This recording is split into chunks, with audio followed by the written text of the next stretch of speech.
My name is Anne Bayefsky, and I am the director of the Turo Institute on Human Rights in the Holocaust and president of Human Rights Voices. In some respects, today's event is 20 years in the making. 20 years ago, the enemies of the Jewish people were given a powerful weapon of global proportions, a United Nations World Conference, ostensibly to combat racism. The gathering in Durban, South Africa, for all nations, as well as thousands of members of civil society and non-governmental organizations, became a festival of hate directed at one people and their nation, the Jewish people. Participants, both governmental and non-governmental, made the calculated decision to demonize, exclude, and isolate Jews and the state of Israel.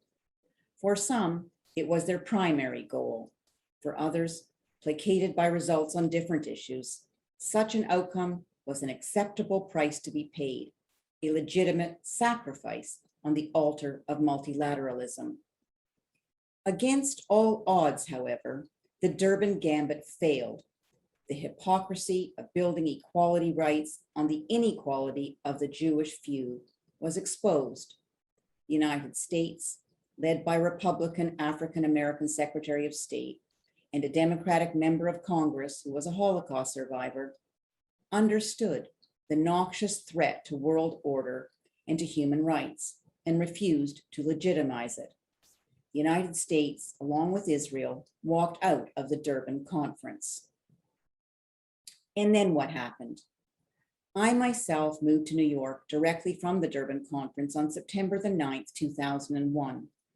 No one who experienced both the torrent of intolerance at the UN's Durban Conference and the devastation of 9/11 in New York City could fail to connect the dots between hate mongering and incitement and violence.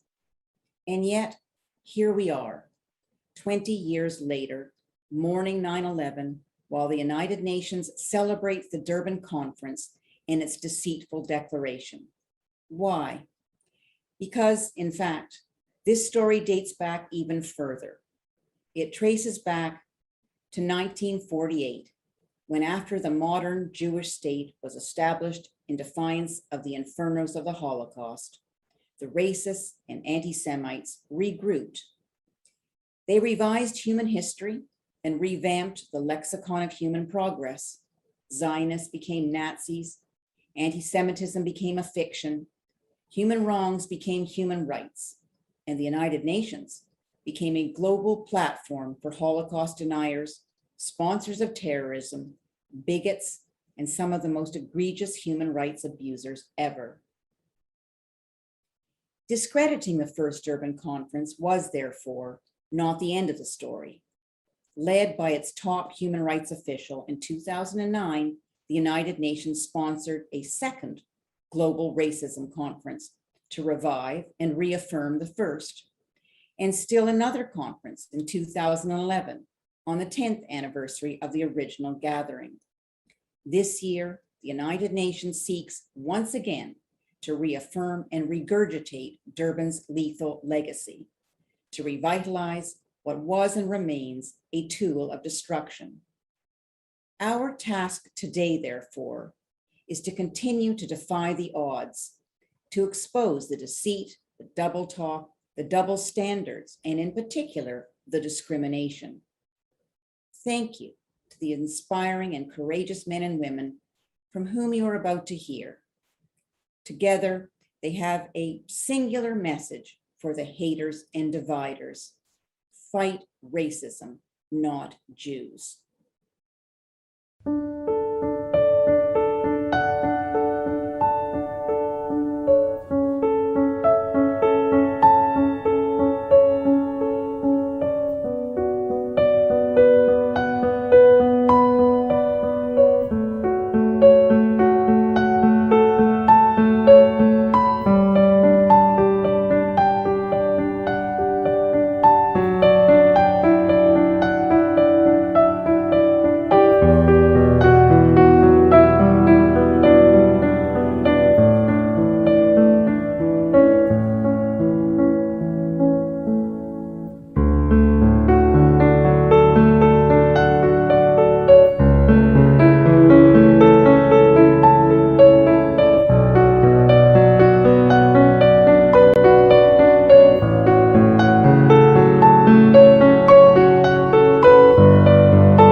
His Excellency Ambassador Gilad Erdan is Israel's ambassador to the United States and the United Nations.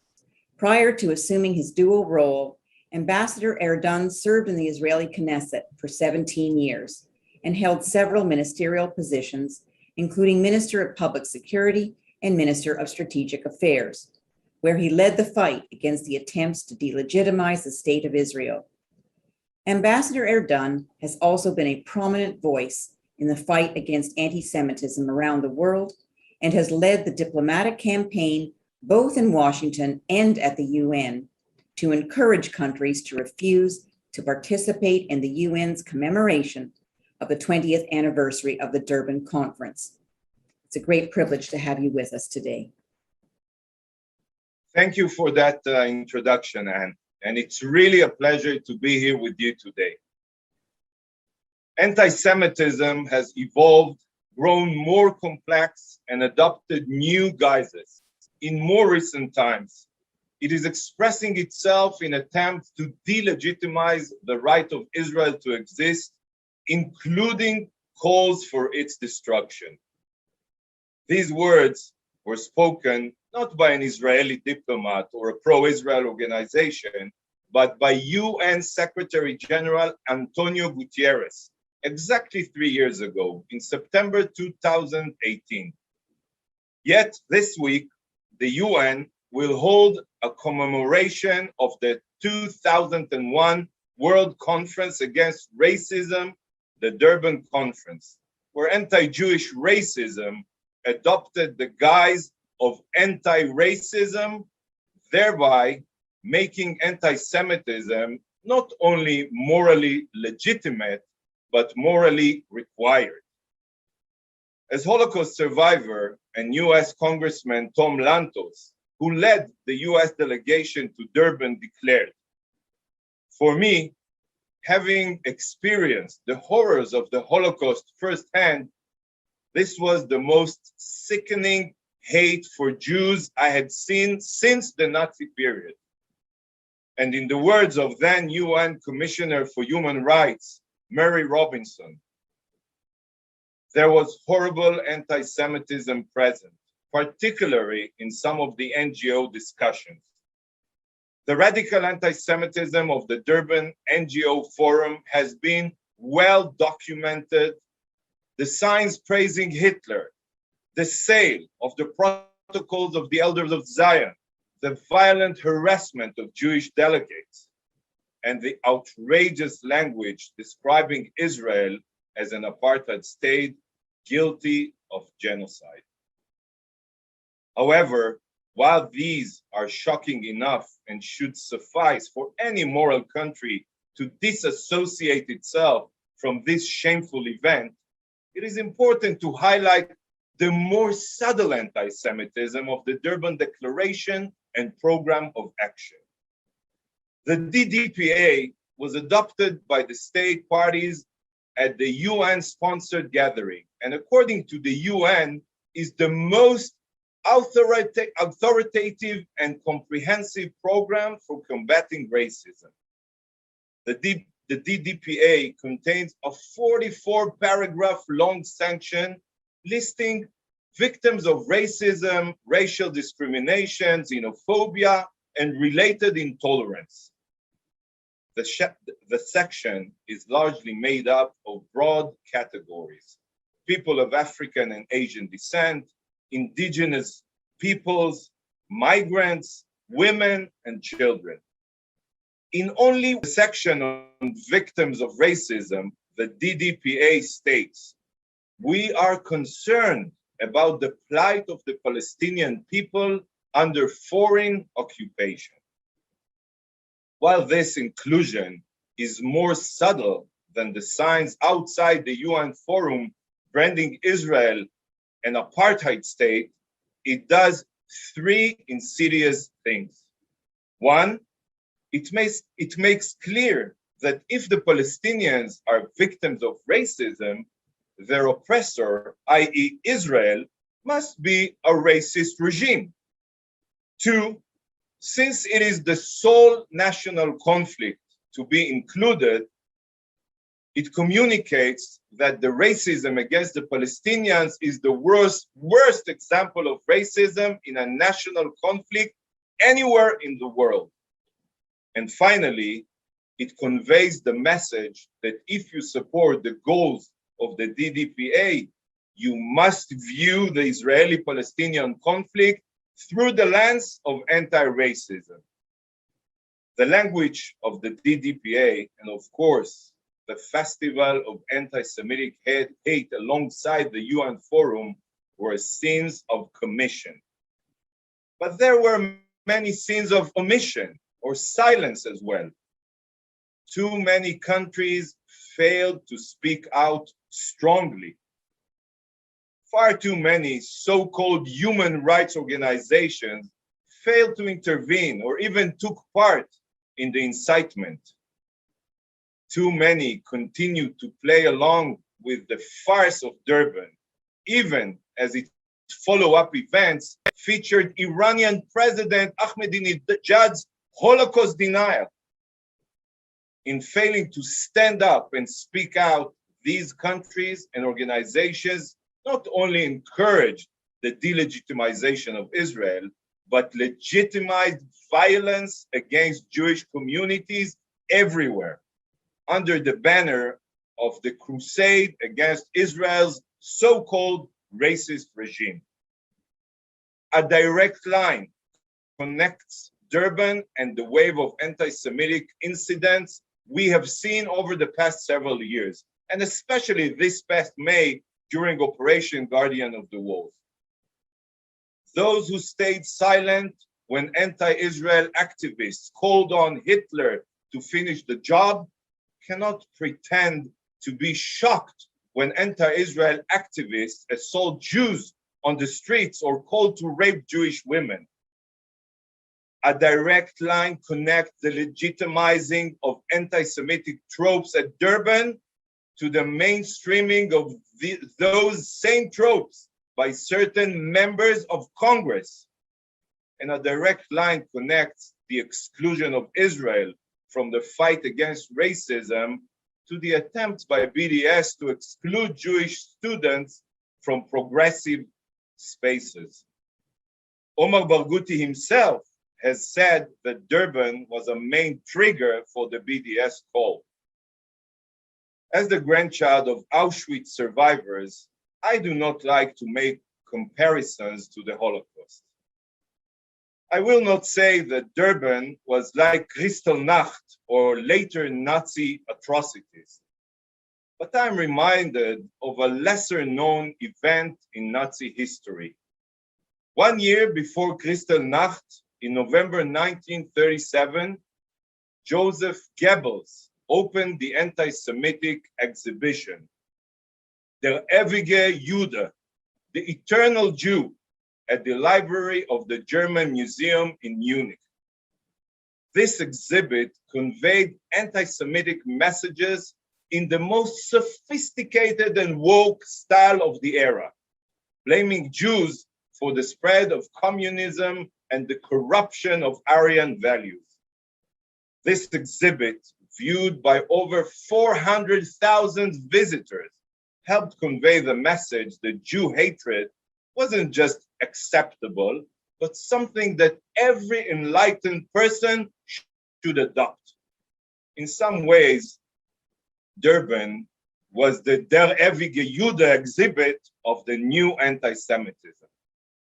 Therefore, friends, it matters little what will actually be said on September 22nd at Durban 4, or whether or not Israel will explicitly be mentioned. The Durban process is rotten to its core, and any of its follow-up events and the fruits are the fruits of a poisonous tree. An anti-Semitic hate fest, no matter how noble or important its original goals, shouldn't be commemorated except as a tragic error never to be repeated. This does not mean that we should in any way lessen our commitment to the fight against racism. In fact, the Jewish people in Israel must be at the forefront of this fight. Nothing could be more natural than the descendants of slavery and the descendants of millennia of anti-Semitic persecution joining hands to combat discrimination and the dehumanization. The American Jewish community is rightly proud of its role in the civil rights movement. And Israel too must continue to work tirelessly to eliminate all manifestation of racism in its society and be a clear moral voice in the international arena against all forms of racial hate. Our demand that countries refuse to participate in the Durban process does not in any way contradict what must be our equally strong demand to speak up against racism wherever it appears. Dear friends, much has changed since 2001.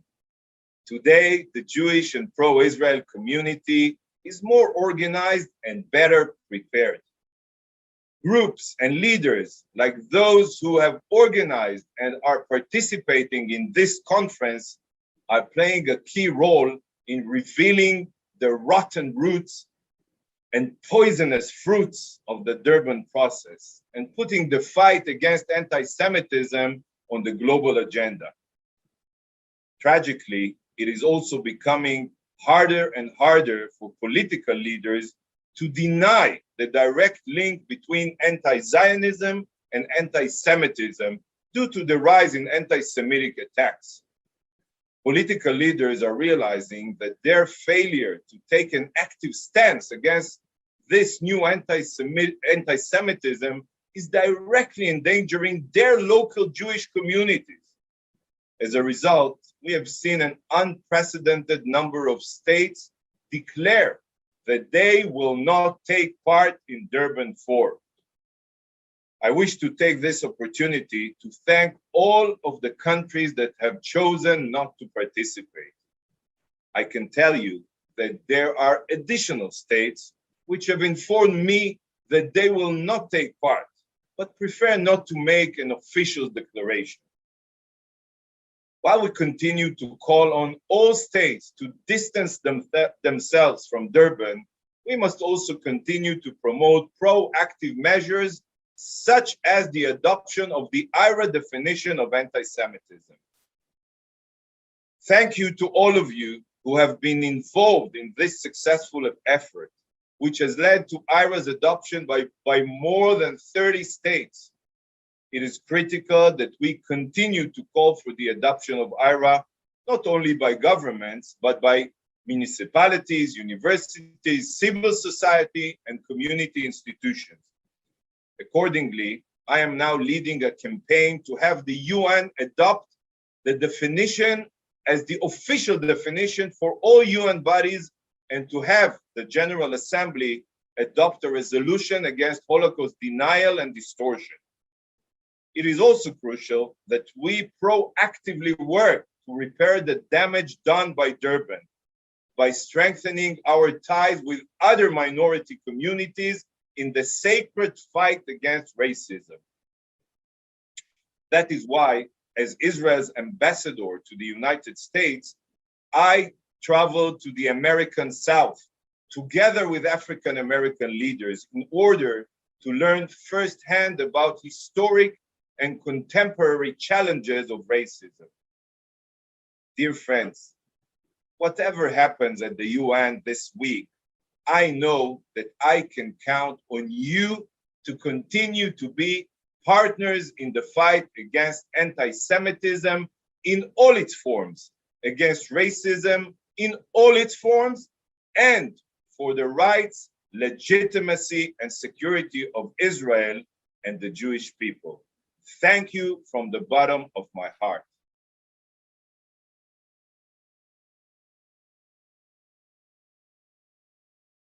Jon Voight is an Academy Award-winning actor, producer, and director with almost 50 films to his credit.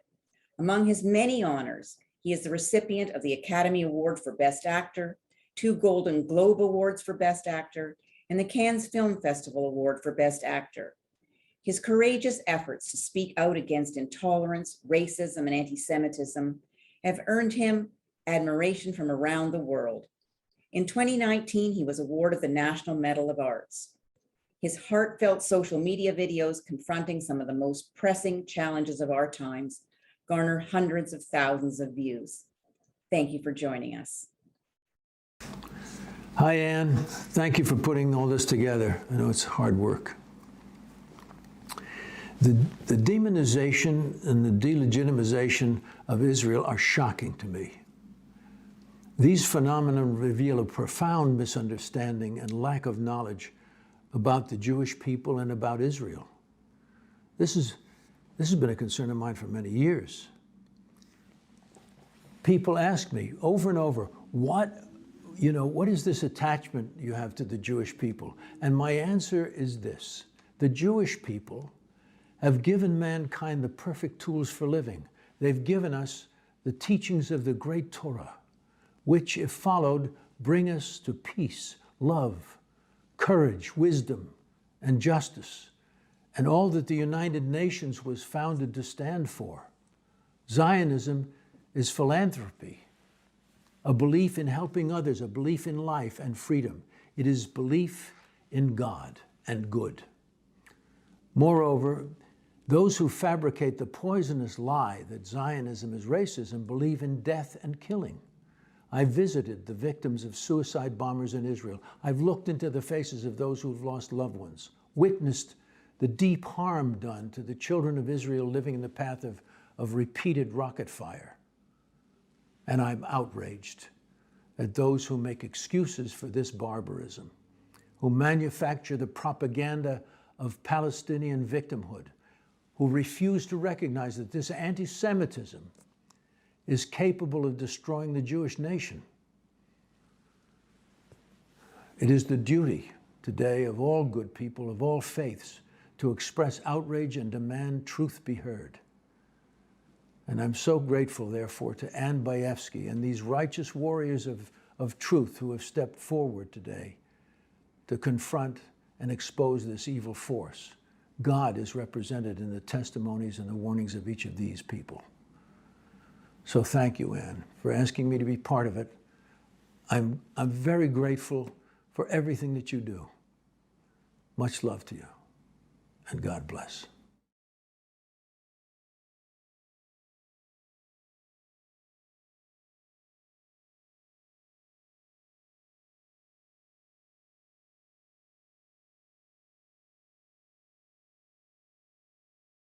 The Arab delegates talk of racism.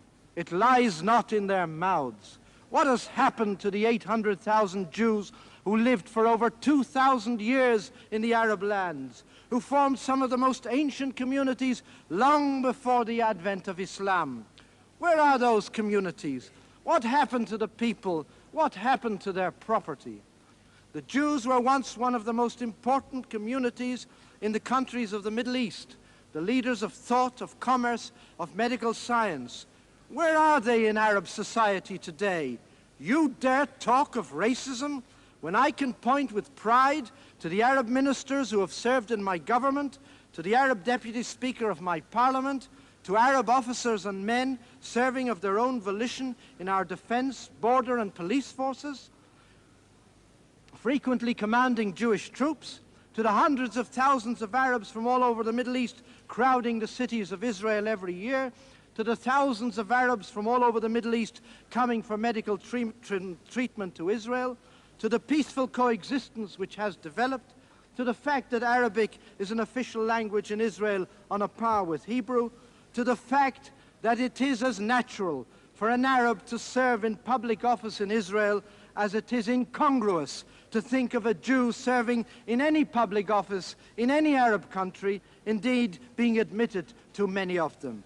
Is that racism? It is not. That, Mr. President, is Zionism.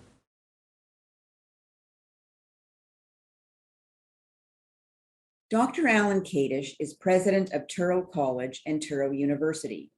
The Touro system is the largest Jewish-sponsored educational institution in the United States, currently educating approximately 19,000 students in 35 schools throughout the world. A distinguished scholar, academic, and administrator, Dr. Kadish joined Turo in September 2009 from Northwestern University, where he was a prominent cardiologist on the national stage. Dr. Kadish, thank you for being with us. Thank you very much, Professor Bayefsky. As it approaches its 50th anniversary, the Turo College and University system continues to strive to fulfill its dual mission, to preserve the Jewish heritage and to fix gaps and fill gaps in education where they exist. Today's Durban Counterconference helps fulfill both missions. We continue to fight anti-Semitism, and there are many areas of misinformation where additional education will be helpful. In some ways, we're in an unusual place in the world today. On the one hand, Israel now has peace treaties with several Arab countries that it never had before. This represents progress in integrating Israel to its rightful place on the international stage. On the other hand, anti-Semitism throughout the world continues to rise, fueled in part by the lie that anti-Zionism is not anti-Semitic. At the Durban Conference, the United Nations continues to propagate the misinformation that Zionism is racism. Turo College is proud to stand with the countries that are boycotting the Durban Conference and with the speakers at today's conference in combating these lies, in helping make sure that anti-Semitism remains something that we fight together and hopefully recedes into oblivion.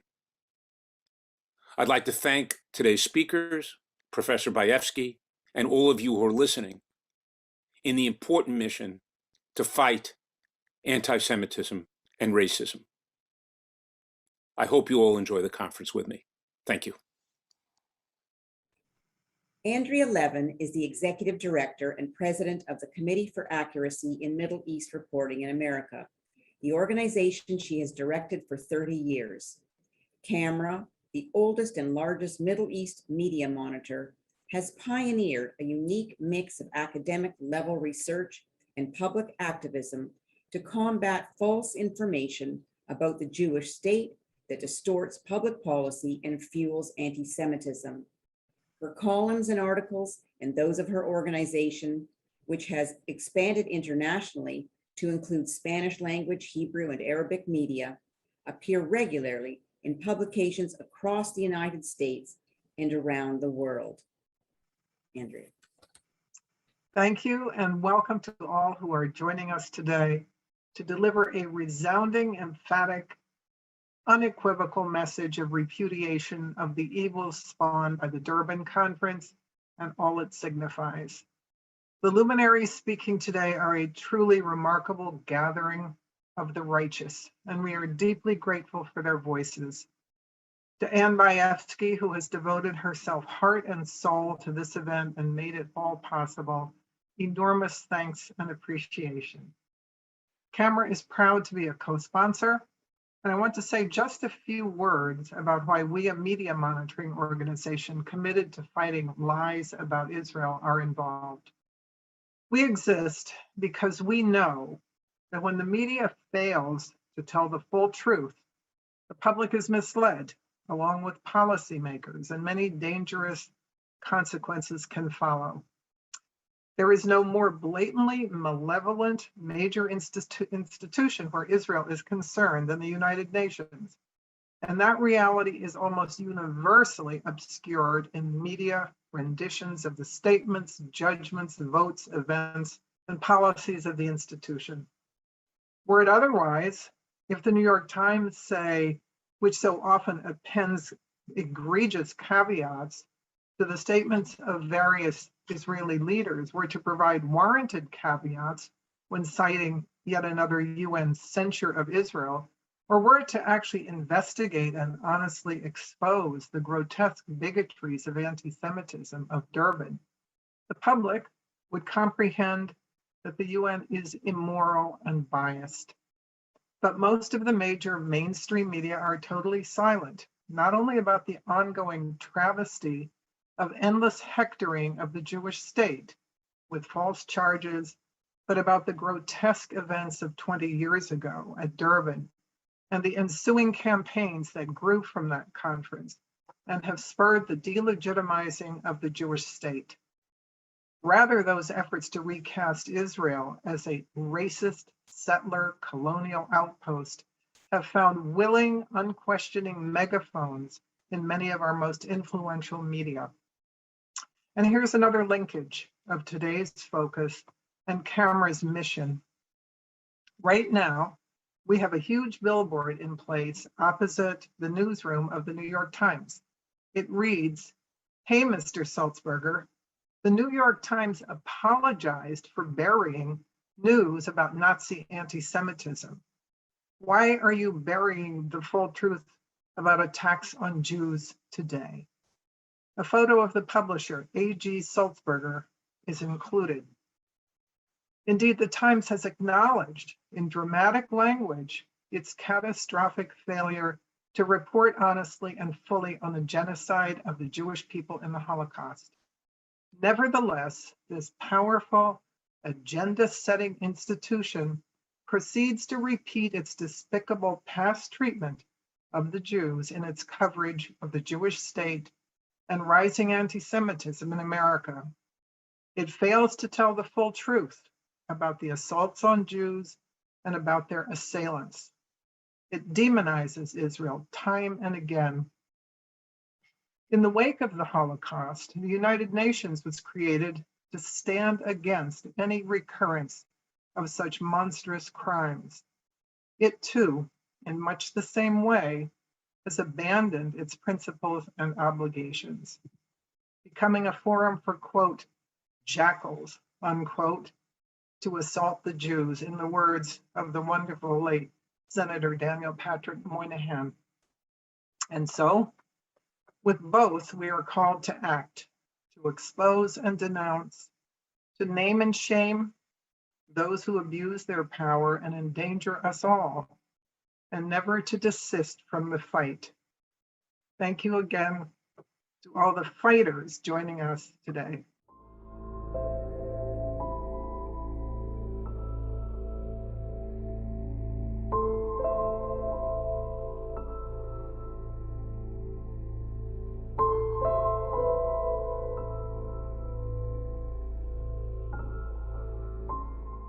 Following the World War II, they resorted to military aggressions to make an entire nation homeless under pretext of Jewish sufferings, and they sent migrants from Europe, the United States, and from other parts of the world in order to establish a totally racist government in the occupied Palestine. Zionism personifies racism that falsely resorts to religion and abuse religious sentiments to hide their hatred and ugly faces. They mobilize all their resources, including their economic and political influence and world media, to render support in vain to the Zionist regime. Governments must be encouraged and supported in their fights aimed at eradicating this barbaric racism.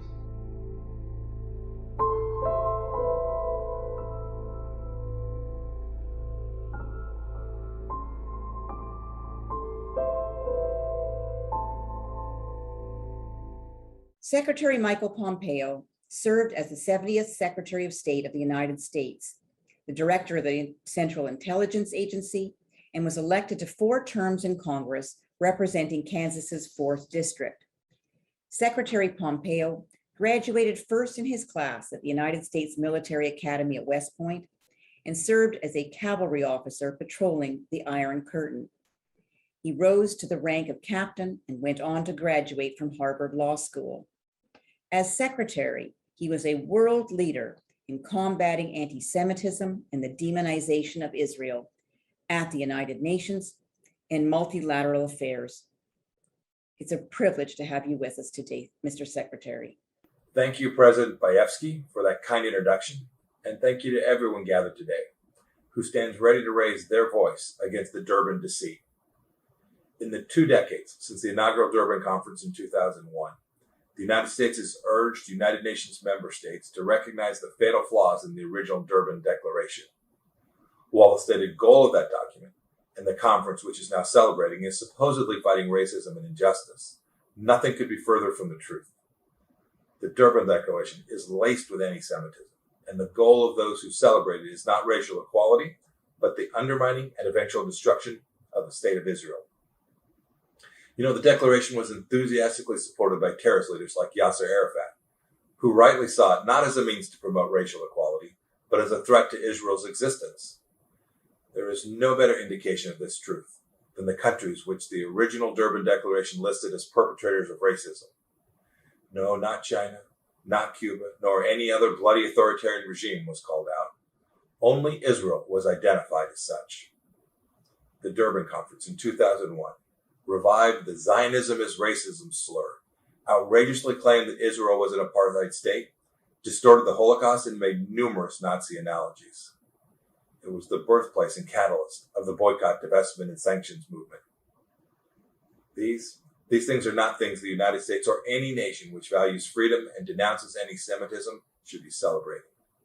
Rather, freedom-loving nations should embrace what Israel has always been and remains today. Israel stands now, just as it always has, as the sole, truly democratic state in the Middle East. It's a diverse nation, home to citizens of varied faiths and backgrounds. Israel citizens are guaranteed freedom of religion under Israeli law and are each accorded the same rights regardless of their race or their creed. Christian and Muslim communities alike within Israel's borders are protected from attack by Israel's military and security forces. Israel is not an apartheid state, and any conference seeking to promote such a baseless assertion must be recognized for the sham that it is. I have said before that anti-Zionism is anti-Semitism. Denying Israel its right to exist by falsely labeling it as an apartheid state is at the core of what the Durban Declaration asserts. And we all must commit ourselves to standing against such deceit. That's why, during the time I served as America's Secretary of State in the Trump administration, we chose to reject and disapprove of the adoption of the UN's annual budget, because that budget funded a conference specifically supporting the Durban Declaration and its lies. Unfortunately, that conference is happening right now. It's heartening to see that so many nations have chosen not to attend the conference this year, but it's telling who is. The United States must never support baseless slander against Israel, and we must never allow our credibility to elevate the virulent anti-Semitism which permeates the Durban Declaration. No, rather, instead, the United States should seek to build on its deep commitment to racial equality by supporting those nations, such as Israel, which stand as free and open examples to others. We should embrace not the Durban Declaration, but the Universal Declaration of Human Rights adopted by the United Nations in 1948. That document was informed not just by our traditions here in America, but by rights-respecting nations all across the world. We should embrace the promises of equality and freedom inherent in our own founding traditions, while remembering the essential struggles so many Americans have endured on the path to fulfilling those very promises. And we Americans must continue to stand with Israel, rightly recognizing it as a place of freedom, justice, and true equality for its people, while countering with all our strength the pernicious efforts to slander its character and undermine its very right to exist. Thank you, and God bless you.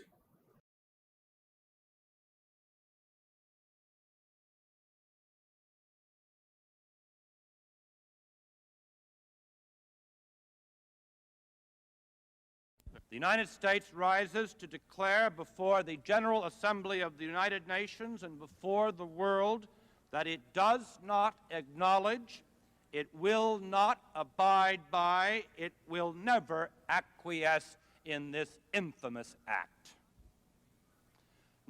There will be time enough to contemplate the harm this act will have done the United Nations.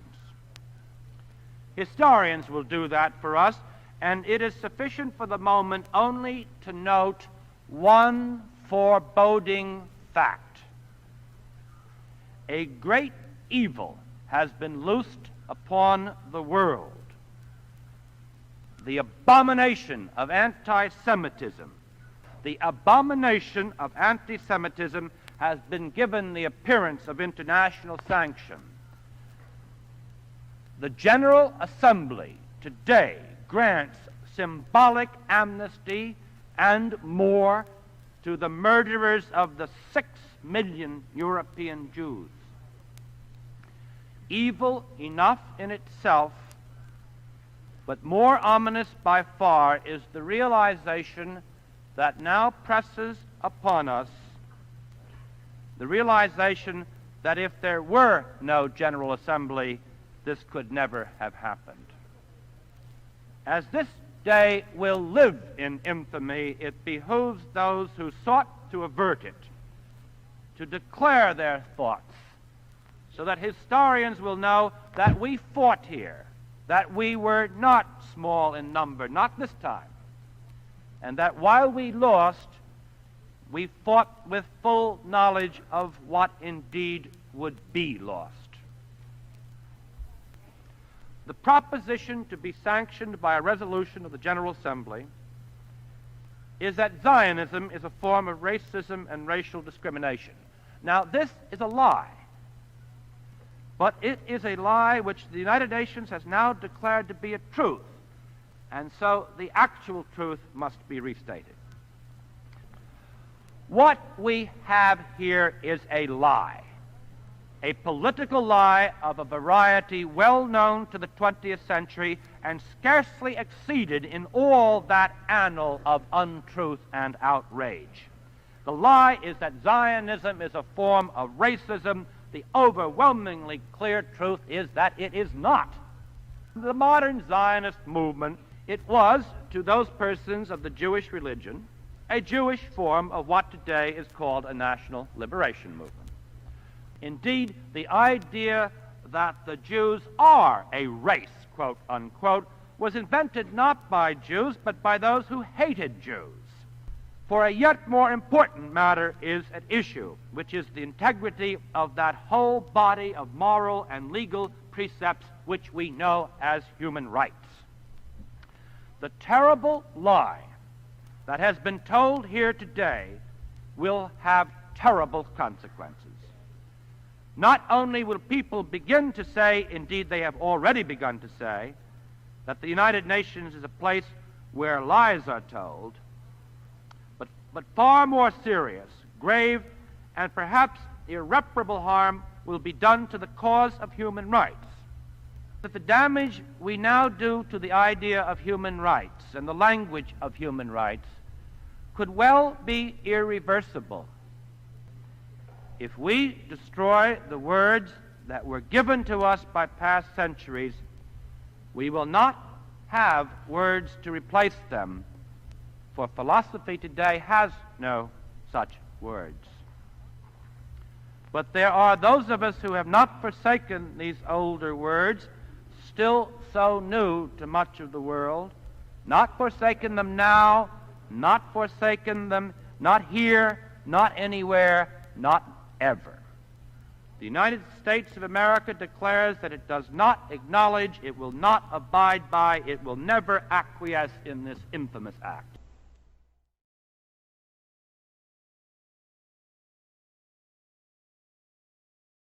Michael Mukasey served as the 81st Attorney General of the United States. As the nation's chief law enforcement officer, he advised the Department of Justice on issues of domestic and international law. Prior to that, he served as a judge of the Southern District of New York for 18 years, and as its chief for 6 of those years. He is currently of counsel in a New York-based law firm, and his practice has included proceedings before various international tribunals. It's a pleasure to have you here with us today. It's good to be with you. We've just seen the 20th anniversary of the September 11, 2001 attack by Islamist terrorists on the United States And we've noted both what was said and what was not said about that event. It seems at least a sad burden to have to take notice also of the United Nations celebration, if that's what it is, of the 20th anniversary of the UN World Conference Against Racism held in Durban, South Africa, that actually concluded a few days before 9/11. But we must take note of it and at least comment on some relationship between the two events and on what they mean both for Israel and for the United States. As many of you know, the original Durban conference became a poisonous forum for the expression of anti-Semitism. This took place not only at the part of the conference that was run by non-governmental organizations that have consistently slandered Israel as a racist society, including Human Rights Watch, Amnesty International, and others, but also at that part of the conference that was run by participating governments. The atmosphere was such that the delegations of both the United States and Israel walked out when it became clear that they could not prevent the final document issued by the governments at the conference, the Durban Declaration, from singling out Israel with the slander that it engages in racist oppression of Palestinians. The declaration said, under the heading Victims of Racism, Racial Discrimination, Xenophobia, and Related Intolerance, at paragraph 63, that, quote, "We are concerned about the plight of the Palestinian people under foreign occupation," unquote. No state other than Israel is named as engaged in racially victimizing anyone.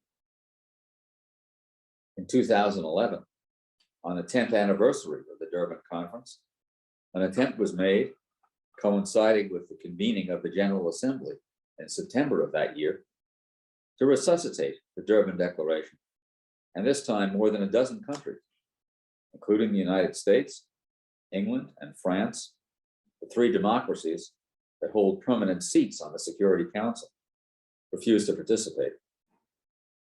This year again, on the 20th anniversary of the Durban Conference, an attempt is being made in the United Nations to call for the, quote, "full and effective implementation of the Durban Declaration as set forth in a resolution of the General Assembly in December 2020.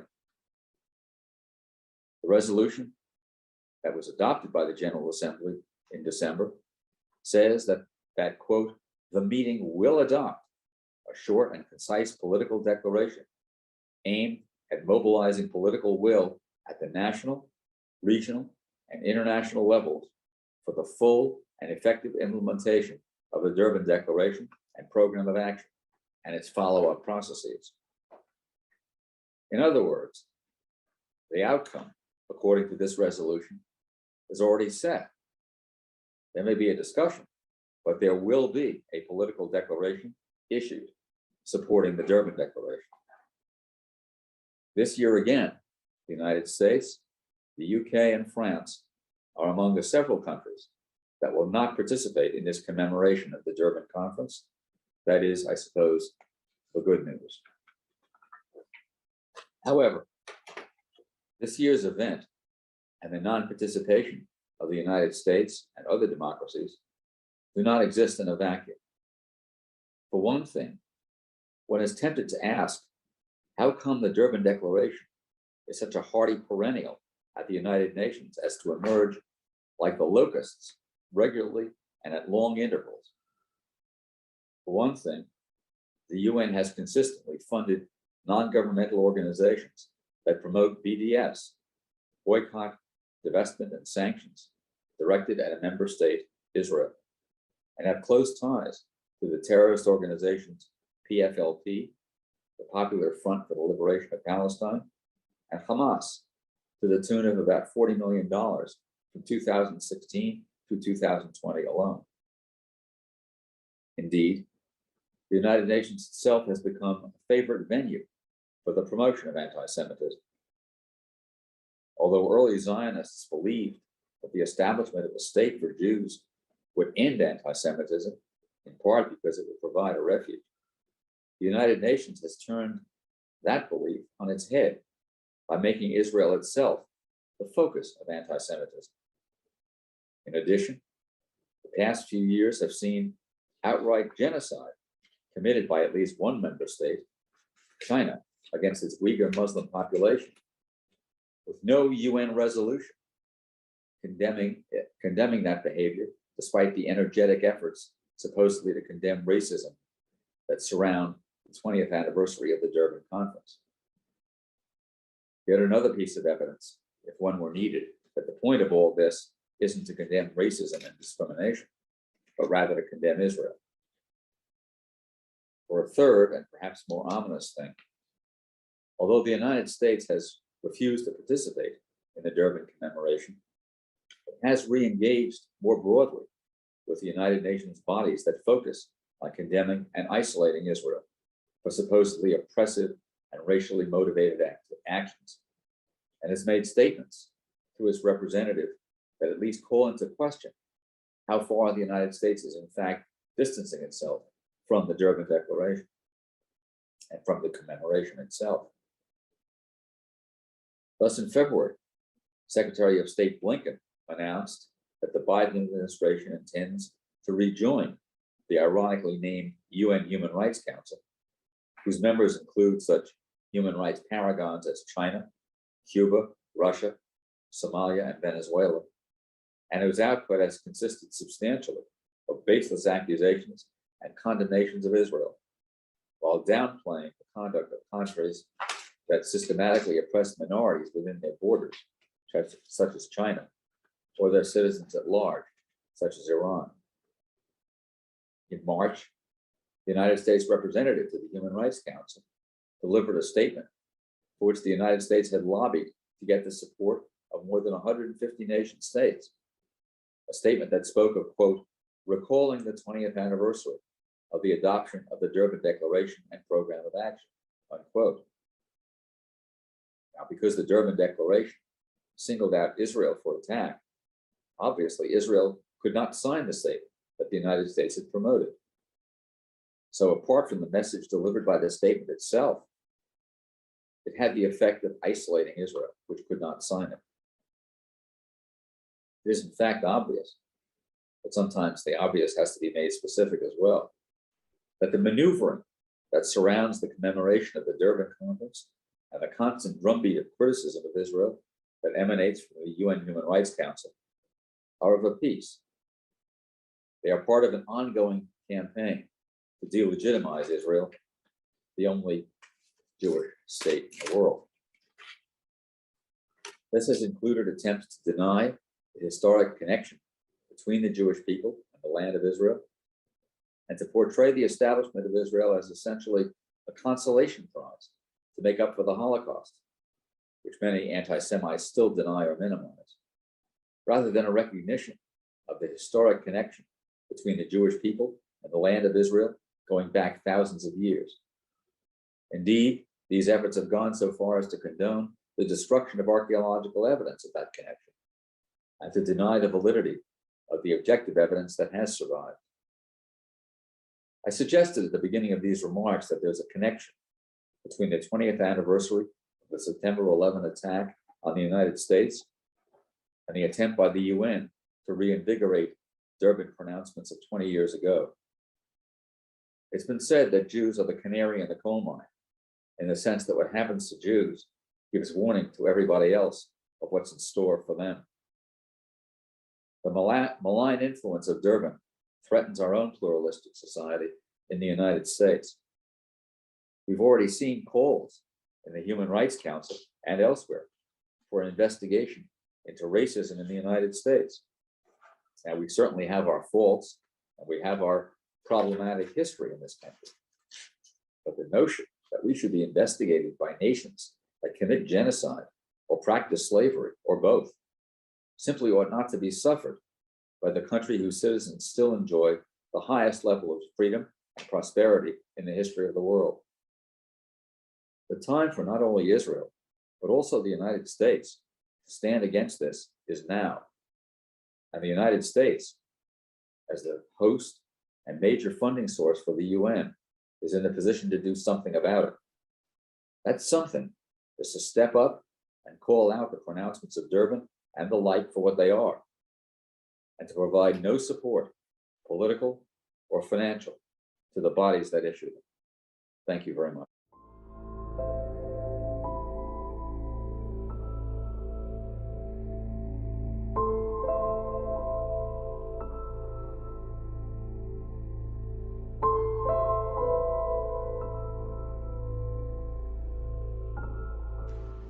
The commitments made in the Durban Declaration and Program of Action as the comprehensive framework for action against racism, racial discrimination, and xenophobia, alongside with the CERD, CERT, should constitute the roadmap for combating all forms of racism and intolerance.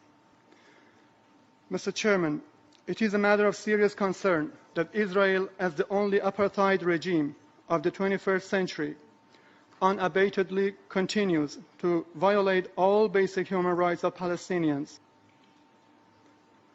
The appalling racial prejudice can be found in every facet of Israeli life. This regime poses a real and urgent threat to the global fight against racism, xenophobia, and intolerance.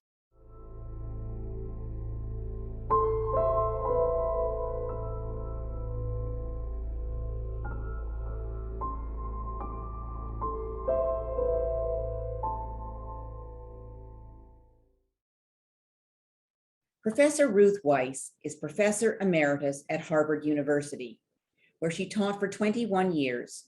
She is a noted scholar of Yiddish literature and of Jewish history and culture. In 1992, she published a visionary work entitled, "If I Am Not for Myself, The Liberal Betrayal of the Jews." Among her many honors, she is the recipient of the National Humanities Medal and multiple awards for literature and scholarship from around the world. Her latest book, Free as a Jew, a personal memoir of national self-liberation, is hot off the press. Thank you for joining us, Ruth.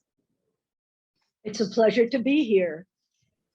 Well, the United Nations was founded in October 1945 on the ashes of the Second World War, and that's why its charter opens with the statement, "We, the peoples of the United Nations, determined to save succeeding generations from the scourge of war, which twice in our lifetime has brought untold sorrow to mankind." And there follows a succession of splendid resolutions to reaffirm faith in the fundamental human rights, in the dignity and worth of the human person, in the equal rights of men and women, and, here's to our point, of nations large and small. And it goes on in that vein. The founders of the UN were determined to save succeeding generations from the scourge of war. And the UN was founded also on the ruins of the League of Nations that had similarly pledged to promote international cooperation and to achieve peace and security. One would have expected that the failure of the earlier international organization would have demanded first and foremost a complete post-mortem, since far from preventing another world war, the League had actually, within 2 decades, allowed for a second world war that was more destructive than the first. Given this record, those administering the new entity might have studied what had gone wrong before attempting the same thing again on an even more grandiose scale. How and at what points had the League of Nations failed to prevent the escalating aggression? What were its sins of omission? And what about the sins of commission? Could that international body actually have allowed for greater aggression? Because if the League of Nations had facilitated a world war far worse than the one that had called for its creation, was it not possible that the same process could repeat itself in even more violent form? If unexamined history has a habit of repeating itself, could a United Nations incentivize genocide for us? And it has ceased to be a question. One of the thorniest issues to come before the United Nations at the moment of its founding was the political fate of the world's most targeted minority, the Jewish people. The same issue had come before the League of Nations, and we know what happened then. The results are commemorated in Holocaust museums. The moral and political betrayal by the British was especially striking, since they had been given the mandate over Palestine, and they, better than anyone, appreciated the Jewish right to the land of Israel. And yet, they had forcibly kept the Jews from entering their homeland when it could have made all the difference. When the UK finally admitted failure and handed the problem over to the United Nations, the British did not even have the courage to vote for partition. Now, the vote on the partition of Palestine on November the 29th, 1947, seemed to change that tide. To be sure, the partition map was a disaster. But when the 33 nations sanctioned the creation of a Jewish state, there was reason to hope that the United Nations would prove more effective than its predecessor. The creation of Israel was both a symbolic check on the evil of the world and a practical step in the settlement of material claims and of refugees. That the two dominant countries, the United States and the Soviet Union, should both have found reason to support the resolution almost made up for the fact that the United Kingdom did not. The General Assembly vote on the partition of Palestine once seemed as hopeful as the branch that Noah's dove brought back to the ark after the flood. But that did not last very long. In 1945, the Arab League formed simultaneously with the United Nations in obvious opposition to its platform. The Arab League arose as the expression of Arab and Muslim aspirations, yet the only unifying element among the 7 countries that founded the Arab League, soon to be joined by another 15, was common opposition to the existence of Israel. The Arab members of the UN made no secret of their militancy. They attacked Israel at the moment of its creation, and when they failed to destroy it, they refused to sue for peace.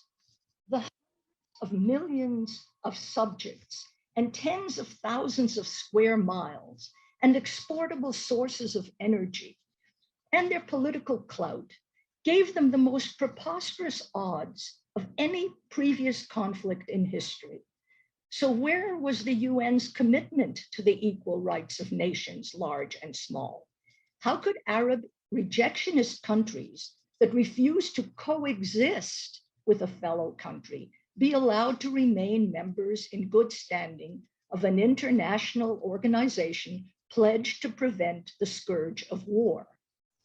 Now, that was the first failure. The UN never marshaled any punitive measure against nations that violated its fundamental principle of mutual recognition. The Arab bloc remained confident that it could go on aggressing against Israel while remaining members in good standing of the organization that forbade such aggression. Let's be clear. This was not simply a regional war between 2 countries like Iran and Iraq, India and Pakistan, or any of the dozens of other territorial and political conflicts. This was a religious, ideological attempt at genocide to wipe out the Jewish nation that had recovered its homeland.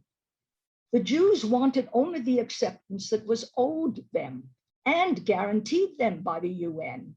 The Arab countries expelled Jewish residents from their midst while simultaneously trying to erase their place of refuge. And the UN condoned this behavior, setting an example for the rest of the world. Now, step 2 then followed. Since Israel represented the democratic model of civilization, other non-democratic nations joined the Arabs in their war. A Soviet-Arab alliance was forged within the United Nations around common opposition to Israel.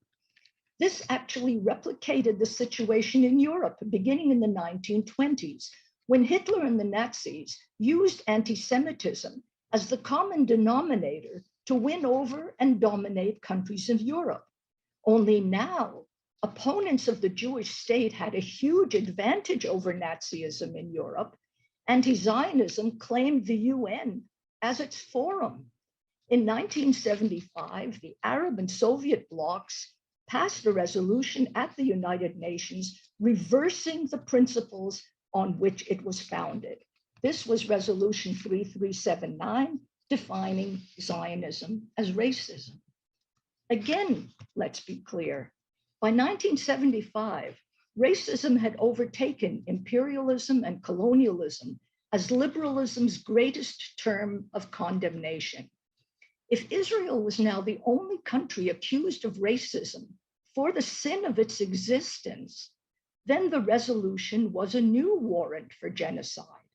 Yet there it stayed on the record for 16 years until the United States succeeded in having it repealed. For 16 years, until 1991, this hateful slogan was spread over parts of the world that had never known a Jew. For 16 years, the United Nations sanctioned and disseminated the idea of Israel's illegitimacy and delinquency. Now, Israel's foreign minister welcomed the repeal of the resolution as, quote, a great moral victory for the UN, and injustice was rectified, end of quote. Rectified? Really? What did the UN then do to undo the damage of this horrifying accusation? Does an ideology that has been pumped into the international community evaporate without leaving a trace? The UN did not spend a penny or a moment trying to undo the enduring evil that it had released. Does anyone think that those leveling this malicious charge against the Jewish people stopped doing so? And so, of course, the next step was bound to follow. In 2001, when the World Conference Against Racism was held in Durban, South Africa, the snowballing anti-Israel coalition used this occasion to consolidate its gains and expand its influence even further. Some people asked, how could a conference against racism turn into a hate fest against the Jewish state? Well, given the UN's never atoned for, never corrected association of racism with Israel, the one and only Israel, the question was rather, how could it not have turned into a hate fest against the Jewish state? The Durban Conference was conceived as an African-Asian claims conference against the West. Many attending countries were themselves abusers of human rights. Some still practiced slavery. Many tolerated forms of racial and ethnic suppression. But the term racism was used there as it has come to be used now in America as an accusation against those who had actually repudiated racism and guaranteed their citizens equal opportunity. Since the United Nations had turned the Zionism-racism equation into an article of faith, Israel became the primary target of Durban's grievance and blame. Now, our convener, Anne Bayefsky, and many of the speakers will describe the great harm that Durban conferences have done to the actual cause of human rights. I want to highlight the role of its sponsor, the international body, the United Nations, in first failing to arrest, then allowing to develop, and finally becoming the chief promoter of the most viral and deadly form of racism, the demonization of Jews. Fortunately, parts of the Arab Muslim Middle East have begun to accept the principle of coexistence. That is very fortunate. But this has happened outside and despite the United Nations. And what was once merely a theoretical question, can a world organization devoted to peace actually incentivize genocide, can now be answered in the affirmative. The Durban conferences confirm that the United Nations has become a menace to the international order that it promised to secure. We no longer expect it to prevent the scourge of war, but we do have a job. Our job is to limit the UN's incitement to war against Israel and against other peacekeeping nations. Thank you.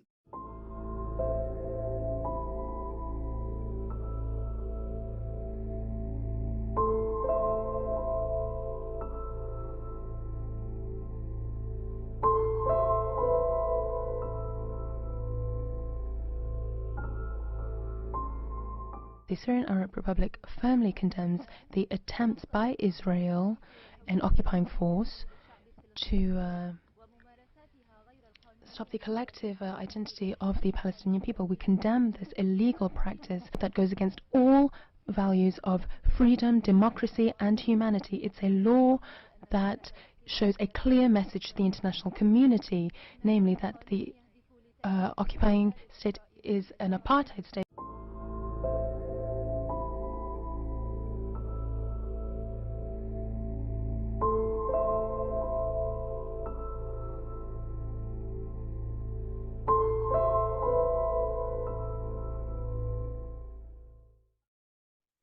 Baroness Ruth Deech is a member of the House of Lords in the United Kingdom.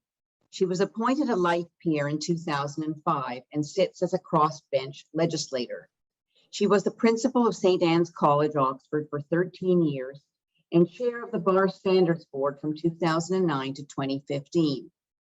Patron and trustee of multiple Jewish organizations and institutes, she is a heroine, a courageous voice in the House of Lords against anti-Semitism in all its forms.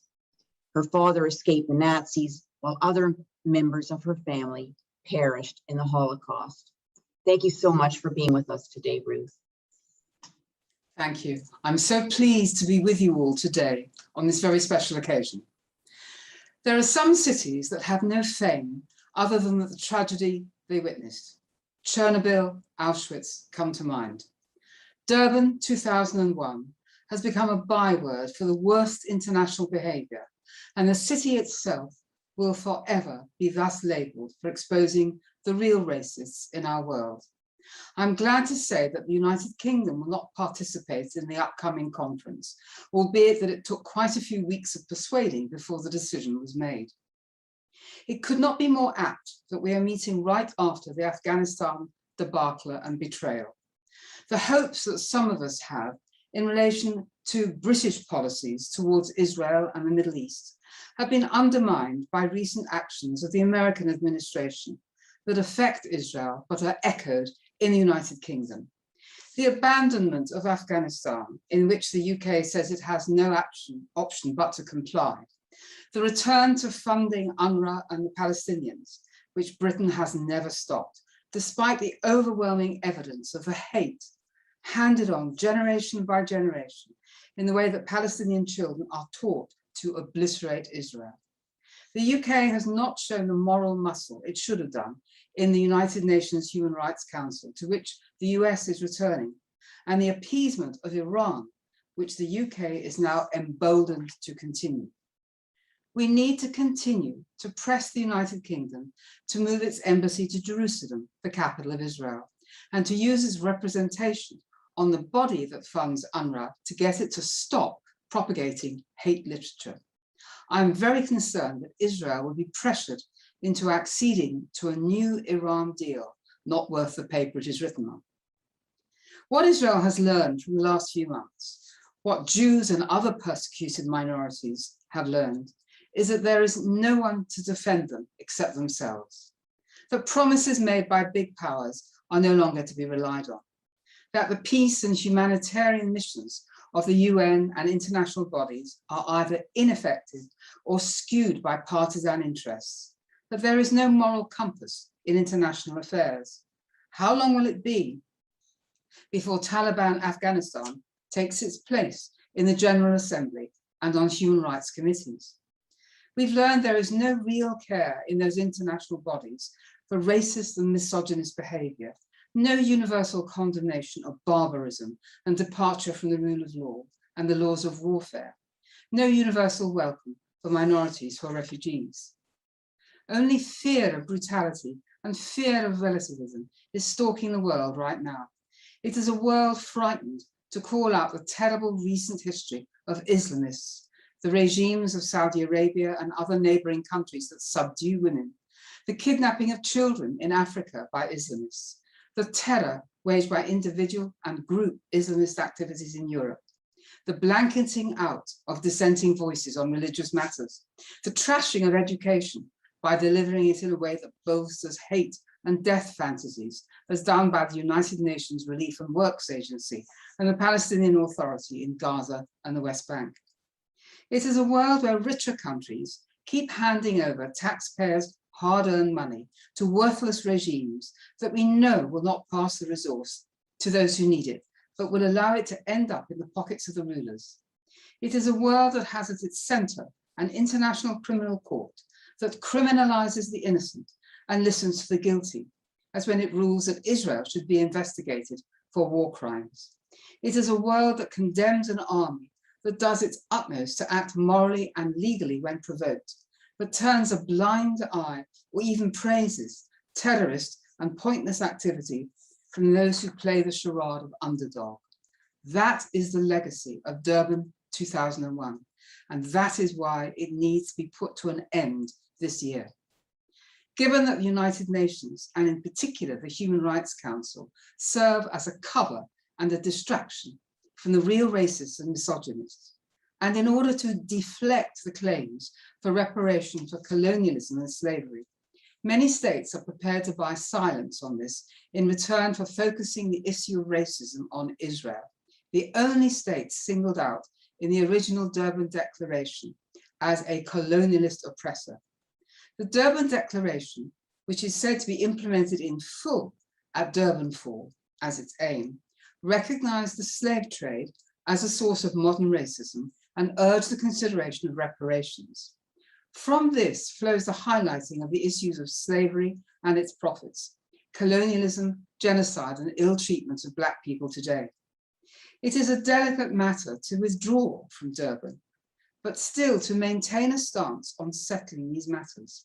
It should be possible for democratic countries, including the United Kingdom, to be able to address genuine racism without scapegoating Jews, diverting negative attention to Jews and Israel, making some victims more important than others in relation to funding and public attention, or making minorities compete against each other in the victimhood stakes. Sadly, we now know that the big powers will not pursue the sort of real anti-racist program that many of us would like to see in the Middle East, and that they might abandon their friends in their hour of need. Israel has to take care of itself and ignore any complaints that aim to weaken its self-defense. The Durban Declaration is the 21st century revival of the Zionism is racism slander, which was revoked by the General Assembly in 1991. It picks out the Palestinians as specific examples of victims of racism. Israel is the only country mentioned out of more than 190 world states in the declaration, and the only country named as guilty of victimizing for racism. The effect of Durban has been to mainstream opportunities for the UN Human Rights Council and other bodies to allege that the Jewish state is a racist state and apartheid regime.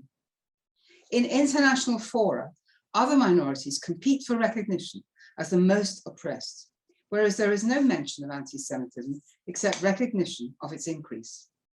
Palestinians triumph by linking their own agenda to the apartheid racist theme, by appropriating the history of others and isolating Jews from their natural allies. The Durban phenomenon assists in the broader political goal of undermining Israel's legitimacy. Now Durban serves to misappropriate racism as a means of spreading anti-Semitism and anti-Israelism to another level. By clever wording, any attempt to discredit Durban 4 on the grounds of anti-Semitism runs smack into the accusation that this would abandon efforts on behalf of people of African descent. The Durban strategy has two prongs. One, Palestinians portray their narrative as mirroring the history and experiences of people of African descent. Two, to be against Durban is to be racist, imperialist, and unsympathetic to the victims of racism. There is no way one can dissent from just a part of the declaration or alter it, as it is adopted by consensus, ignoring changes, and is already set. Canada and Australia dissented over the mention of Israel in the original 2001 declaration, but that was and still is published without mentioning that dissent. The problem with the UN is that a majority of undemocratic states are given the power by vote to decide the fate of free democratic states. Over and over again throughout the years, the Human Rights Council and the General Assembly avoid condemning Palestinian racism, worldwide misogyny, Syria and other Arab states' treatment and persecution of their Palestinian brethren and ethnic minorities, Afghanistan, China's persecution of the Uyghurs, war in Yemen, and so on. There's hardly a Muslim country in the world that is at peace and not persecuting some of its own citizens, foreign workers, and minorities on racial, religious, and ethnic grounds. For example, Saudi Arabia, Yemen, Iran, Iraq, Tunisia, Pakistan, Afghanistan, Niger, Turkey, and Egypt. The innate perverse racism agenda of Durban has given rise to the current preoccupation of Western countries on the legacy of colonialism, pulling down statues, reparations, changing the educational and cultural curriculum. This way, the attack has been framed so as to cloak the rise in anti-Semitism, often deliberately. Modern discourse is of the Jews as white privileged oppressors, disqualified as victims, only seen as a threat. Those who believe that white supremacy is the greatest terrorist threat pay little attention to anti-Semitism on the left. When they're called out, they turn the justified accusers into villains. In Britain, where the Equality and Human Rights Commission has found the Labour Party to be institutionally anti-Semitic, this unprecedented finding has been largely ignored. On the contrary, those who accuse politicians of anti-Semitism, rightly, are told by Labour Party members that they are making up the accusation in order to silence anyone critical of Israel or to undermine the left wing. It is now accepted in the UK that when a black person complains of racism or a woman complains of sexual harassment, they should be believed for a start. This doesn't seem to apply to Jews who point out anti-Semitism. There is also silence here about the fact that a disproportionate number of the assaults on Jews in the UK come from Muslims. They are also responsible for attacking Christian targets. The fear of reprisal has made this subject taboo. This doesn't bode well for recognizing real terrorism in the Middle East. We know that work continues to make the word Zionism an unacceptable slur. In South Africa recently, a Jewish candidate for a post as a judge was questioned about his membership of the South African Board of Deputies. Why? Because it supports Zionism, which is viewed as a discriminatory form of nationalism, and because objections have been received from the Black Lawyers Association. That is how Durban has infected the rule of law on its own home ground. The last 20 years since Durban have seen anti-Semitism on the rise globally in the form of anti-Israelism. In general discourse about racism, that never seems to include anti-Semitism. Those politicians who condemn all forms of racism obliterate its unique status and the way it has transmogrified into hatred of Israel, a phenomenon described repeatedly by the late Chief Rabbi Sachs, who explained that anti-Semitism started as religious hatred, then it became ethnic hatred, and now hatred of the only Jewish state. Perverse world conferences like Durban give support to the rise in anti-Semitism and anti-Israelism in the UK and across Europe. Jewish minorities have never thrived in empires, and we know from experience that the best protection for Jews is their own country and self-defense. Fortunately, Brexit means that the UK can continue to provide a safe haven for the thousands of Jews fleeing the rest of Europe, and we can distance this country from the European Court of Justice ruling that the banning of kosher killing is legal. The legacy of Durban is that anti-Jewish or Israel racism is not counted as such and has almost become mainstream in social media and on campus. We are championing the adoption by campuses and other institutions of the International Holocaust Remembrance Alliance definition of anti-Semitism, which includes the statement that normal criticism of the Israel government, as one would criticize any other government, isn't anti-Semitism, but to call for the end of Israel or to compare it to Nazism does amount to anti-Semitism. It would be good to see the IHRA definition added to the Durban Declaration or any discussion of it to bring it back on a proper, sane road.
Thank you, Jonathan, so much for joining us.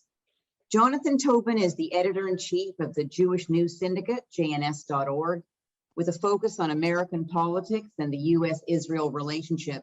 He is a prolific writer, producing analysis and commentary for multiple major news organizations, including the New York Post, Newsweek, and the Washington Examiner.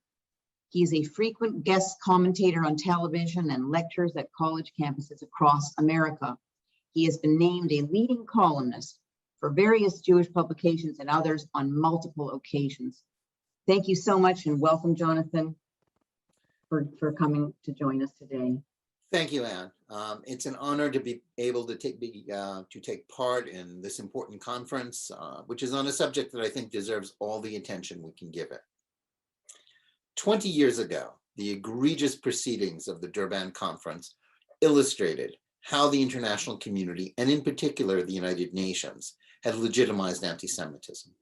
A conference whose purpose was ostensibly to oppose racism was essentially hijacked by the Palestinians and their allies, who are eager to revive the UN's since rejected libel about Zionism being racism.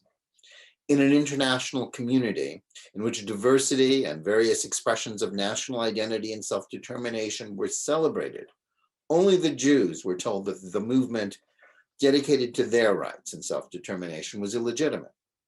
The labeling of Israel as an apartheid state An outrageous libel, contradicted by the facts, gained new momentum after Durban and became a totem of the success of intersectionality, an ideology that became best known for its willingness to analogize the Palestinian war to destroy the one Jewish state on the planet, with the struggle for civil rights in the United States and against racism everywhere. But with the passage of 2 decades, the questions that I think deserve an answer is, why has the response from the organized Jewish world to this outrageous calumny been so feeble? How is it possible that the identification of Jews with racism and apartheid has been met with what are, for the most part, perfunctory protests?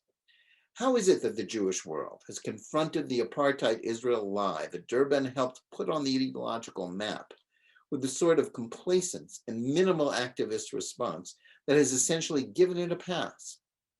Is this merely a failure of public relations, or does it indicate a more profound inability to comprehend the danger that comes from allowing these ideas to go unchallenged? Or worse, to be treated as reasonable arguments? And just as important, what are the consequences of this failure? Part of the problem stems from one of the great strengths, which is also a potential weakness for Jewish groups and those tasked with defending Israel and Zionism. Judaism contains a balance of universalism and parochial concerns, but to much of the Jewish community, the former has assumed a far greater importance than the latter. Some of that manifests itself in natural and laudable impulses to demonstrate solidarity with minority groups, underdogs, and the cause of civil rights.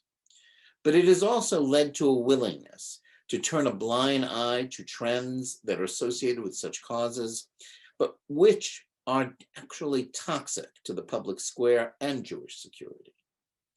And it is precisely because of their diffidence in opposing anything that was somehow connected, rightly or wrongly, with what is known as anti-racism, that the apartheid libel and the intersectional arguments that underpin it have become regarded not so much as a frontal attack on Jewish security, but merely an overenthusiastic application of good principles.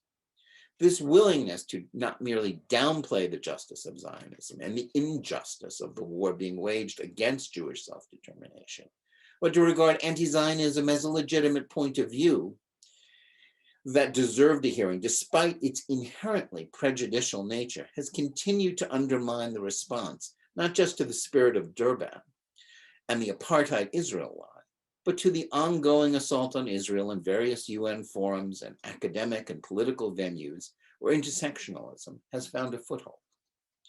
Liberal Jewish groups, which dominate American Jewish life at one and the same time, are too busy pursuing domestic agendas and virtue signaling their disagreements with various policies of various Israeli governments to understand that what was happening under the auspices of the UN wasn't just a meaningless exercise in third world politics or international propaganda, but an idea that had the power to delegitimize not just Israel's existence, but the rights of Jews everywhere, as those connected to the Jewish state ultimately found themselves in the crosshairs of movements determined to treat all those connected to Israel as equally at fault and equally guilty of oppression. As with so much back and forth about activist causes within the Jewish world, expressions of support for Jewish rights and opposition to anti-Semitism, which have been taken up by supporters of the Palestinians, was often regarded as too assertive or parochial or insufficiently concerned about the plight of Palestinians, regardless of how often the latter had rejected Israel's offers of an independent state and peace. The question of how seriously the Jewish world takes the UN and its agencies is an important one. The UN may have a bad press, especially in the United States, but while it has long since lost the luster that its idealistic origins gave it, much of the organized Jewish world, much like the various foreign policy establishments in Washington and other Western countries, regards multilateralism and diplomacy as an end in and of itself, and regardless of whether it advances or actually sets back the causes of freedom and opposition to genuine racism. Layered into this problem is a tendency among many Jewish groups and many Jews to view anti-Semitism only through the prism of their historical memories and contemporary partisan loyalties. This leads them to seeing Jew hatred as primarily a problem of the far right, while either ignoring or minimizing the way anti-Semitism has always found a home on the left. In this manner, the efforts of the Palestinians and their third world and Islamic allies to use not merely the language of the left to delegitimize Israel's existence, but to also use structures of international organizations to pursue their goals, is largely off the radar screens of Jewish defense groups that are focused on looking for enemies among the extremists on the far right, while regarding anti-Israel and anti-Zionist invective from the left as somehow less threatening.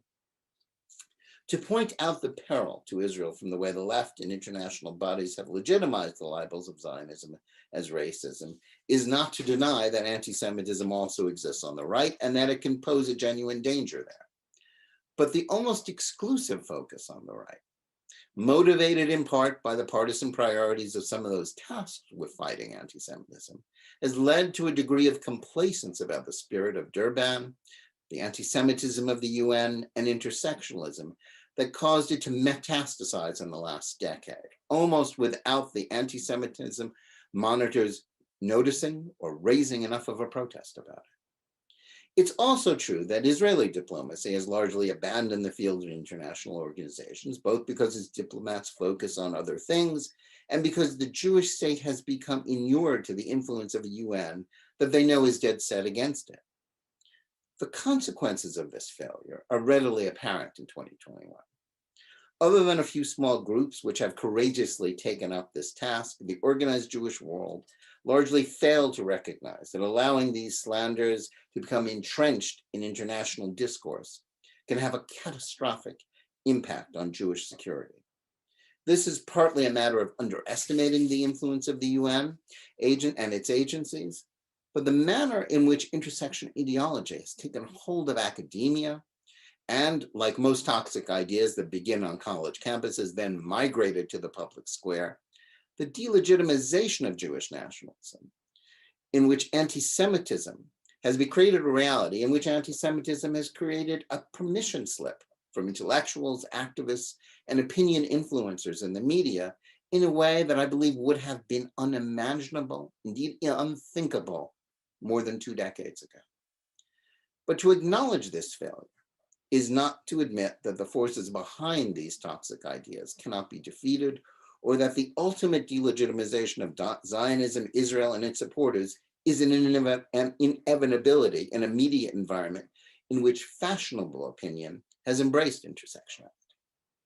The effort to identify these ideas is not merely rooted in misinformation about the reality of Israel, but in a prejudiced mindset that has, to date, been allowed to thrive because of misplaced sympathy for perceived underdogs.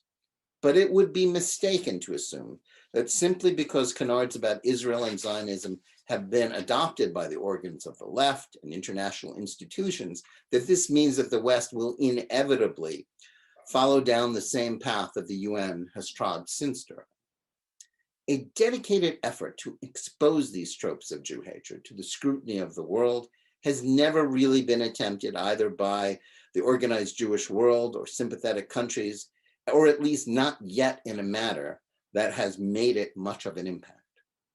What is needed is not more behind the scenes diplomacy and efforts to make friends among groups and nations that are in fact irredeemably skewed against Israel and for acceptance of anti-Semitism. Rather, what is needed is a forthright campaign by the Jewish world, Israel, and the people of goodwill everywhere to label anti-Zionist ideas and the apartheid Israel claim as not just lies, but lies that are the direct product of Jew hatred. There must be an end to the coddling of multilateral institutions and making excuses for them. It is time for anti-Semitism in international forums to be labeled as such by government and NGOs alike. When that happens, and it can if there is a sufficient will and willingness to expend political capital on this cause, then the defeat of those who have made Jew hatred mainstream again since Durban, I believe, is inevitable. Thank you. Thank you very much, Jonathan. And appreciate your optimism. I have a few questions. The apartheid label is the product of Jew hatred, and the failure to connect the dots is where we've fallen short. Would you agree or disagree? And yeah, I definitely do. This is not merely a matter of semantics. What has happened since Durban, and certainly it didn't just pop out of the earth, without formation, by itself, 20 years ago. There was plenty of lead up to it. What happened is that, the language was taken over. It wasn't just international organizations that have been hijacked by the Palestinians and others who share their desire to eradicate Israel. It's that they've won a lot of these language wars. They've been able to portray their cause in a way that is, as a cause for human rights rather than the denial of human rights. And I think we have to attack it directly on those lines. We cannot accept the premise that this is a case of David fighting the Israeli Goliath.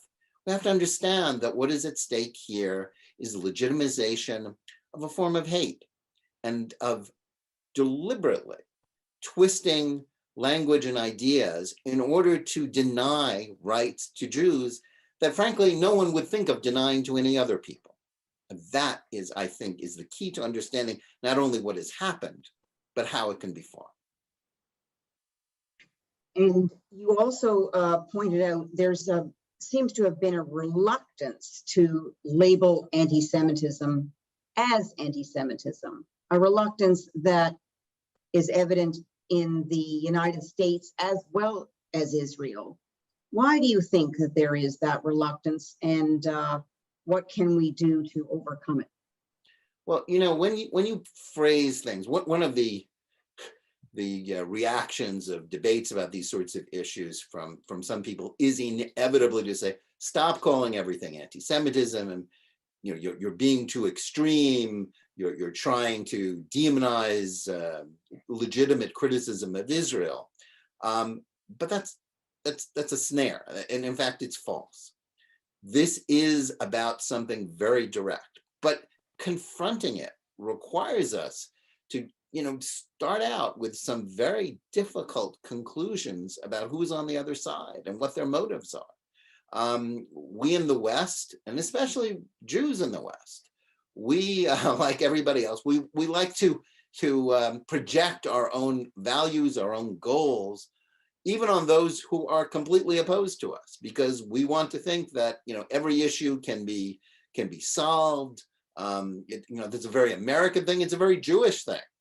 But in fact, understanding this conflict requires us to understand that there isn't a common goal here. The goals of the Palestinians, were it just a matter of a territorial dispute, it could have been solved decades ago. It's not. That's why it has moved into this ideological sphere, and their goal of eradicating Zionism, delegitimizing Zionism, treating Jewish self-determination as the one illegitimate form of self-determination, is completely, not merely counterintuitive to what the Jews want, it is exclusive to it. These two goals cannot be reconciled. Accepting that requires us to sort of discard some of the illusions that I think are the foundation of multilateralism and assumptions about diplomacy. And I think leaders in the organized Jewish world are as susceptible as career diplomats to not wanting to confront that truth. And that's why we are where we are.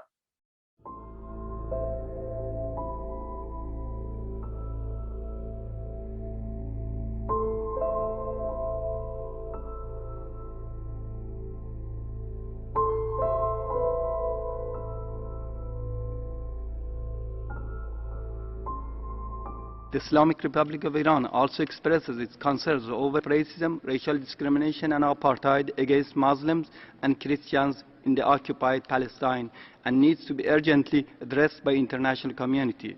Mr. President, in closing, my delegation once again emphasizes the equal inherent dignity of human beings.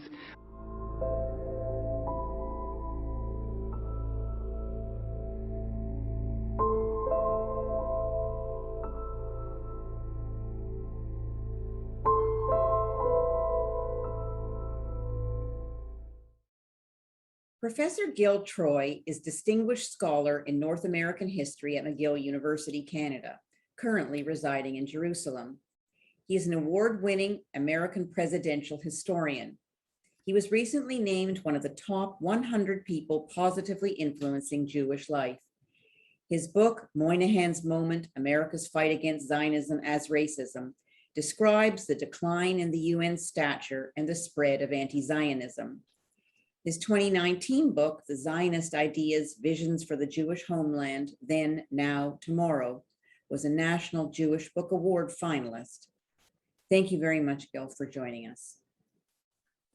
I'm supposed to say it's a pleasure to be with you, but I'm actually devastated that we have to stand up in 2021 and say this is unacceptable. And it's particularly devastating because this big lie, this big red-green lie, communist inspired and Islamist embraced, this black and white lie that somehow Zionism is racism, has been making its way around the international community, poisoning the international bloodstream for decades. And there have been many people, Jewish and non-Jewish, from the left and from the right, black and white, who have said, this is not acceptable, this will not stand, and yet it continues to stand. Let's go back to 1975, when Israel's enemies, and frankly, America's enemies, trying to humiliate the United States of America at a moment when the United States was down because of South Vietnam, because of crime, because of inflation, because of Watergate, and the Soviet Union looked like it was on its way up. And they said, how can we humiliate the United States? Well, let's go to the United Nations and single out the United States' good friend, Israel, and attack Israel. And of course, the United Nations has to follow procedure. And so on October 17th, the third committee meets, and it considers this resolution, this insane resolution, singling out one form of nationalism, Zionism, Jewish nationalism, in the forum of nationalisms, at the time 142 countries of the United Nations, and says this form of nationalism, Jewish nationalism, is somehow racist. Representing the United States of America that day was Len Garment, an old friend of Richard Nixon, and now working for Gerald Ford, who was the president of the United States. And Len Garment, as a trial lawyer, had weighed what was the right word to use to describe what was happening in the United Nations. The United Nations, which was established in the wake of World War II to bring peace and justice and sanity to the world. The United Nations, which in 1947 had recognized the Jewish people's collective need to have a Jewish state. And he comes up with the word obscene. Why obscene? Because an obscenity is something that actually sullies us all. An obscenity is something that is so outrageous that it takes what should be normal and distorts it.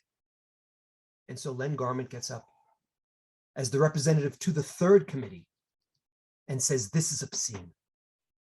And then the Israeli representative, the Israeli ambassador to the United Nations, Chaim Herzog, the father of the current president, Bougie Yitzhak Herzog, gets up.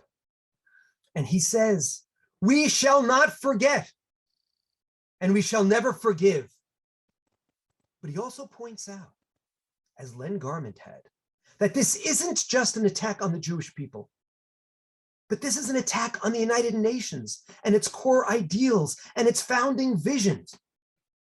And if phrases like human rights, if words like racism become weaponized and become used simply to single out one country that at this moment is unpopular, then what do we do with those core words, those core values, those core ideals?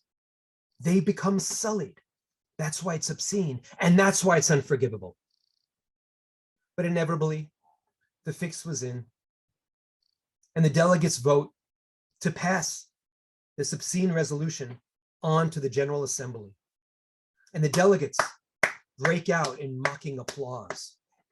And there are even some dancing on tables. Chaim Herzog, anticipating this scene, had warned the other members of the Israeli delegation. And Israelis can sometimes be a little hot-headed. He had said, you represent Israel, you represent the Jewish people, you represent democracy, do not show any emotion. And so they sit at their desks with their hands clasped, controlling themselves.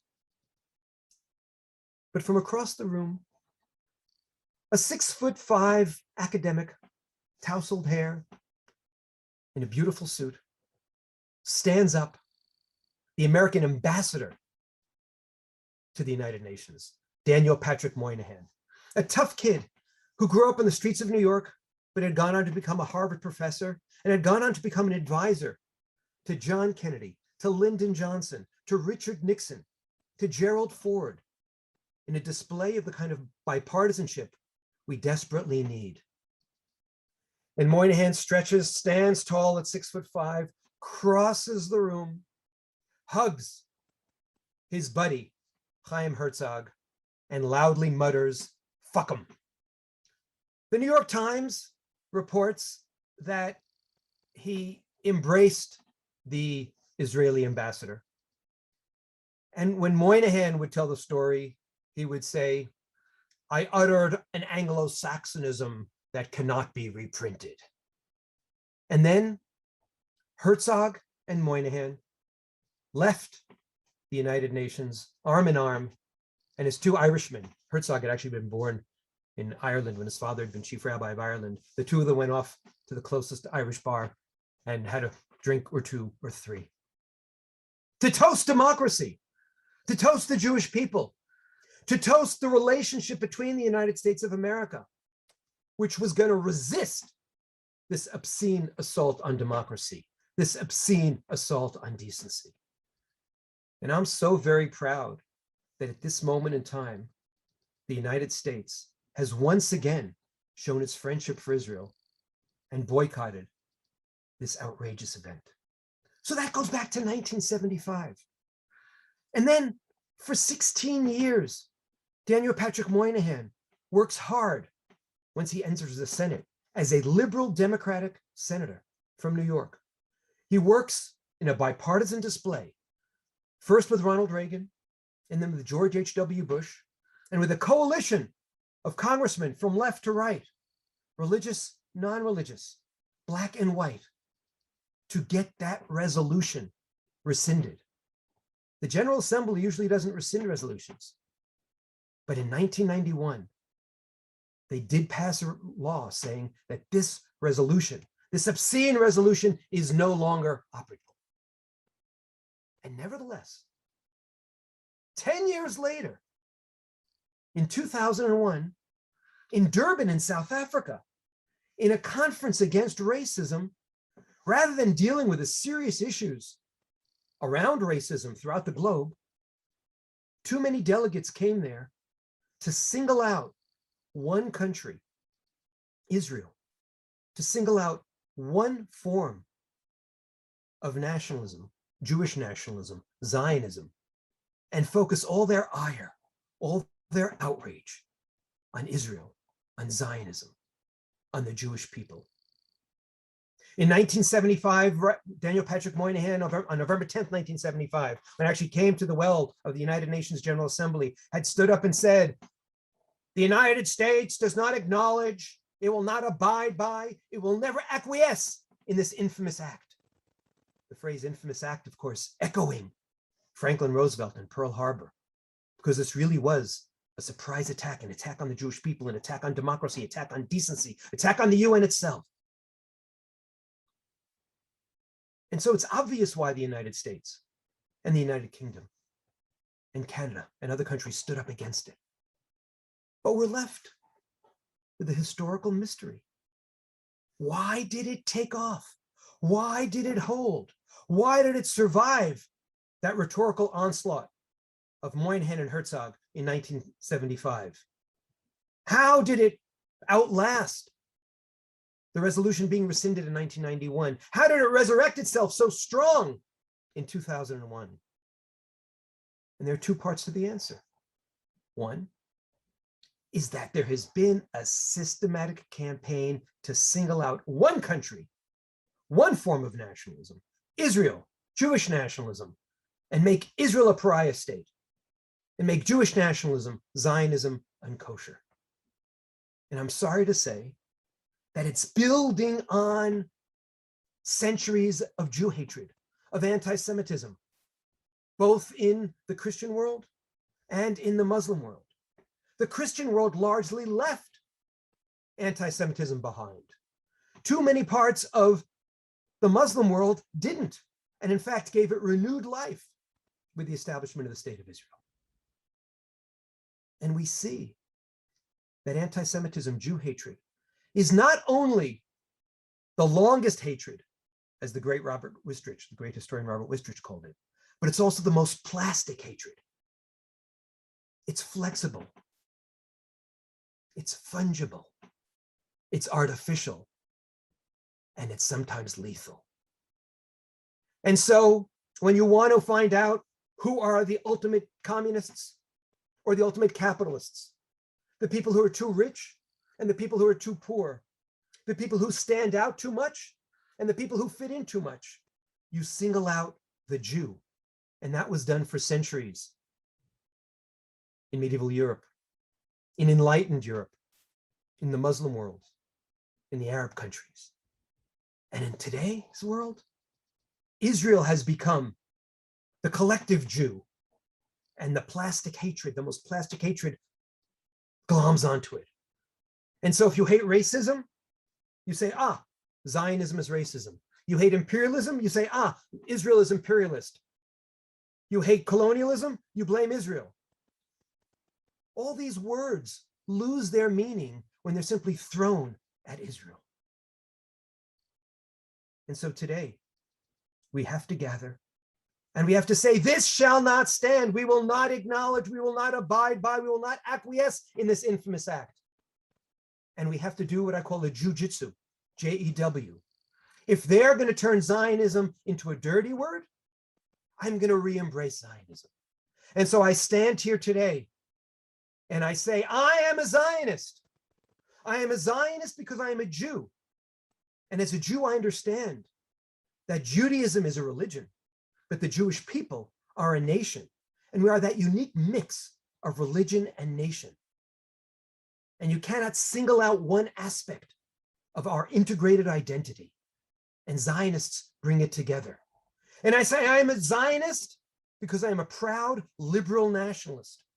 I look at nationalism as a collective opportunity to do good and as the best platform for building healthy liberal democracies, democracies that dream, that soar, that aspire to be good. In Israel, in the United States, in the United Kingdom, in Australia, in Canada, in France. We're a small club of democracies, but we're proud of our liberal nationalism. And there are sometimes tensions, of course, but that's the beauty of life, the power of life.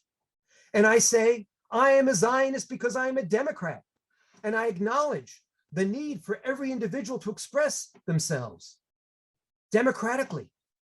And I notice how lucky the Jewish people are to have come home and to establish a democracy, which is really a miracle, given the fact we've always been surrounded by so many enemies. And that so many Jews spend so many centuries in such undemocratic places. And yet we've come back to the land, to our homeland, to say we are a people, we have ties to a particular homeland, to a particular land, the Jewish land, Eretz Israel, the land of Israel, and we have the right to establish a state on that land. And finally, I say I am a Zionist because I believe in peace, and I believe in justice, and I believe in brotherhood and sisterhood. And I know that Israel, while it's not perfect, has worked so hard both to reach out to every single one of its inhabitants, Arab and Jew, Muslim, Christian, and Jew, using nation and religion as definitions. And also, Israel has tried again and again and again to make peace. And so I call on all of us, as what happened on the streets of New York the day after the Zionism is Racism resolution, when they had a little rally and they were afraid that only 10,000 would show up, so they called it a youth rally. But instead, 100,000 people came, left and right, Jewish and non-Jewish, black and white, to say this shall not stand, to say we are Zionists, to say we are Democrats, to say we are liberal nationalists, to say we are standing for the righteous UN, the original UN, not the corrupted UN. And so I call on all of us, left and right, Jewish and non-Jewish, black and white, to create a coalition of good, a coalition of reason, to once again stand up against the lies of Durban, stand up against the lie that Zionism is racism, to stand up against the lies about Israel as some kind of evil state, and say we are so lucky to be living in the year 2021 with a proud, strong, idealistic Jewish state in friendship with its sister democracies. Thank you very much.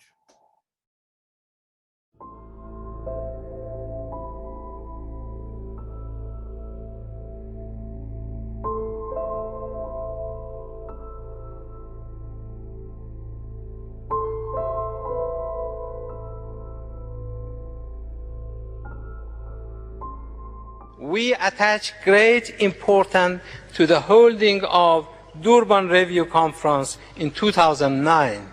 The Zionist regime continues and even intensifies its heinous crimes. The measures against the Palestinian people, including the construction of apartheid wall, are manifesting the prevalence of a racist regime in that territory.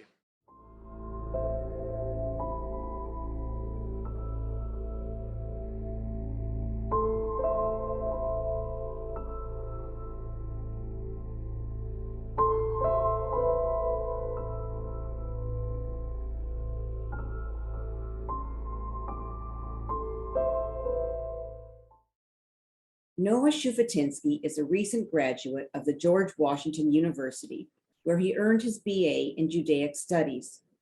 On campus, he was heavily involved in Jewish life and Zionist activism. Noah is also known by his stage name, West Side Gravy. As an artist, he fuses his passion for Jewish culture and history with his lived experience of growing up Black and Jewish across the US to write and produce hip hop. Through unapologetic songs like Diaspora, Angry Black Men, and Yahud, West Side represents his roots and illustrates the importance of using art to communicate the history of his people. Thank you so much for being with us today. My name is Noah Shufutinsky, and I'm also a hip-hop recording artist by the name of West Side Gravy. I use my music as an outlet to tell stories related to my lived experiences and identity. My Black and Jewish upbringing has informed a lot of the views I express in my songs, and it's very apparent in a piece I wrote about 3 years ago called Diaspora. Growing up, I always understood the importance of maintaining a connection to homeland, be that the region of West Africa where my ancestors were kidnapped from, brought to North America, and stripped of many elements of our culture, or Israel, where my ancestors were exiled from and forced to assimilate into the diaspora. The fact that I'm still able to connect to my roots is due to the dedication of generations before me, who sacrificed to give me the opportunities I have to embrace my background. A very important factor in this process of liberation is Zionism. The yearning to return to our indigenous homeland is what kept my people in touch with our culture, from the USSR to the cities of America. Framing this now fulfilled dream of Jewish liberation as anything other than social justice is ignorant at best and malicious at worst. Zionism as a movement dates back thousands of years to the moments immediately after the first exile of Judah. It has manifested itself in many different ways in very different diaspora communities and has always been an integral part of Jewish identity. The redefinition of Zionism by outside influences is dangerous and anti-Semitic, as well as blatantly patronizing to the Jewish community. It isn't something that can be framed as right-wing or left-wing because it predates those very notions. The misrepresentation of Jewish peoplehood in our ancestral land as racism is racist in itself for forcing an anachronistic and Eurocentric concept onto an indigenous Levantine people. In my song Diaspora, I was inspired to write about this after dealing with efforts to redefine my Jewish identity by fellow students on my university campus. It's important for me to highlight that in spite of efforts to speak over us and negatively portray our identity in a politically convenient light, it's important for us to control the narrative as Jewish people. Our Zionism is our liberation. It's our justice. It's the ideological and physical lifeline of our nation, and it exists independently of partisan political causes, and we have every right to define it for ourselves.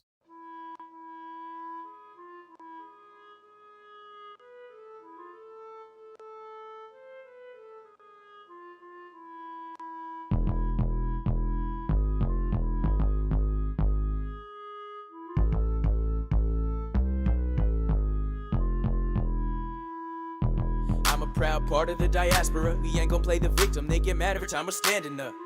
I'm proud of my people, what we accomplished. You're crazy if you think some rocket barrages will stop us. Look through our history and we've been through it all. Made it through slavery and a Holocaust and still standing tall. At the Kotel Western Wall, saying the Shema, meditating on all the populations to whom this song is dedicated. 6 Jewish families that resided in Khartoum. My Iraqi brothers and sisters survived the Farhud. The ones who came in 56 from Israel, now we're thriving. Garim Berushalayim. וגם בחיפה, הגולן בתל אביב, באר שבע, בהנגב ואלה by the sea. אתה יודע שלא שכחתי האתיופים שעשו את הכל, מה אתם אומרים שהם לא יכולים? I'm a proud part of the diaspora. In my heart I hold Jerusalem and Africa. Kicked us out of our land and started gassing us till we put our foot down cause we had enough. Check out the flag that I'm waving. 2 blue stripes and a huge star of David. Check out the flag that I'm waving. Keep shooting rockets, but you never gon' take it. Here I'm talking about the Jews will not replace us on college campuses that been trying to erase us. And all that BDS campaigning, we've dealt with worse problems and racist associations of students all acting stupid and thinking they're making differences, picking and choosing truths and not knowing what real resistance is. Say you value social justice, are you kidding us? What the hell gives you the right to tell me who's indigenous? You don't have it, you just assume the privilege of looking at other people and telling them what their image is. You want the image to fit your twisted narrative, but your divide and conquer tactics ain't scaring this diaspora, of which I'm a proud part. I got blue and white in my veins running through my heart. And they get mad when we're surviving. The truth is, the only way they like a Jew is if they're dying. So I'ma say this by the candlelight. Take a moment and remember the fallen for their sacrifice. Never again, never forget. They wanted us dead, we rose from the ashes instead. מלמדים ההיסטוריה מדור לדור. לא יהיה לנו עתיד אם לא נזכור. We wouldn't have a future if we didn't have a past. So every day we gotta take a minute and honor those who passed. Then wake up determined, cause we're returning to the ways that they tried to erase, that we're preserving. Scattered in the wind in diaspora conditions, still maintain connection to our traditions. From Morocco to Havana to Yemen, living in Aden, Ciudad de Mexico, Buenos Aires, we're all one nation. Through all of the oppression that they threaten, trying to shatter us, I'm still a proud part of the diaspora. I'm a proud part of the diaspora. In my heart I hold Jerusalem and Africa. Kicked us out of our land and started gassing us till we put our foot down cause we had enough. Check out the flag that I'm waving. 2 blue stripes and a huge star of David. Check out the flag that I'm waving. Keep shooting rockets but you never gon' take it.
Reverend Kenneth Meshoe is a pastor and political leader.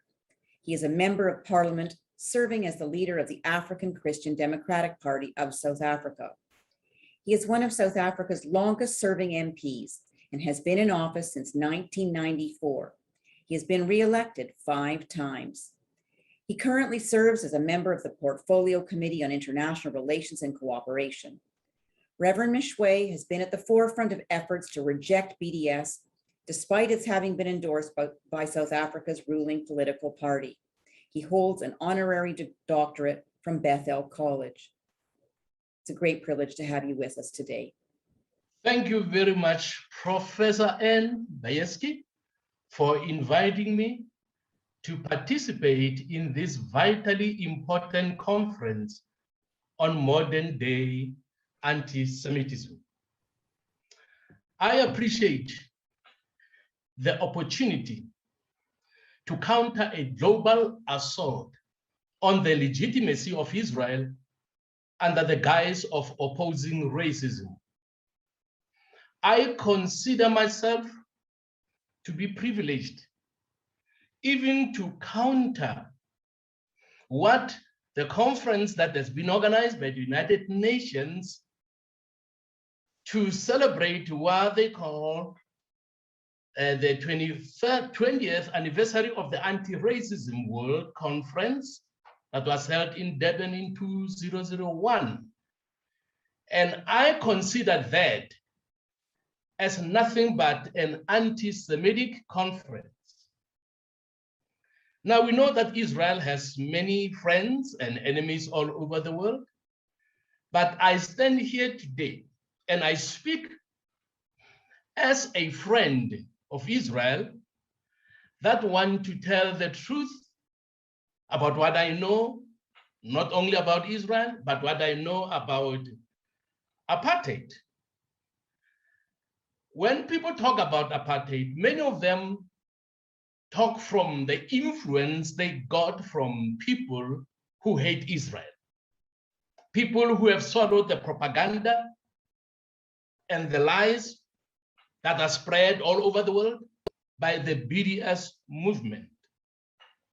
I want to say as a start that the political party that I lead in the South African parliament called the African Christian Democratic Party is known to have been in the forefront waging war against the propaganda and hatred for Israel and all the people who support Israel.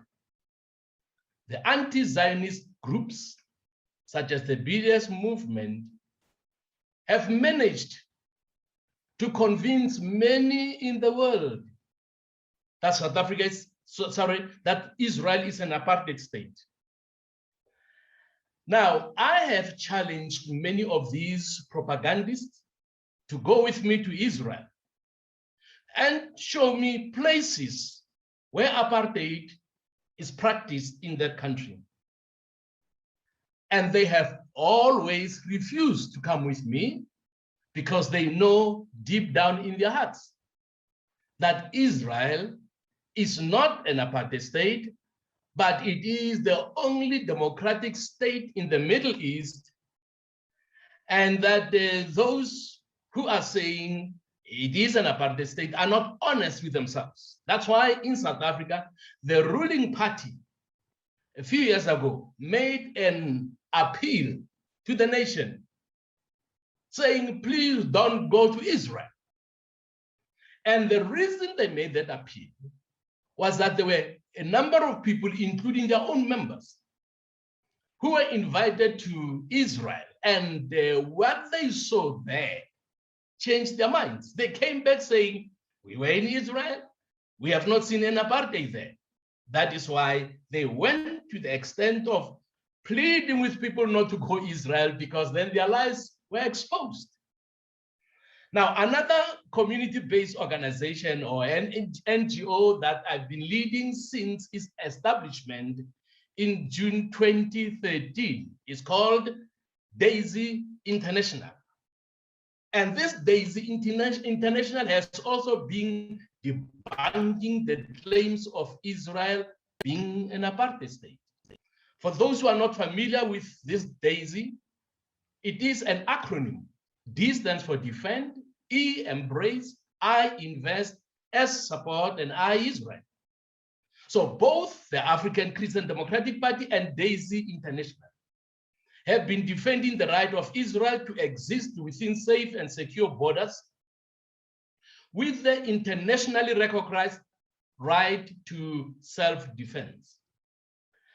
I now want to look at the original meaning of the word apartheid and see whether it can be justly applied to the democratic state of Israel.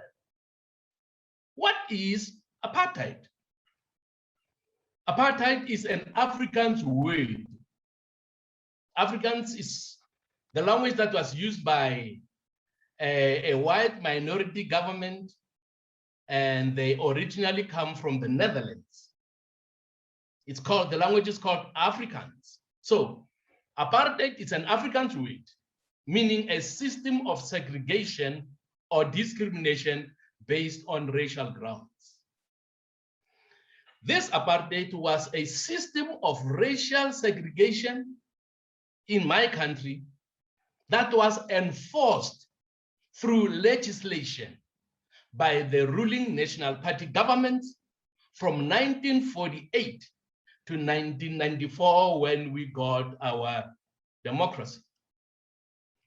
What made apartheid different to segregation or racial hatred that have occurred in a number of countries in the world is that with the National Party government, they formalized this racial segregation and enforced it through the law. I'm sure some of you might have heard the word dompas. Dompas meant that you had to carry a special book that would reflect your ethnicity. And Black people had to carry this in their pockets all the time. Only Blacks were having that kind of document. In that document is stated who you were, where you came from, and if I wanted to visit, I mean, this was real bad. If I wanted to visit another Black community, I had to get permission. And that permission would be stamped in that book. We did not have freedom of movement. It was an evil system. This evil system of apartheid denied Black people their basic human rights in the country of birth. It caused much pain and suffering among indigenous people who were the majority. And yet this majority were made to feel like they were unwanted and unwelcomed third-class citizens in their own country. So I want to submit to you, ladies and gentlemen, that it would not have been possible to sustain such a wicked system of apartheid if it was not entrenched by law. The police were mandated to enforce it. So those who accuse Israel of being an apartheid state are either honestly deceived or they are victims of propaganda and lies by those who hate Israel for whatever reason, and those who are dreaming of annihilating the state of Israel, which is the only democratic state in the Middle East. Now, for those obviously who are dreaming about annihilating Israel, well, we say they can continue dreaming. Israel will be there and it will stand forever because the contribution they are making in humanity today is immense. They are such an important role player in the affairs of the nations. Many of those who hate Israel, they are trivializing. And this for me is very important. They are trivializing the pain that millions of Black people in South Africa suffered under apartheid. Anybody who says Israel is an apartheid state is belittling, trivializing, minimizing the pain that we suffered as Black people under apartheid South Africa. Arabs and Palestinians living in Israel are enjoying rights that Black people in South Africa never enjoyed during all the years of apartheid. Looking at the original dictionary meaning of apartheid, there can be no real apartheid without an act of parliament. Now, I say those who hate Israel, who call Israel apartheid, and they want to label Israel negatively, they must coin their own word, but not use the word apartheid. Because I was born under apartheid. I know what apartheid is. I've been to Israel more than 20 times. The first time I went to Israel, I went there very, very curious, looking at where I could find apartheid. I went on the trains. I found Jews and Arabs side by side, some talking, some laughing together. We went to hospitals, we went to schools, and we did not see a school only for Arabs and a school only for Jews, as was happening in South Africa.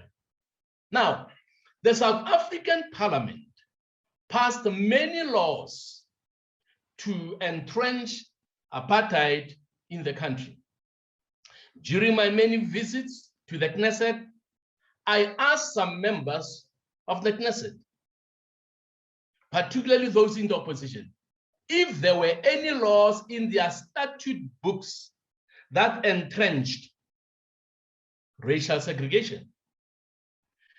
And to my surprise, they said there is nothing like that. People have to know, and obviously I'm going now to try and quickly highlight some of the pillars of apartheid in South Africa. Laws had to be passed by parliament before apartheid could really, really bring the pain that it brought to us as Black people. There were signs all over. Whites only, Europeans only. You see the trains, white only. The buses, whites only, Europeans only. In Israel, I tried to look for that. I never saw such signs, Jews only. I went to the beaches, went to the Dead Sea, saw both Arabs and Jews swimming together. Some even under the same shade, talking and having fun. The problem is the politicians and the haters. A few years ago, I had a friend of mine who was a pastor who visited Israel with members of his church, and he had an accident and had to be hospitalized. When he came back, he said, you know, when I went to that hospital, I also was very curious to see what was happening. He said, his bed, he slept between an Arab and a Jew. There was a Black South African between an Arab and a Jew. And he said, when they would have tea together, he would ask them questions. Guys, I was told that you're always fighting. Arabs and Jews, you're always fighting. And he said, both the Arab and the Jew said to him, no, we are friends.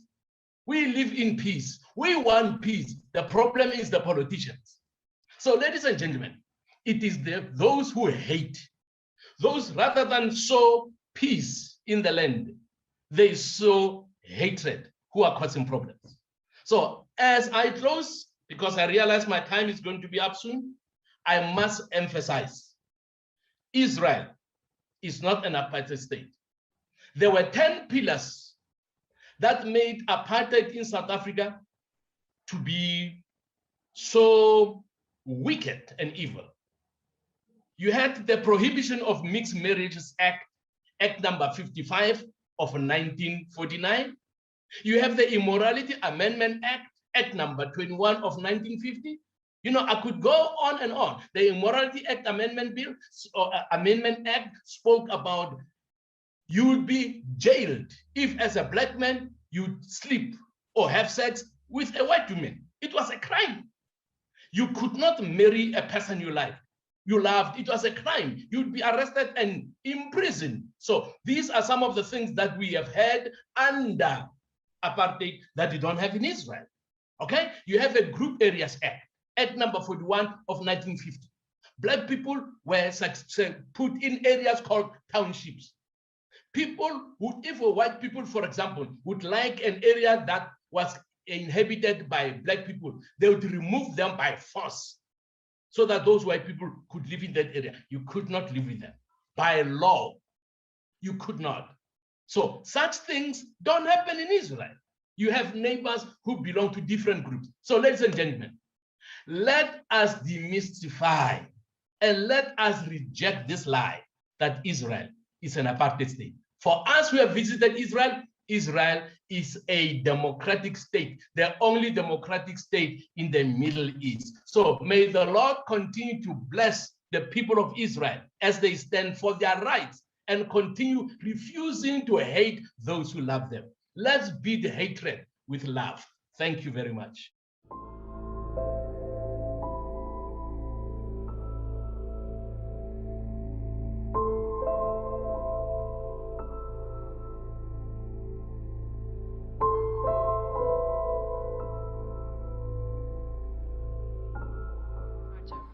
Israel's record of racism, violation, and disrespect of UN resolution is well documented. Israel continues to pursue apartheid over the Palestinian people.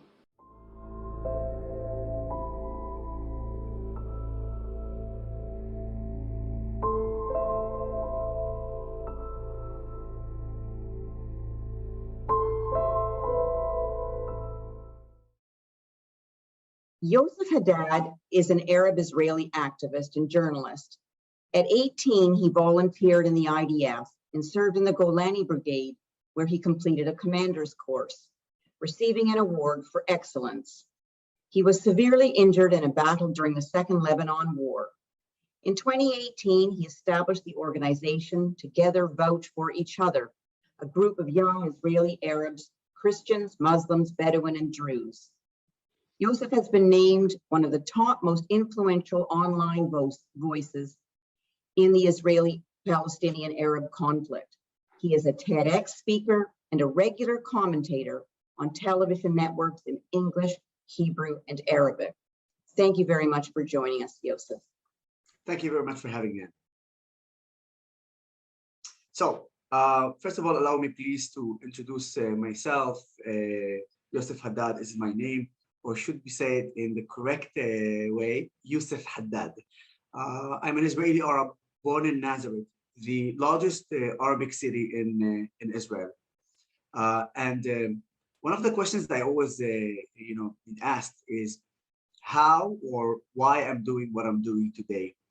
And the simple simple answer for that is during my childhood, I grew up playing football with my friends in Haifa, with the Jewish friends, Arab Christian friends, Arab Muslim friends, and Arab Druze friends. During that time, we would play every day soccer together. Well, you call it soccer, we call it football here in Israel.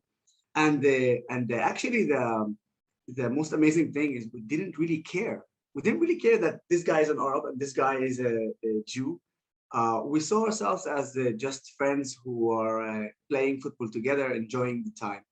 Time by time, we started to become more than just football friends, but friends. And they would come for dinner, and after that for holidays. I've been Jewish holidays and Muslim holidays from Passover to Eid al-Adha, and hosted for my friends, my Jewish and Muslim friends and Druze friends for Christmas. And we really grew up as an Israeli society. We didn't really care, Arab or Jews. That's how we saw each other. So we loved football. That was the common thing between all of us. But also the fact that we were all Israelis. And at age 18, obviously, in Israel, the Jewish people and the Druze men are listed to the IDF to actually serve in the IDF. And me as an Arab, it's not obligatory for me to participate or to serve in the IDF.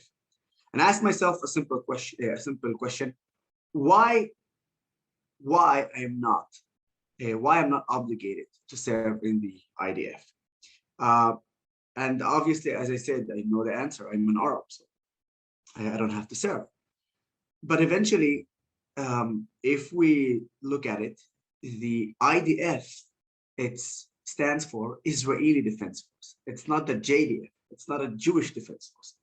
And when I serve in the IDF, when the IDF protects the civilians, the IDF protects all of its civilians, Arabs and Jews. And from that point, I decided to actually volunteer and serve in the army. One of the things that happened with me just before, a few weeks before my service, I had a call with one of my friends, and he asked me, Yosef, are you sure this is what you want to do? This is the path that you want to take? And I said, definitely, 100%. I want to join the army. I want to defend my country. I want to defend my society. Unfortunately, 1 week after that call, a terrible event happened in Israel. But because of that terrible event, if I was sure 100%, after that event, it became even 1,000,000% sure that this is the path that I want to take.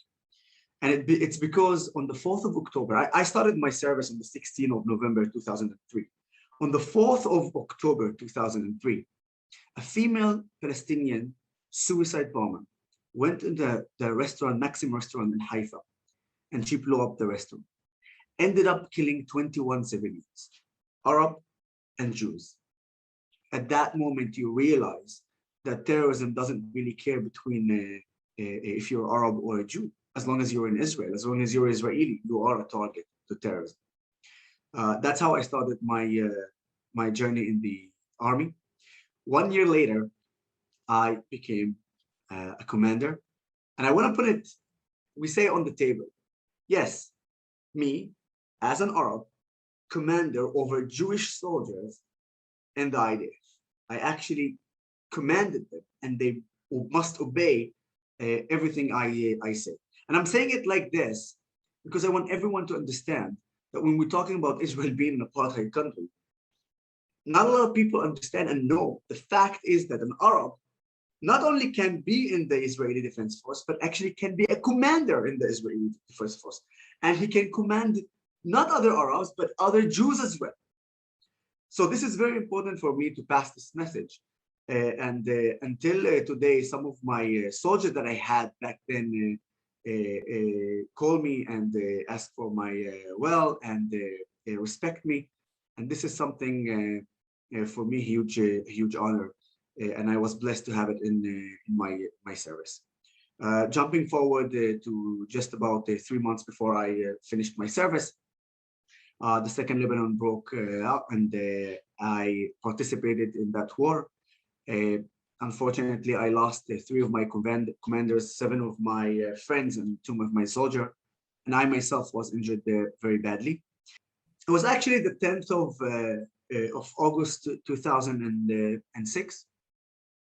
It was very early in the morning when we heard a huge bomb explosion very near to us. We understand that one of our units, the tank units, were injured badly from an anti-tank missile that hit their tank. So we had to evacuate them as soon as possible, and that's what we did. Unfortunately, the evacuation took time, and we found ourselves after finishing the mission. We found ourselves going back to the shelter daylight. Hezbollah ambush spotted us, and they decided to launch the same missile they launched at an anti-tank missile that they launched towards the tank. They decided to launch it at me. I was very lucky that the missile itself didn't really hit me. Otherwise, I would be in 1,000 pieces, but it would actually bypass me and hit a wall that was very close to me. From that explosion, I flew in the air, ended up laying on my belly. I understood that I was injured, didn't really know how badly I was injured. When I turned on my back, I saw that my foot was cut off. Obviously, I started shouting, my foot was cut off, my foot was cut off. I was very lucky that my soldiers, my friends, they evacuated me and rescued me very fast. And within 2-3 hours, I was back in the chopper, back to Israel. And the best doctors, Arabs and Jews, took care of me. And 1 year later, despite the fact that my foot was cut off, it was reattached. And today I run and I play football again. But I want to talk about what happened a little bit before I entered Lebanon. And then just 2 months after that, what happened with a conversation with one of my friends. Before I entered Lebanon, one of my friends called me and asked me, Yosef, how does it feel to go fight your Arab brothers in Lebanon? And I told him, I'm not fighting my Arab brothers in Lebanon. I'm fighting Hezbollah, the terrorist organization. So this was the conversation between me and him. He didn't understand where I'm coming from, but eventually we hang up the phone. And obviously he wished to stay healthy. He's my friend eventually. But after I got injured, 2 months later, he came and visited me in the hospital. And the first sentence that he said to me is not even hello. He said to me, now I understand. I understand what you said on the phone. And the reason he said that, because during that war, 44 civilians were killed by Hezbollah rockets. 44 civilians. Half of them were Israeli Arab Muslims. When I was in Lebanon, I was defending my country, I was defending my society. On my city, Nazareth, the largest Arab city in Israel, rockets fell down, killing babies, injuring dozens. So when I protect and defended my country, I protected also the Jewish and the Arab in Israel. Unfortunately, we lost soldiers and we lost civilians. But we needed to do what we needed to do. After that, eventually I become, after my rehabilitation, I kept volunteering and going speaking about Israel because it's very important for me, because I see what's going on in the world. The truth between what's going on and the reality of Israel to what's going on the social media, on the news, it's far away from what we are living. And this is why I'm doing what I'm doing. Obviously, as an Israeli Arab, not a lot of people understand that in Israel, there is 2 million Israeli Arabs, that they are not living in Gaza, that they're not living in the West Bank, but in mixed cities like Haifa, Lod, Akko, and in Arab villages, and in Arab cities like Sakhnin and Nazareth. Now, the 2 million Israeli Arabs, and I want to be more specific about why I'm specifically now talking about the Israeli Arabs, because there is some sort of organizations that say that the Israeli Arabs living under apartheid regime, that they cannot have any opportunities to succeed in Israel, that they have no rights. Now, listen to me. I'm not saying that we are perfect and Israel is perfect, but again, we are far away from the lies that they are saying.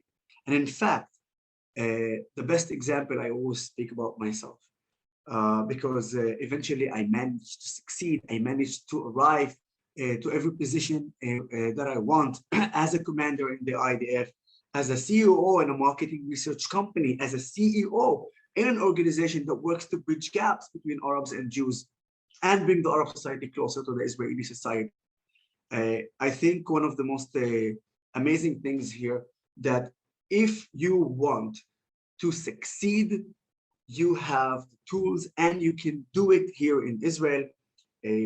Just to give you some of the examples, I don't know how many of you, for instance, know Samer Haj Yahya, a professor, I should say, Samer Haj Yahya. And if you don't know, just Google his name and you would find out that Professor Samer Haj Yahya is the head of the biggest bank in Israel, Bank Leumi. If you Google the name of Professor Msaad Barhoum, he is an Arab Israeli doctor, head of the Galilee Hospital in the north. If you Google the name of Bibas Nathu, he's a Muslim, and he is the captain of the football national team here in Israel. And we have judges, Supreme Court judges, members of Knesset.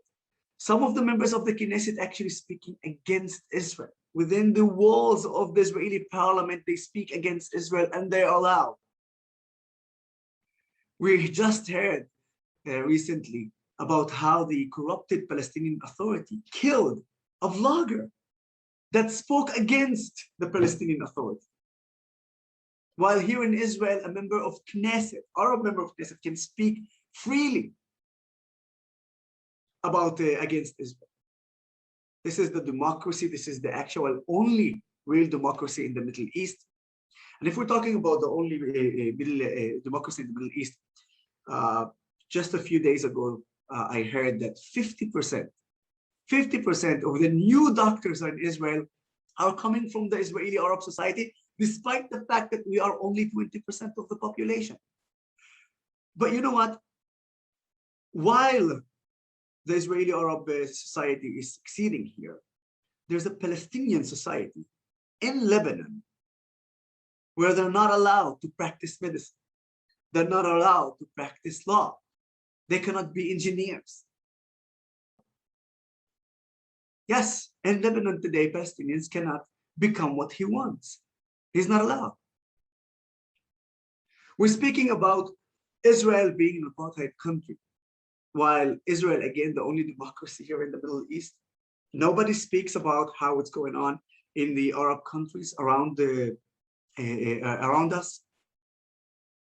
Nobody talks about the fact that if we spoke freely, nobody talks about the fact that if you give a choice to any Arab, in any Arab country, the option to come and live in Israel, they would say yes in a minute, even in a second. So it's easy. It's very easy to say Israel is an apartheid state, but any knowledgeable person or anyone who would come and visit Israel would understand how it's far away from the reality and far away from the truth. And for my last subject before I finish, I would like to speak about just shortly about Gaza and the West Bank. You know, always this speaking about Gaza being under seizure, and the fact is that the Gazan people are suffering. You know what? I actually agree. The Palestinian people who live in Gaza are suffering. They are suffering from the terrorist organization Hamas. I have friends who actually call, who speak with me and tell me exactly what I'm telling you right now. During the last operation, after that Hamas claimed the win, some of my friends in Gaza called me and said, listen, they're forcing us to go out to celebrate. While we're celebrating the destruction, what we're celebrating are people dying because of their decisions of how they actually manage our life. A lot of their rockets actually fell down on their own people, and they're using civilian buildings as a military and as places to launch rockets to Israel. And actually they themselves put their own people in danger. The Palestinian people in Gaza needs to be free from Hamas, free from terrorism. Israel has not even 1 inch in Gaza. And don't forget, Gaza has a border with Egypt. And if Egypt decided also to close that border, it's because of Hamas. It's very ironic that UN representatives and other organizations didn't even focus on what's going on in Syria, while Israel, the IDF, yes, the IDF itself, helped Syrian civilians, innocent people, women, men, and children, helped them. Yes, Israel helped an enemy country in terms of medical. We actually, because of the IDF, they managed to reopen 2 important clinics in Syria. Yes, the IDF supply those equipments for the Syrian civilians. So while Israel is actually doing a huge humanitarian act for enemy countries, other people who are so blinded by hatred and in a way even by anti-Semitism, and they're not focusing on the real not focusing on the real problems, rather just want to be biased against us. I can't accept it. I will fight it with all my power, and everywhere I'm invited, I will speak out loud against those bias, and I will reveal the facts and say the truth about what's going on here in Israel.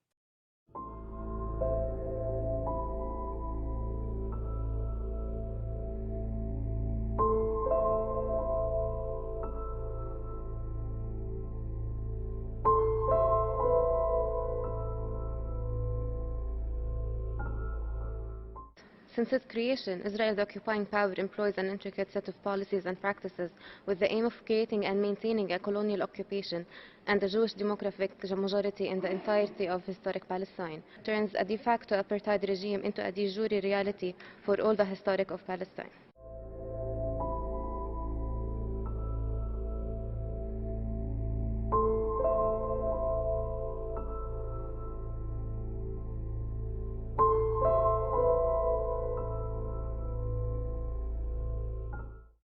Lieutenant Colonel Maurice Hirsch is an international law expert who specializes in the prosecution of terrorists, the Palestinian Authority, and international law as applied in Judea and Samaria.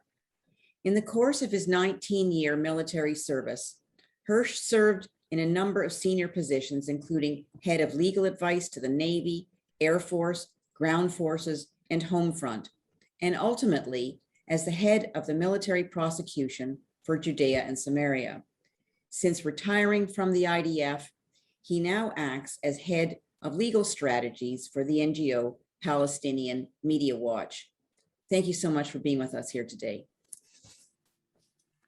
Thank you, Anne, for the introduction. It's very nice to be with you. What I'm going to try and talk about today is the idea and the proposition that Israel is an apartheid state, that Israel is a racist state. That is a claim that is often made against Israel in international forums, having its roots obviously in the Durban conference almost 20 years ago. Really, as you quite rightly pointed out, my background is I'm South African. I was born in South Africa. I grew up in South Africa. I experienced apartheid firsthand with my parents being arrested. My mother had previously worked for Nelson Mandela. My parents were arrested for having illegal relations with people of color. I experienced apartheid on a first-hand basis, and I know exactly what it looks like. When it comes to Israel, on the other hand, there cannot be a further reality. South Africa, as we know, was a society, and apartheid was a society that really expelled Black people from the public forum and prohibited them from taking part in any walk of life. In Israel, Israeli Arabs are part of the judicial system. We have judges, Israeli Arabs, as Supreme Court judges. We have doctors, we have lawyers, we have civil servants. We even have at the moment Israel's Corona czar, COVID-19 czar. The person who's running Israel's response to the COVID-19 pandemic is an Israeli Arab. In my experience in the IDF, I had a tremendous experience of coming into contact with Israeli Arabs. More and more Israeli Arabs who are volunteering to serve in the IDF. Not only Druze Arabs, but Muslim Arabs, some of whom I had really the honor to serve alongside. At one stage, I was head of the AWOL prosecution for Israeli soldiers who ran away from the army without permission. Under my command were 2 Israeli Arabs, Muslims, who had volunteered for service. One a woman, a Bedouin woman, and the other a Muslim from the north of the country. All of them joining together in the effort to prosecute Jewish Israeli soldiers who had run away from the army. The number of Israeli Arabs volunteering for the army grows every year. Now, as you mentioned, I work in Palestinian Media Watch. And so 2 years ago, we decided to undertake a study of the first Israeli elections in 2019. There have been a few elections since then, unfortunately, but we did a study of the voting patterns of Israeli Arabs to the extent that we could identify and isolate only the Israeli Arabs. What do I mean? Of the 1 million Israeli Arabs that have the right to vote, again, compare with South Africa and apartheid claim no black South Africans had the right to vote. Of the 1 million Israeli Arabs that had the right to vote, over 50% used the right to vote. Of that 50%, 27% of the Arab voters who are living in the only Arab cities and towns, 27% voted for Zionistic parties, not just Israeli parties, not parties for Israeli Arabs, and their parties are for just Israeli Arabs. They voted for Zionistic parties, Jewish parties that believe in Israel's and the Jewish people's right to exist in their homeland in Israel. 27% of the voters voted for those parties. That's over 112,000 people just in the towns that we could identify as being solely Arab, or the villages that were solely Arab. It doesn't take into account, obviously, the hundreds of thousands of other Israeli Arabs that voted in the mixed towns, that also voted for Zionistic parties, just specifically in the towns that were specifically Israeli Arabs.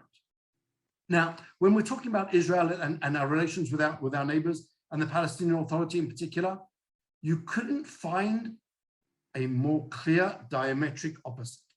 The Palestinian Authority, I will say, and this might be shocking to some people to hear, but it must be heard and it must be said and it must be understood.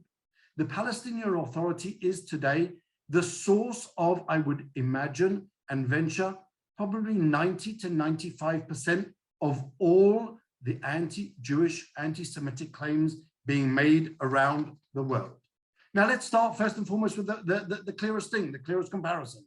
In South Africa, apartheid started with the land laws. It started with the prohibition of black South Africans to own land. Whereas in South Africa, that course was taken to a great extent and banned really black South Africans from owning 93% of the land. The Palestinian Authority has taken that apartheid policy and taken it all the way to its final course. According to the Palestinian Authority law, no one is allowed to sell land to Jews. Jews cannot buy land. Jews cannot be sold land. If you are a Palestinian and you sell land to a Jew, the punishment prescribed by law recently, I would say recently, just 5-6 years ago, raised by Palestinian Authority Chairman Mahmoud Abbas, the punishment for selling land to Jews is life imprisonment with hard labor, not just life, with hard labor. That is something which is imposed on, sadly, on a regular basis. For many people, the understanding is not clear. For many people, they would like to believe that the Palestinian Authority only would like to take control of Judea, Samaria, possibly parts of Jerusalem and the Gaza Strip. But from the point of view of the Palestinian Authority, that is not the case. Their ideology, the cornerstone of their ideology, is that every piece of land between the Jordan River and the Mediterranean Sea belongs only to the Arab Palestinians. It is Islamic Waqf.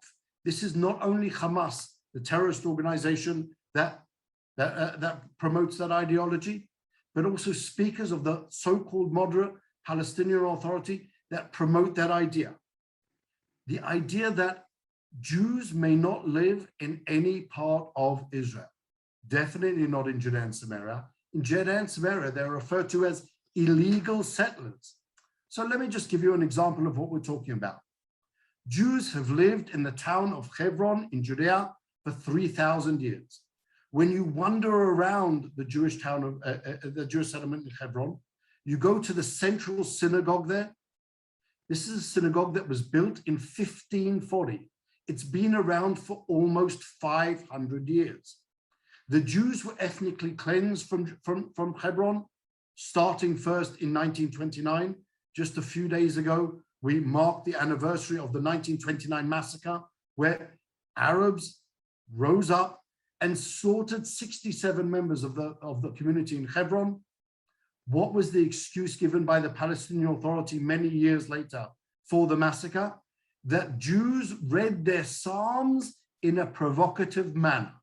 That was the justification to kill, maim, murder babies and women living in Hebron. The Jews were finally eradicated from Hebron, ethnically cleansed from Hebron in 1948, when they were thrown out by the Jordanians who took over the area. When they came back to Hebron in 1967, they were suddenly called settlers. Suddenly, according to the Palestinian Authority, to Human Rights Watch, an organization that ostensibly defends human rights, they are settlers. We're talking about Jews returning to property that had been in their family for generations, to live in an area where their ancestors had lived 3,000 years before, but also as long as 20 years before, to resettle in those lands. Now, suddenly, those Jews were illegal settlers. They were settlers who had been transferred by the Israeli government against their will, against and in breach of Article 49 of the Geneva Convention. This is something which cannot be understood, which cannot be accepted. The idea that a human rights organization would call a Jew a settler, and I saw this recently in a report issued by Human Rights Watch. A Jew is called a settler merely because he desires to own land in the area that was liberated in 1967 from the Jordanian occupation. He doesn't have to live in that area. He doesn't have to be resident in that area.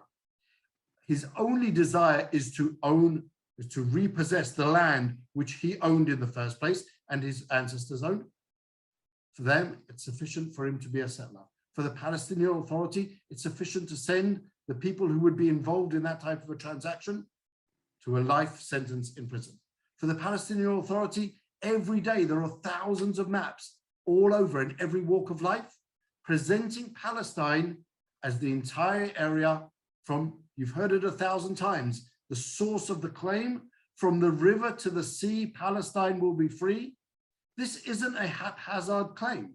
This is a claim that is raised and made and has its origins in the Palestinian Authority, because that's what they teach every single day, day in, day out, day in, day out. Every Palestinian child knows that the geographical area of Palestine is 27,000 square kilometers, which is the equivalent to all of Israel. Israel cannot exist. It's not just Judea and Samaria. It's not just Jerusalem. It's not just the Gaza Strip. Israel has no right to exist. And that is the message that is presented throughout. The epitome really of the racism, the idea that Jews have no right to exist in this area. We are adopting, or the Palestinian Authority is really adopting the Nazi ideology of creating areas that are Judenfrei, that are free of every Jew. That is their goal, because Jews, again, are something which cannot be tolerated in the area. When it comes to freedom of religion, for example, they are very, very clear about their ideology. They are very, very clear in what they say. For Jews, on the one hand, you have the Temple Mount, the site where Solomon built his temple over 3,000 years ago. That is Judaism's holiest site in the world. On that site was built some 1,200 years ago, a mosque. Now that mosque is referred to as the Al-Aqsa Mosque, that's its name, but the Palestinian Authority takes that idea one step further. Whilst the Waqf in 1925 identified the site of the Temple Mount as something which was unequivocally the history of Solomon's temple, the Palestinian Authority constantly refers to the temple as the imaginary temple of the Jews, wiping out Jewish history. When Jews dare to wander onto the Temple Mount, the Palestinian Authority Chairman Mahmoud Abbas goes on television and says that Jews are contaminating the mosque with their filthy feet. Jews visiting the holiest site in the world to Judaism are contaminating the site with their filthy feet. Now, we're not just talking about going into a mosque. The mosque is one building with on the bigger site. We're talking about going into the wider courtyards. Jews obviously don't go into the mosques. But because of the Jews' wish to just go up onto the Temple Mount, they are contaminating their site with their filthy feet. We can't even talk about the right to pray there. That's something which is completely unacceptable. When it comes to, again, adopting Nazi ideology, Jews are seen as something which spreads germs, as a creature that spreads germs. When we entered the COVID-19 pandemic, there were dozens and dozens of caricatures showing Jews as the germ infecting the Palestinians. Jews were intentionally coming to infect the Palestinians with COVID. It had nothing to do with the idea that we were neighbors and going through the pandemic together. Jews were intentionally contaminating the Palestinians, spreading their evil ideology and their evil nature throughout the Palestinian people. The Palestinian Authority is so despises Jews that it invented already for over 25 years a policy that's come to be known as the pay for slave policy.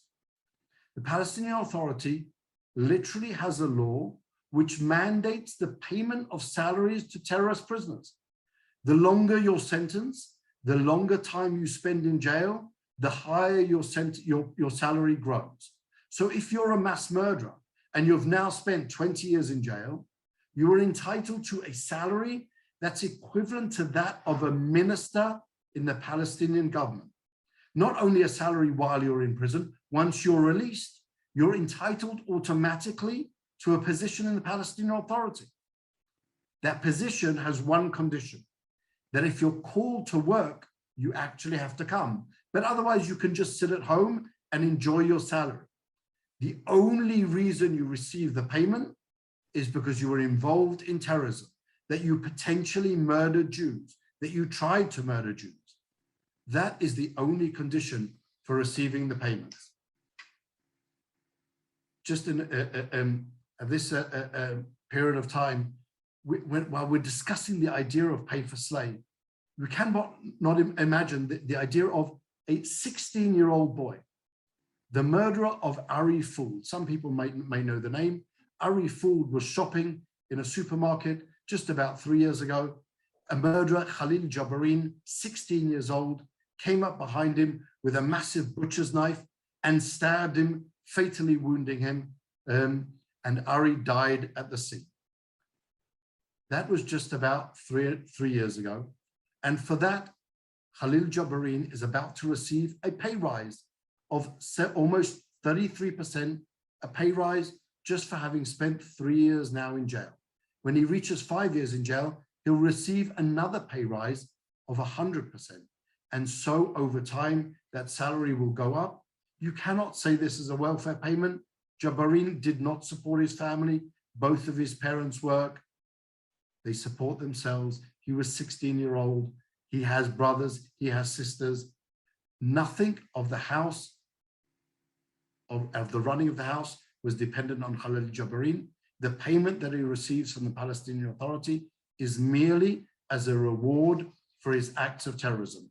Now, when Khalil Jabarin was arrested, the world jumps onto the subject, saying that there's arbitrary arrests.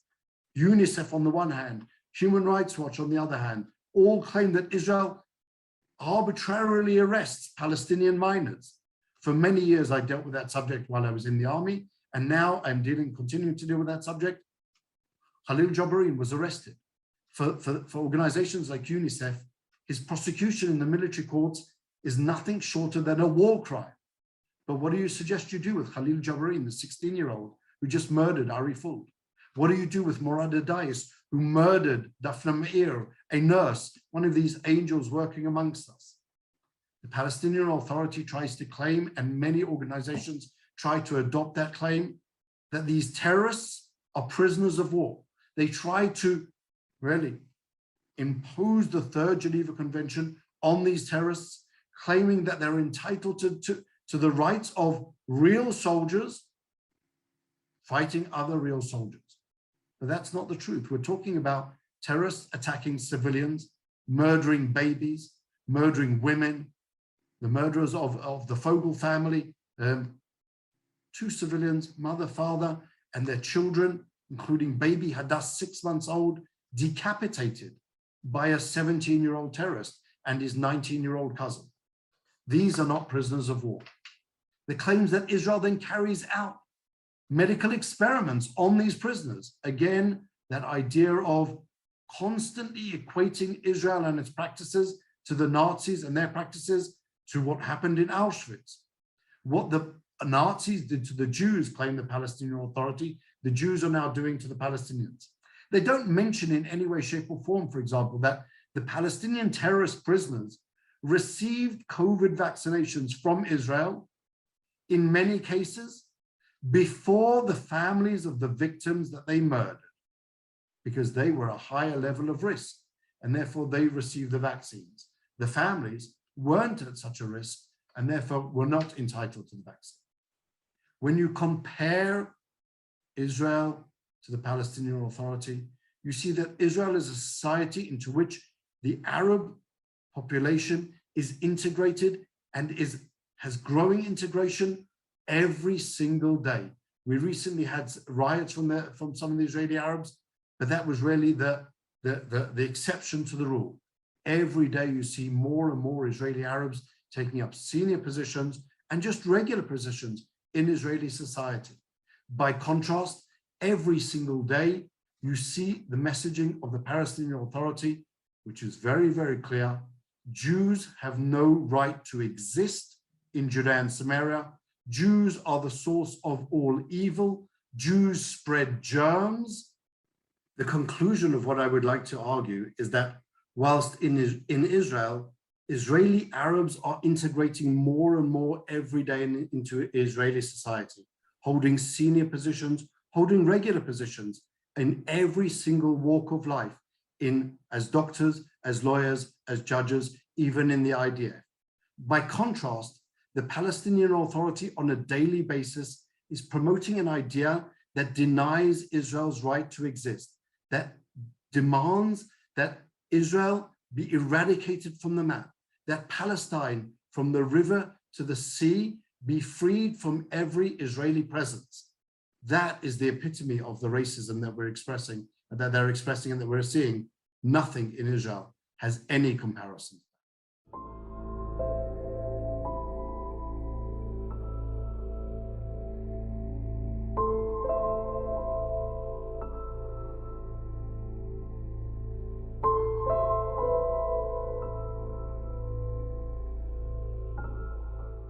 Will do our utmost to preserve and to maintain and to further strengthen the issue of Palestine in this document, in the Durban document. We strongly urge state representatives to clearly and definitively emphasize the core source of Israeli aggression towards the Palestinians. Specifically, we want to reaffirm that institutionalized discrimination on the grounds of nationality, ethnicity, race, and religion constitute a root cause .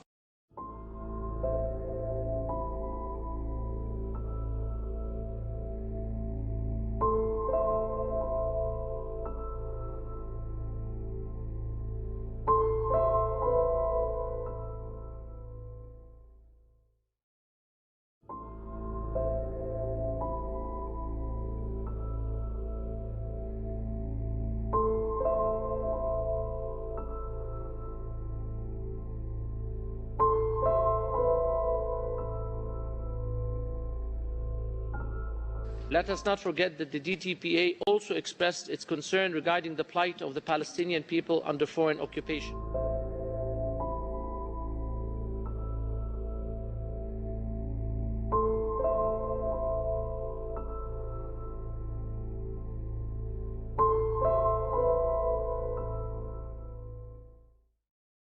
Gadi Yevarkan is a member of the Knesset, Israel's parliament. He made Aliyah to Israel from Ethiopia in 1991 when he was 10 years old. He served in an elite unit of the Israel Defense Forces and is a major in the Army Reserves. As a member of the Likud political party, M.K. Yevarkan served as the Deputy Minister of Public Security. He currently holds the position of Chairman of the Knesset Caucus to combat defamation, delegitimization, and the BDS movement. Thank you so much, Mr. Yevarkan, for joining us today. Thank you, Anne, and dear friends. It is an honor to share some of my ideas on this critical issue. And today, I will speak truth to propaganda because moral clarity rests on truth. Today, in Durban 20th anniversary, I have come to tell you the truth about the United Nations Conference Against Racism. It is true that Durban was not and is not a conference for human rights. It is a crucifixion of Jewish human rights. And Durban is a moral embarrassment for United Nations itself. Yes, my friends, these are strong words, and I say them to tell a bigger truth about the United Nations defamation and demonization of my people, the Jewish people, and my home, Israel. The truth is that Durban has imposed apartheid against the only Jewish and democratic state in the world located in the middle of the Arab-Muslim Middle East. And sadly, Durban is not Semitic because it only targets the Jewish state and no other with the apartheid label. Durban has used and abused the suffering of millions of black South African victims of apartheid by racializing Israel. Durban is not a conference against racism. It is a racist conference against sovereign Jews. It would be funny if it was not so sad. Simply said, the apartheid label of Israel is identity politics and an example of the new Marxism in the West. And today, apartheid label has deep roots in Soviet and PLO propaganda against Israel. Way back in 1961, PLO founder Ahmad Shukeri accused Israel of apartheid. And later, in 1974, PLO chairman Yasser Arafat compared Israel to apartheid South Africa from the United Nations podium. This was the same terrorist Arafat who killed thousands of innocent people, including Americans and American diplomats such Ambassador Cleo Noel. And in 1975, Arafat and his Soviet paymasters pushed the big lie, the Zionism is racism resolution, which stood until 1991. For many years, the United Nations has promoted fake apartheid against Israel, the only democratic country in the Middle East that guarantees by law freedom for every Jewish, Muslim, and Christian citizen. The irony is this. In countries like Jordan and Egypt, Islamist parties are outlawed. But in Israel, an Islamist party is making laws in Israel's parliament and is a partner in Israel's government. My friends, wake up. The apartheid anti-Semitites know the truth about Israel democracy. They know that Israel has Arab high court judges, Arab government ministers, and many Arab Knesset members.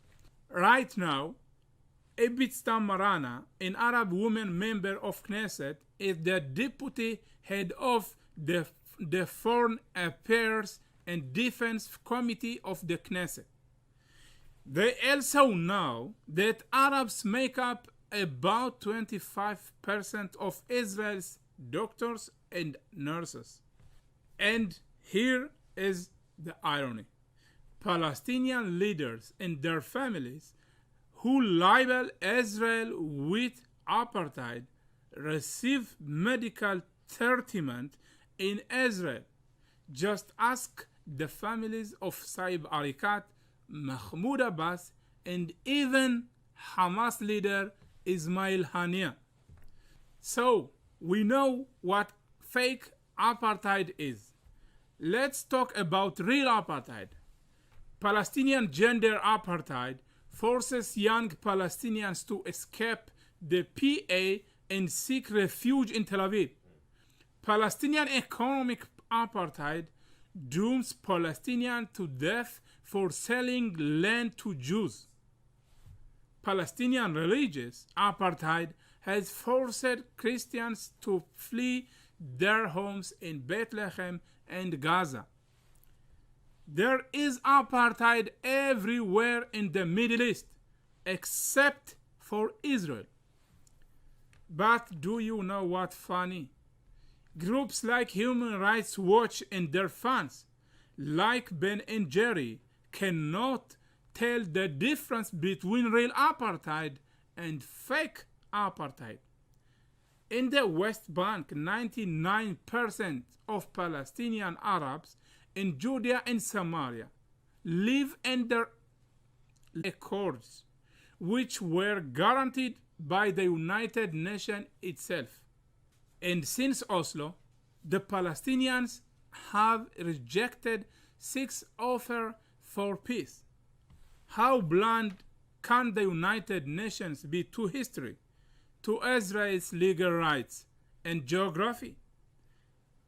Let me tell you, the United Nations has just as blind to mass murder and apartheid for decades in Rwanda, Kosovo, and Somalia. United Nations is silent on the Taliban's gender and religious apartheid in Afghanistan, and we see that tragedy today. What about Iranians' discrimination and oppression of its own people and other it occupies in Lebanon, Syria, and Yemen? And let's remember United Nations hypocrisy in North Korea and China. Today, the United Nations has failed in its original mission to advance peace and security for all nations. Israel has taken up that mission. The United Nations should open its eyes to the Abraham Accords and a new Middle East of peace and normalization between Arab states and Israel. Sadly, the Palestinian leadership has BDS its Arab neighbors for embracing Israel and peace. Has the United Nations said a word? But Israel's Arab neighbors know the truth. They know Israel is not the problem in the Middle East. Israel is the solution for the Middle East. Will the United Nations atone for Durban's moral mistake? In the meantime, the truth stands with Israel. Israel will continue making new friends and fighting enemies, old and new.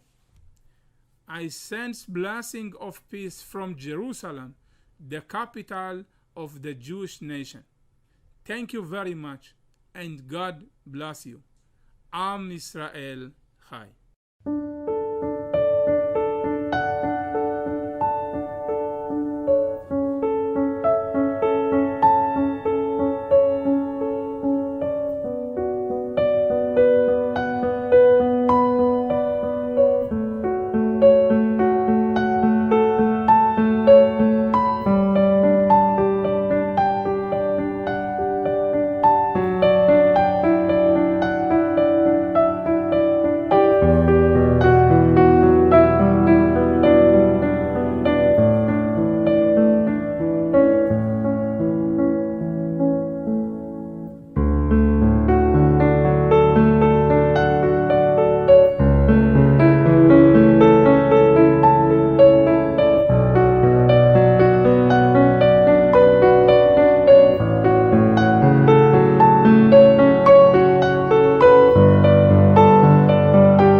Rabbi Abraham Cooper is Associate Dean and Director of the Global Social Action Agenda for the Simon Wiesenthal Center, an organization he helped found along with Rabbi Marvin Hier.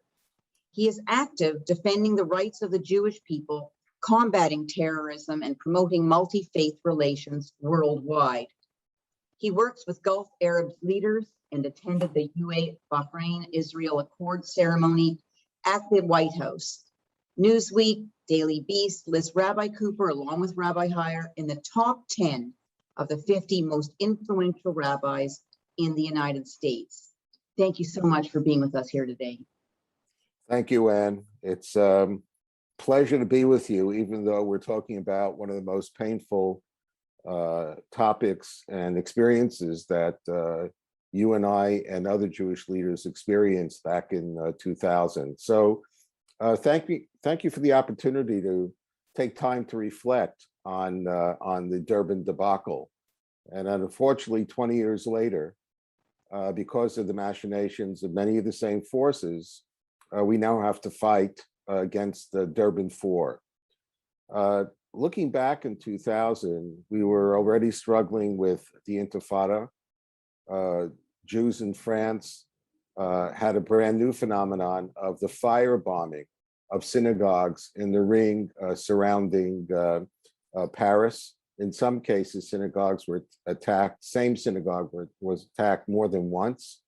So the violent anti-Semitism that was also targeting our institutions was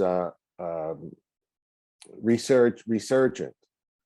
Now, as far as the Wiesenthal Center, and I can't speak for other groups, but I imagine it's not a whole lot different. We were so excited about the idea of a world conference against racism that we bring together over 3,500 NGOs that would enable people like myself to interact with human rights activists from all over the world, including Asia, Dalits, indigenous people from the Americas, you name it, everyone who could show up did in fact show up. And we were quite excited to have that opportunity, also knowing that there would be somewhere in the vicinity of 1,500 media converging on Durban, South Africa. This and more. In the year 2000, Kofi Annan was the Secretary General of the UN, an African. We had Colin Powell, an African American, who's the Secretary of State of the United States. And the notion of coming, or you might say even rewarding, the post-apartheid South Africa as the venue for the first major UN conference of that sort on the African continent, you would think would be an amazing convergence that would bring someone like a Colin Powell to participate and head up the US delegation. That was not to be. The United States and a number of other countries, but particularly the US, was furious that as they understood things were heading towards Durban, that the issue of reparations for slavery in the United States was going to be near the top of the issues debated by the NGOs and then presented in the final document to the governments. That was something that the US would have nothing to do with. At the same time, and I think to his historic credit, my colleague, Dr. Shimon Samuels, took the time, effort on behalf of the Wiesenthal Center, and turns out the larger Jewish concerns. We were members of ECOSOC at the UN, and that means that we had access to what are called PrepComs, advanced meetings, where you have some idea of what's going to actually take place during the conference. I know there was one in Warsaw. He schlepped to South America, but the prize that we were most interested in was the last meeting. And of course, where would that be held if you were talking about anti-racism? Tehran, Iran. And throughout this process, Mary Robinson, who was in charge of Durban, and I think many observers thought this would be a stepping stone for her to become the Secretary General of the United Nations, former president of Ireland, amazing name recognition worldwide. She kept assuring us, no, you guys will be able to attend Tehran as well. Well, as it happened, we weren't. Shimon protested directly to Mary Robinson. And lo and behold, as soon as the last flight from a European capital like Paris left for Tehran, we received under the door an invitation to participate. So we saw that not only in terms of that shtick, but what was coming down the road, we anticipated that we would have some problems. I don't think anyone anticipated what it was that we actually going to experience at Durban. So as briefly as I can, it turned out not to be a human rights meeting. It turned out to be an ambush of the Jewish people, a slander of Zionism and Israel, and orchestrated and perpetrated by the guardians of civil society, 3,500 NGOs, a lot of the big players, the main players. I'm sure you'll be hearing from other experts and speakers, groups like Amnesty International, Human Rights Watch. They basically were either nowhere to be seen or complicit with what was evolving. And what was the goal of this conference, well, of the hijackers? It was to memorialize the term apartheid in the country in which apartheid was created and was overcome by nonviolent means, and then apply it in the 21st century, the new 21st century, graft it onto the Jewish state of Israel. A horrific goal, a cynical game plan, one of which, of course, we're still fighting. Secondly, was to decouple the concepts or the concerns over anti-Semitism from any of the anti-racism activities of and rules and laws of the international community and of the NGOs. And finally, the most pernicious goal, although it may not have been explicitly pronounced, was to actually reintroduce with vigor Zionism is racism. And what better place to achieve all of that than in South Africa, in post-apartheid South Africa. And you and I were there. I served as the spokesman for the Jewish groups. I think there were about 25 groups and individuals who came, very committed.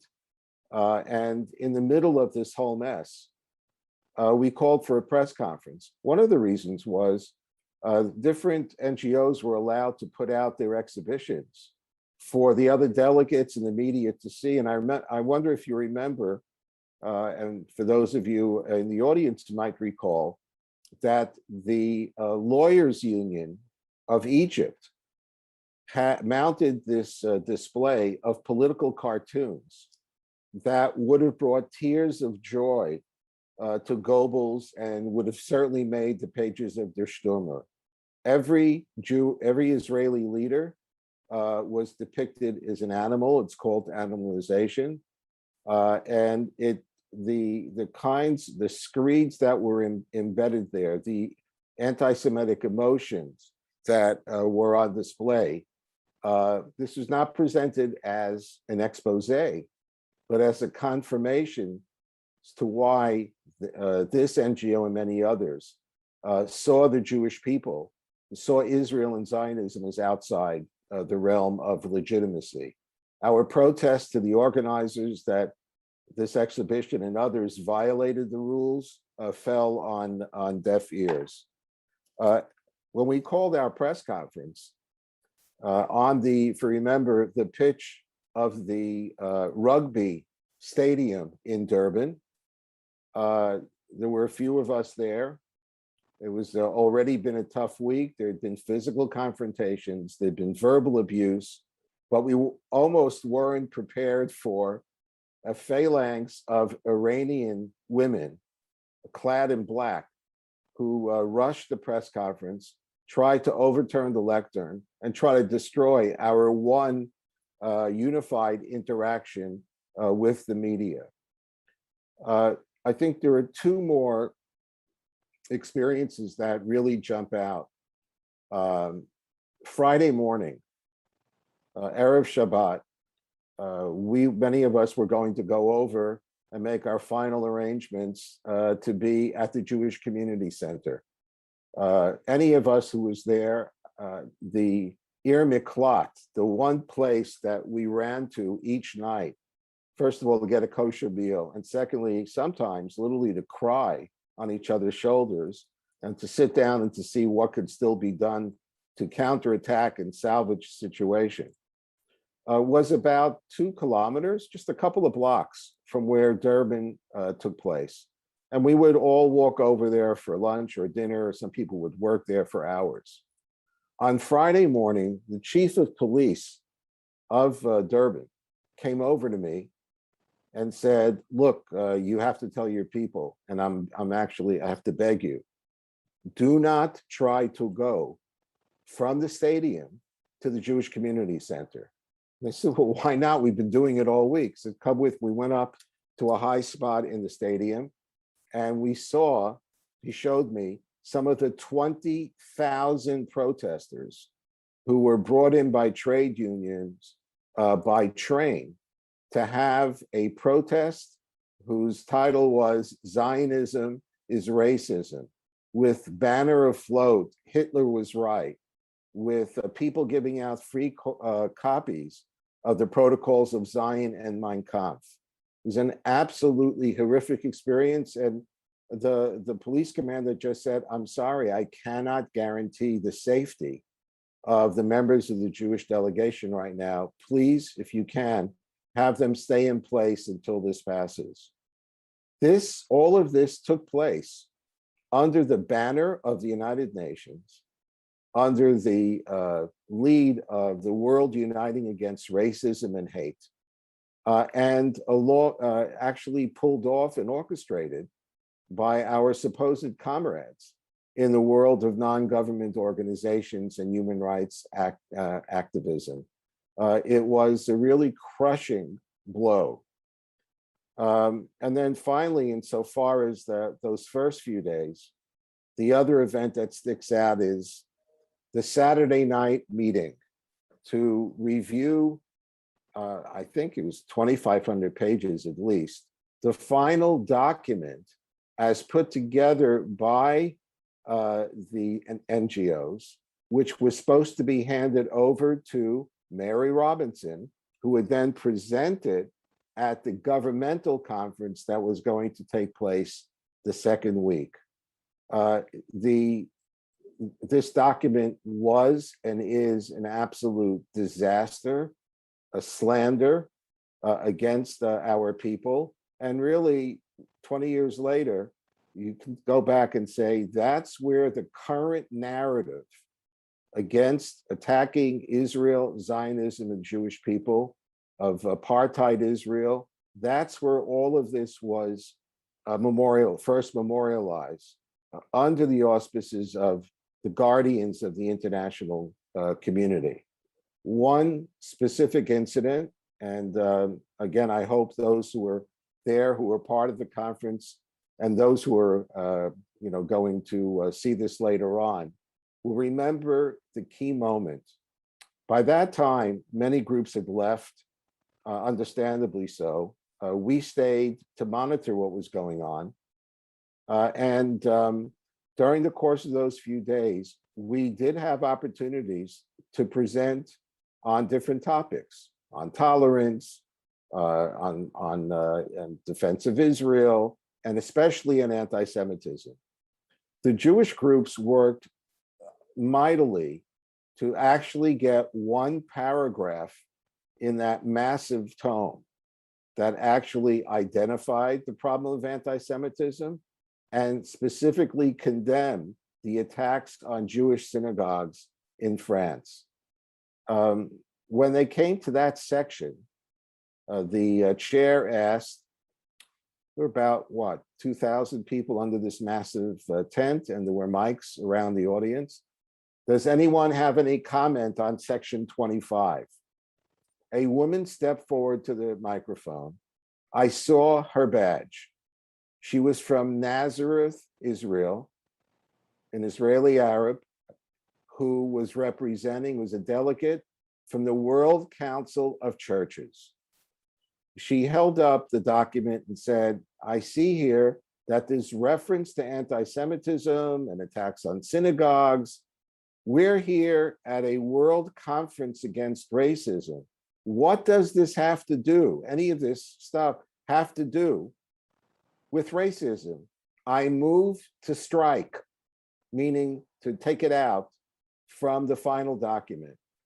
I remember a voice vote, people raised their hand. It was overwhelming that everyone was ready to, not only having finished kicking the Jews in the you-know-where for 5 days, but now to send a clear message to friend and foe alike that Jewish people need not apply to the civil society for any sympathy, concern, or activism against anti-Semitism.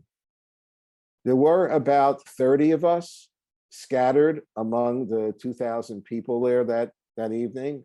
We didn't coordinate it, but when we heard the overwhelming vote to strike even that one reference to anti-Semitism and to the firebombing of synagogues, of shuls, we got up unified without any previous signal, and we walked out. And I will remember forever the catcalls and whistles of our fellow human rights activists as we left that night.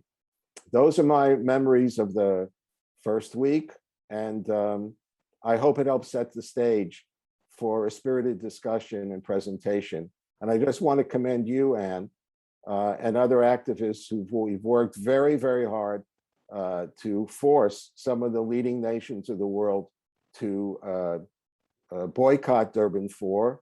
But we all know that that golem is not yet dead. It'll continually be resurrected until the nations of the world finally say, we voted once to vacate Zionism is racism, and this entire process is illegitimate. Thank you.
Joel Pollack is a radio host and best-selling author. He currently serves as senior editor-at-large and in-house counsel at Breitbart News, where he worked along several books and ebooks and is a winner of the 2018 Robert Novak Journalism Alumni Fellowship. A graduate of Harvard Law School, he is originally from South Africa and attended the 2001 Durban conference as a journalist. Thank you for joining us, Joel. Thanks, Anne. And it's really a privilege to be here. I think it's very important to mark the 20th anniversary of the efforts to protest the conference. I think those efforts were really, really important, even though they went somewhat unnoticed at the time. And I'll talk about that in a moment. But a little bit about my background. As Anne mentioned, I was born in South Africa. My parents immigrated to the United States when I was 8 weeks old. So I grew up in the suburbs of Chicago. And I attended Harvard College. And I worked as an intern for a number of Democratic politicians, as well as participating in a variety of left-wing campus activist groups. I studied with Cornell West. I was very much on the left.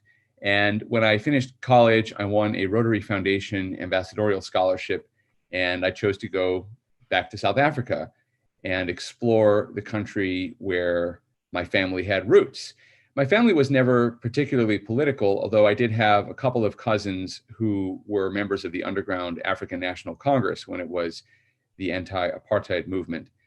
And I was very enthusiastic about the changes going on in South Africa at the time when Nelson Mandela was president, followed by Thabo Mbeki. So I viewed my scholarship in South Africa as a chance to see and experience those changes firsthand.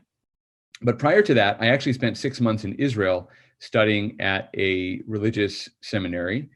And I was very enthusiastic about the prospects of the peace process. This was 1999. Ehud Barak became prime minister of Israel on the day I arrived in Israel. And I spent many evenings discussing the prospect of peace, both with Jewish residents of Jerusalem and with Arab residents whom I would meet on my walk home. We used to encounter Palestinians, Jordanians, people who were coming to Jerusalem out of curiosity. There really was a feeling in the air that peace was going to break out any moment. I was in South Africa when the second Intifada exploded in September 2000. And although my sympathies were very much on the left and I was very much in favor of the peace process, I was shocked by the reception that the breakdown of the peace process received in South Africa. It was unlike anything I'd been exposed to in the United States. And there were many South Africans, particularly, but not exclusively in the Muslim community, who welcomed the end of the peace process and instantly blamed Israel. And as the suicide bombings began to unfold, as the terrorism began to accelerate, that didn't stop. There was this drumbeat of support for the Palestinians versus the Israelis, and very little support for the Israelis, at least within elite opinion and within government circles in South Africa. That shocked me a bit, but I didn't really think that the left position on Israel was irredeemable. In fact, I became involved in a number of interfaith activities. I became involved in some political discussions aimed at trying to establish dialogue or use the South African example of peacemaking to bring to the Middle East.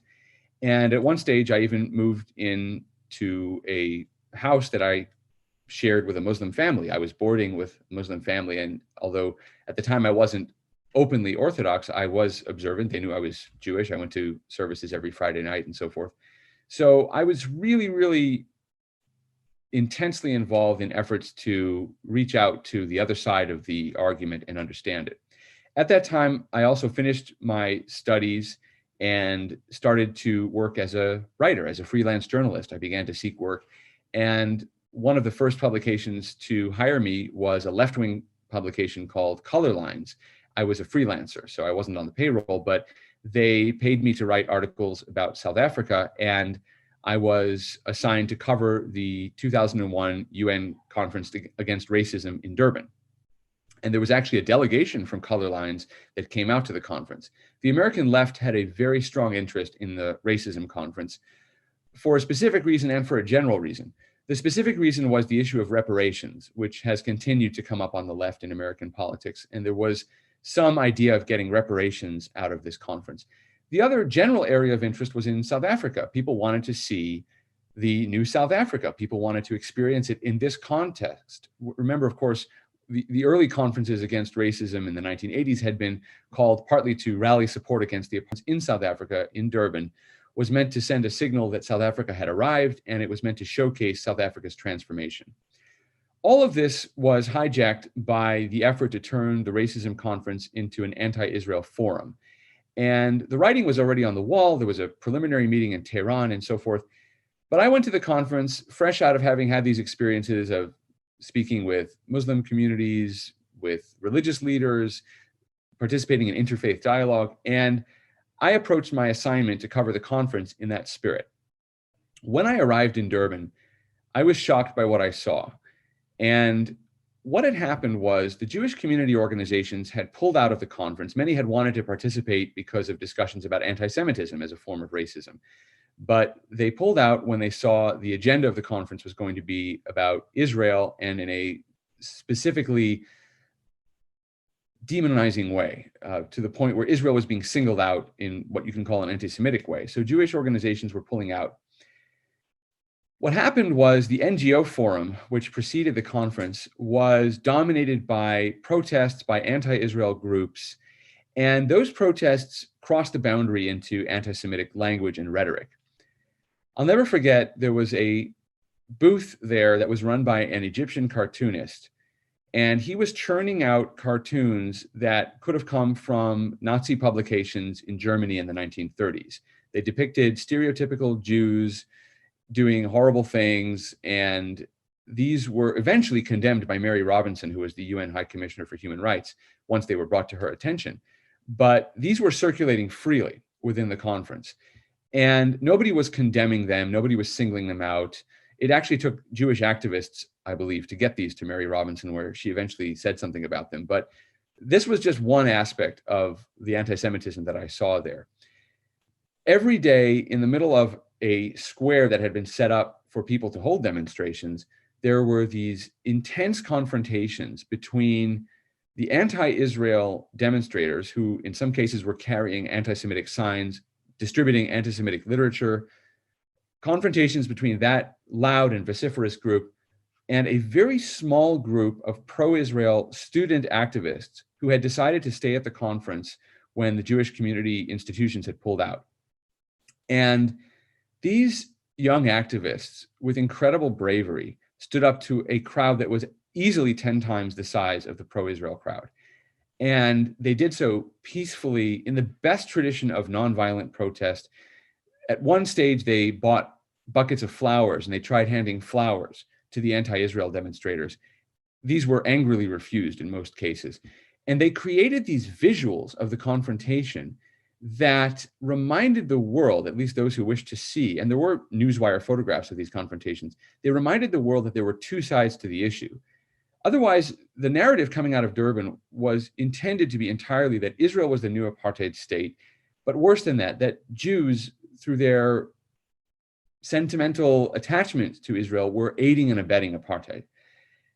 There was an effort by Islamist organizations, specifically Islamist organizations, to describe Israel as being offensive to Jews. And to that end, they enlisted the help of Neturei Karta, which is a fringe organization of ultra-Orthodox Jews who reject the existence of the state of Israel. And they sent 3 or 4 guys who dressed in black coats and black hats, which are recognized by the outside world as sort of stereotypical Jewish garb. I'm an observant Jew. I don't dress like that.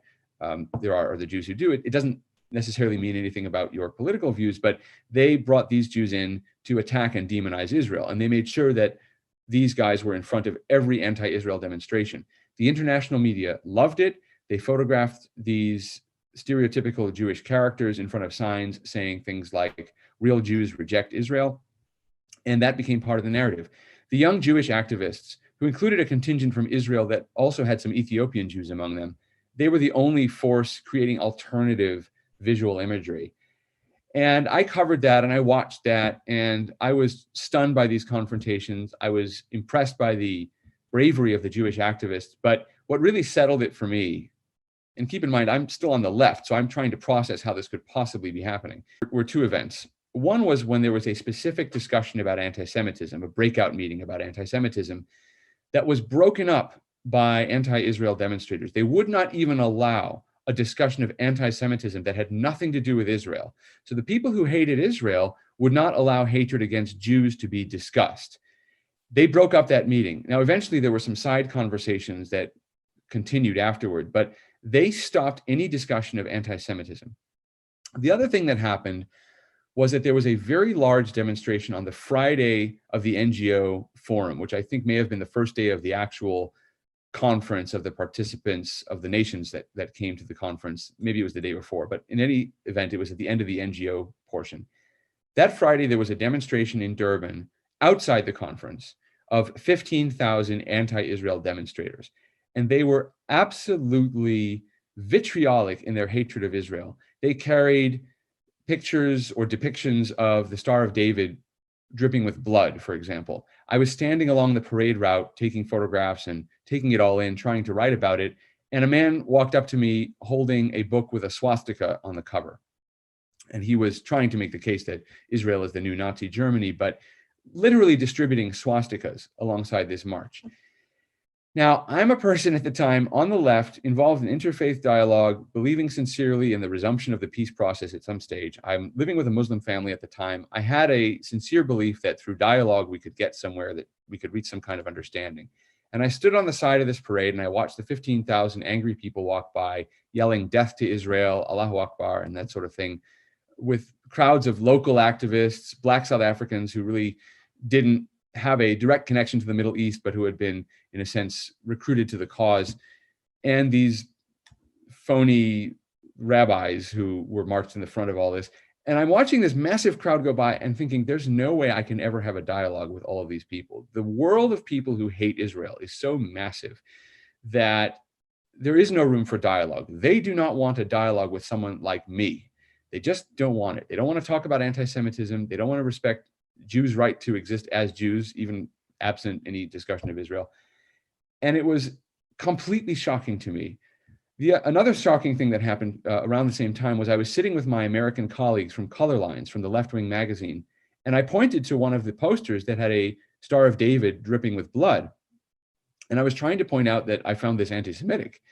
And I'll never forget the response. One of the editors told me that it wasn't anti-Semitic, that the Star of David was a national symbol, and it was Israel's own fault if people used it in nasty depictions of Israel because they put a religious symbol on their flag. That's what you can expect if you put a religious symbol on your flag. Of course, nobody would have thought to do that to the Turkish flag or even to the Union Jack or any flag that has any kind of cross on it.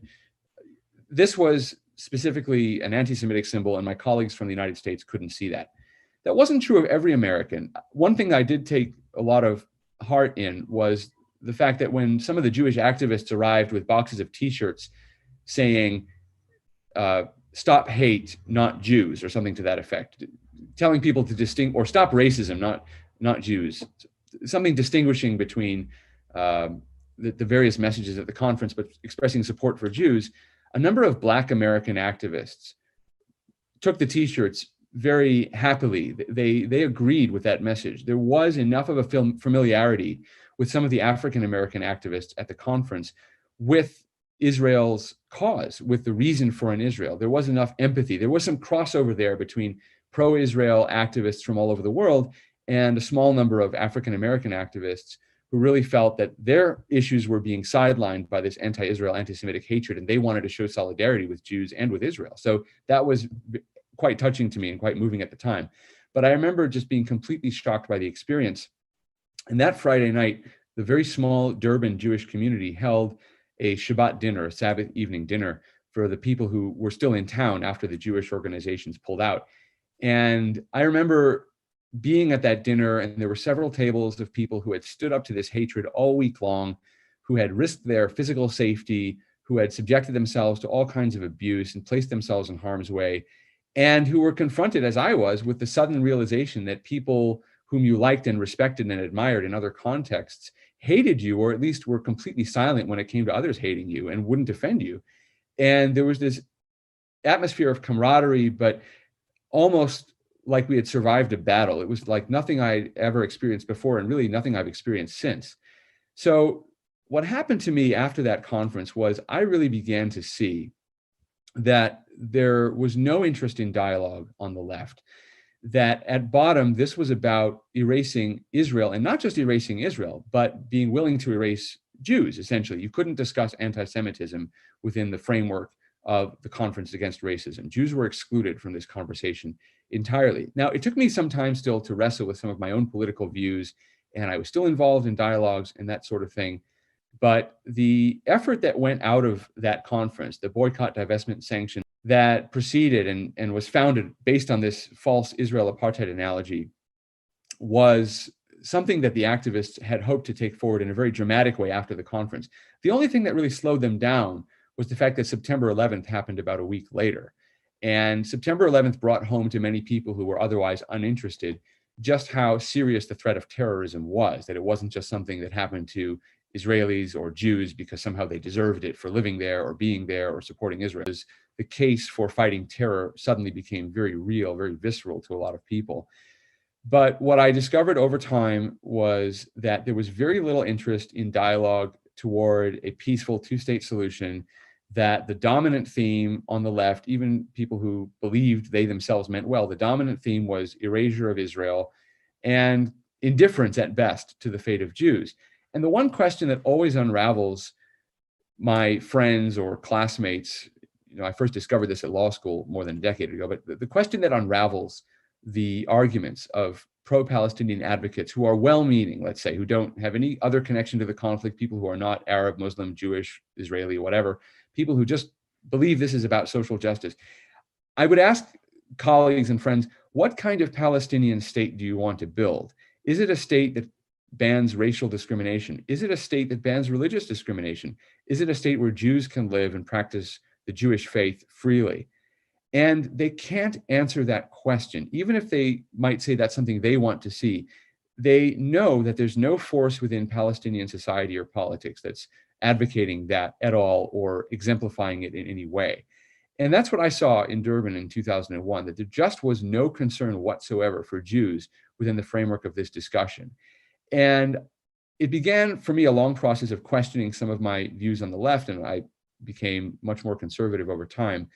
But whether your views are left-wing or right-wing on any other political issue or in any other context, what Durban really settles once and forevermore is that the case against Israel is a case against Jews. It's a case that has no room for the protection of Jews, for the existence of Jews even, because Israel is a shield for Jewish communities around the world, not just in a physical sense, but the fact that it exists means that Jews can live with some greater sense of security, that Jews can prosper, that Jews can be proud of who they are, of who we are. And that's something that the so-called anti-racists simply do not understand. These forums, these gatherings, these conferences are not the solution to racism. They are not the solution to discrimination. They've become the foundation for racism and discrimination. They've become the platform for it, just as the World Conference Against Racism in Durban became the platform for anti-Semitism. I came there as somebody with family members who'd participated in the anti-apartheid struggle. I wanted to see the new South Africa. I was very enthusiastic about it. I was enthusiastic about the peace process. I was living with a Muslim family, and I still have very close connections with friends in the Muslim community. But the anti-Israel movement has no place for those kinds of ordinary interactions. You have to give up your willingness to exist as a Jew, as a free person, if you want to participate in any way in their dialogue. And that's just a price that we should never be asked to pay again, but that's what's being demanded of us. And that's why the Durban Conference continues to be a travesty. And it's a travesty that the United Nations continues to commemorate that event as if it's something to be proud of. It's something that should be mourned, the way the Olympic Committee mourns the 1972 Munich massacre of Israeli athletes. This is a dark stain on the history of the United Nations.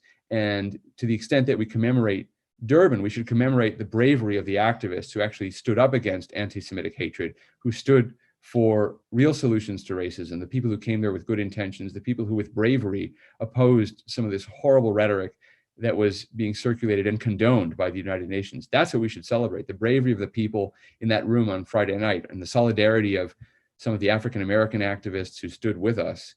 But the World Conference Against Racism is and remains a disgrace. It was and remains a disgrace.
It was late into the night when they adopted the final declaration.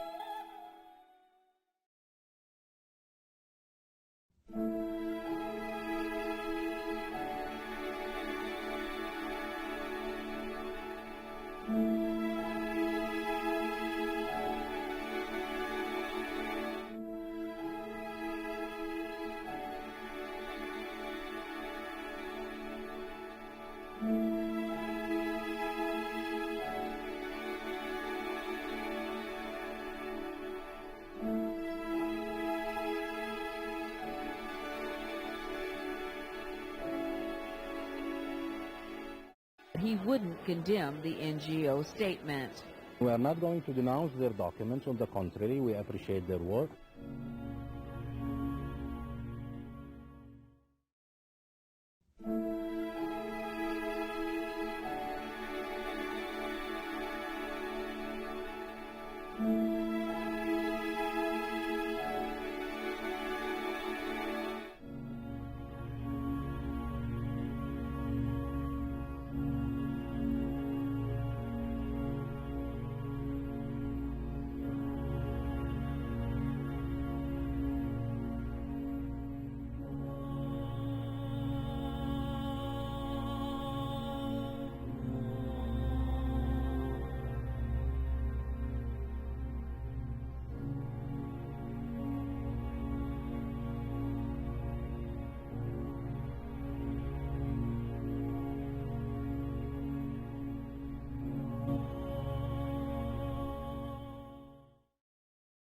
Olga Meshoe is a South African native and the CEO of DAISY International, which stands for Defend, Embrace, Invest and Support of Israel. She is also a faculty member and regional director at Club Z and a board member of the Institute for Black Solidarity with Israel. She is an internationally sought after speaker on African relations with Israel and the Christian bond with Israel, and has spoken at APAC conferences, as well as to Jewish student organizations across the United States. In 2016, she received the Jerusalem Award from the World Zionist Organization in recognition of her exceptional advocacy and personal courage. Thank you so much for being with us here today. It is a pleasure to be with you all today and to participate in a conference of such great importance. Racism, racial discrimination and xenophobia are very real issues with very severe consequences that deserve earnest and committed actions from the United Nations, its member states, non-government organizations, and religious and civil society. However, We are days away from the commemoration of the 20th anniversary of Durban 1, a gathering that promised to address the scourge of racism in its various forms, yet itself committed an act of racism against the Jewish people. Israel was the only country singled out for its supposed racist treatment of the Palestinian people. It was the only nation that was labeled a racist apartheid state that committed acts of genocide and practiced ethnic cleansing. The direct effect of these absurd lies has been an increase in Jew hatred worldwide. An indirect effect of Durban 1 against Israel is a price Africa and Africans have had to pay and continue to pay. Before examining the price Africa and Africans pay for the Israel is an apartheid lie, I wish to lend my voice as a native South African to the corrective call that Israel is not an apartheid state. Israel's existence, its political policies, its cultural and social practices are unmatched to the politics, cultural and social practices of apartheid South Africa. They also do not fall within the definition of apartheid as set out in the Rome Statute of the International Criminal Court. To claim so is to espouse an egregious lie that is an anti-Semitic attack against the diverse and democratic state of Israel. Durban 1 spawned the establishment of the BDS movement, the modern era effort to isolate Jews and delegitimize the state of Israel.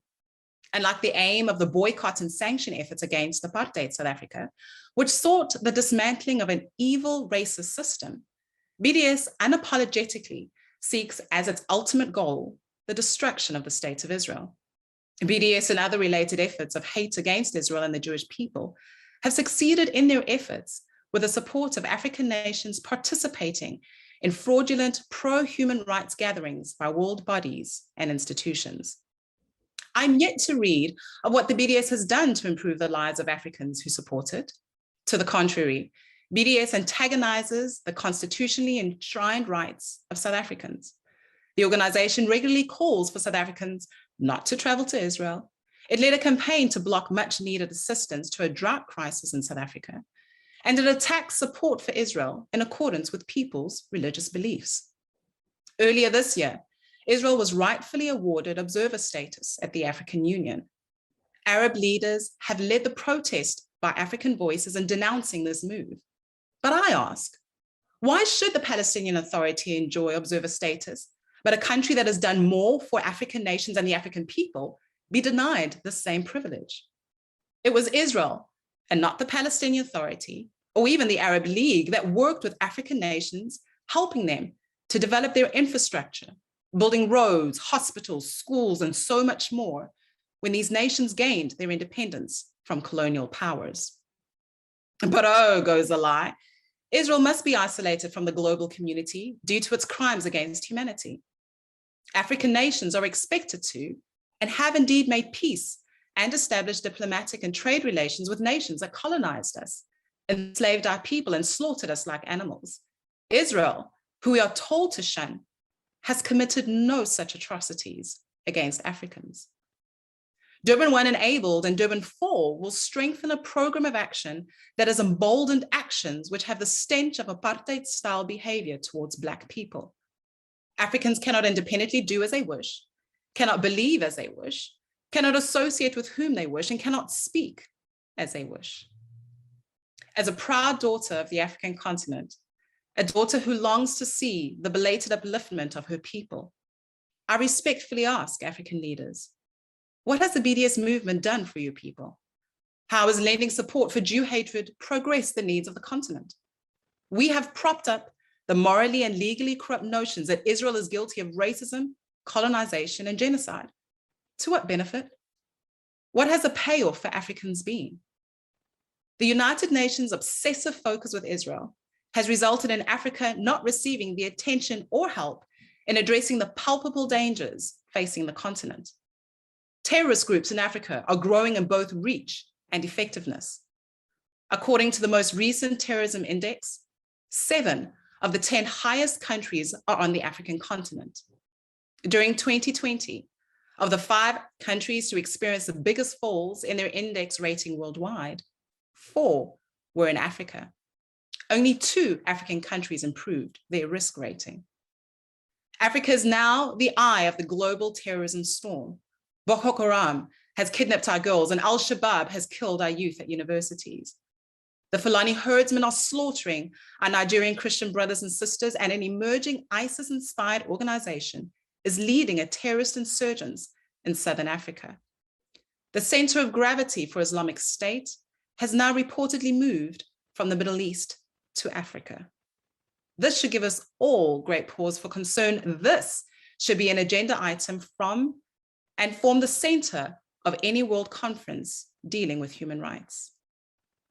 The Durban I Declaration acknowledged that, and I quote, major sources and manifestations of racism, racial discrimination, xenophobia, and related intolerance against Africans and the people of African descent, close quote. And yet, when nations of the world gather on September 22 to commemorate Durban I, the theme for the debate is, I quote, reparations, racial justice, and equality for people of African descent. Africans and their human rights have notably been left out. A conference that stole the African narrative, specifically the South African narrative, is now completely ignoring Africa altogether.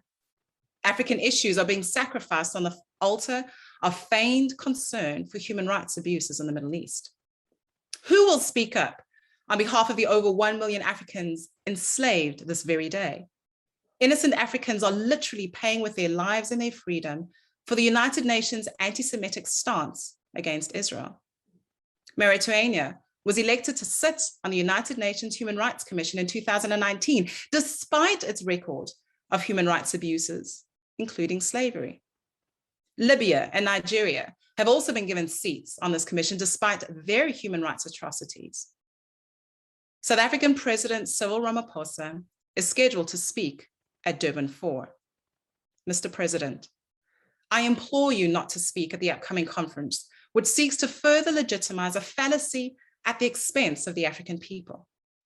South Africa's support of the Durban conference is an affront to the South Africans who fought for the freedom, some with their lives, that Black people like you and I enjoy today. Our involvement trivializes the very real experiences and the pain of apartheid that only we know. It downplays the courage, the hope, the tenacity, and the resilience of South Africans who are today doing what they can to create a sustainable and prosperous future for them. People should be lent where it will change the status quo. And that is in demanding their liberation from Hamas and Palestinian leadership that denies them basic and fundamental human rights. Who is advocating for their right to vote, their right to freedom of speech, for women's rights, and so many various other rights? We have for far too long lent our name and our land to the centrality of a program that seeks to demonize and isolate the Jewish state, more so than it seeks to improve the lives of the Palestinian people. Durban 4 is morally repugnant for South Africa, for African nations and all nations of the world that truly believe in human rights for all people. They should not be participating in this upcoming conference. Several countries have already pulled out of Durban 4, but more countries, particularly African countries, must pull out and reject this gathering of hate. 46 of the 55 countries in Africa have diplomatic relations with Israel, and yet Africa is expected to, and unfortunately, in places such as the United Nations, fulfills this expectation of shunning Israel and the Jewish people. This must come to an end. African nations must return to the example set by the African Queen Makeda of Sheba 3,000 years ago. African nations are to lead the world in diplomatic and trade relations with Israel. As I close, I would like to encourage world leaders, world bodies, non-governmental organizations, religious and cultural institutions, as well as global citizens who desire to see human rights enjoyed by all and protected in relation to all people.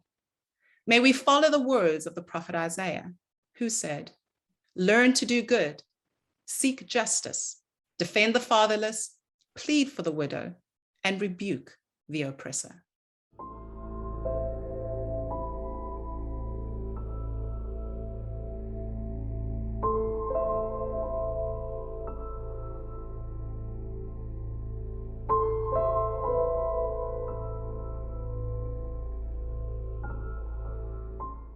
I want to highlight the plight of the Palestinian people and the call on the review conference to look into the human rights situation in the occupied Arab territories with the view to implement the provisions stipulated in the DDBA. What I wanted to say has just been said by His Excellency, the representative of Iran, when he reaffirmed the necessity of increasing the international awareness of the implications of behavior by the occupying authorities and the results which come from a racist ideology.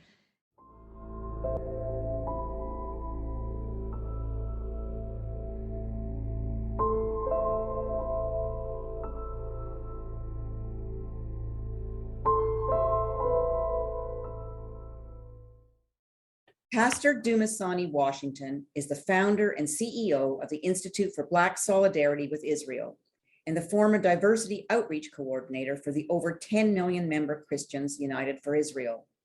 In addition to being a pastor, he is a professional musician, graduate of the San Francisco Conservatory of Music, and author, whose latest book is the second edition of Zionism and the Black Church: Why Standing with Israel Will Be a Defining Issue for Christians of Color in the 21st Century.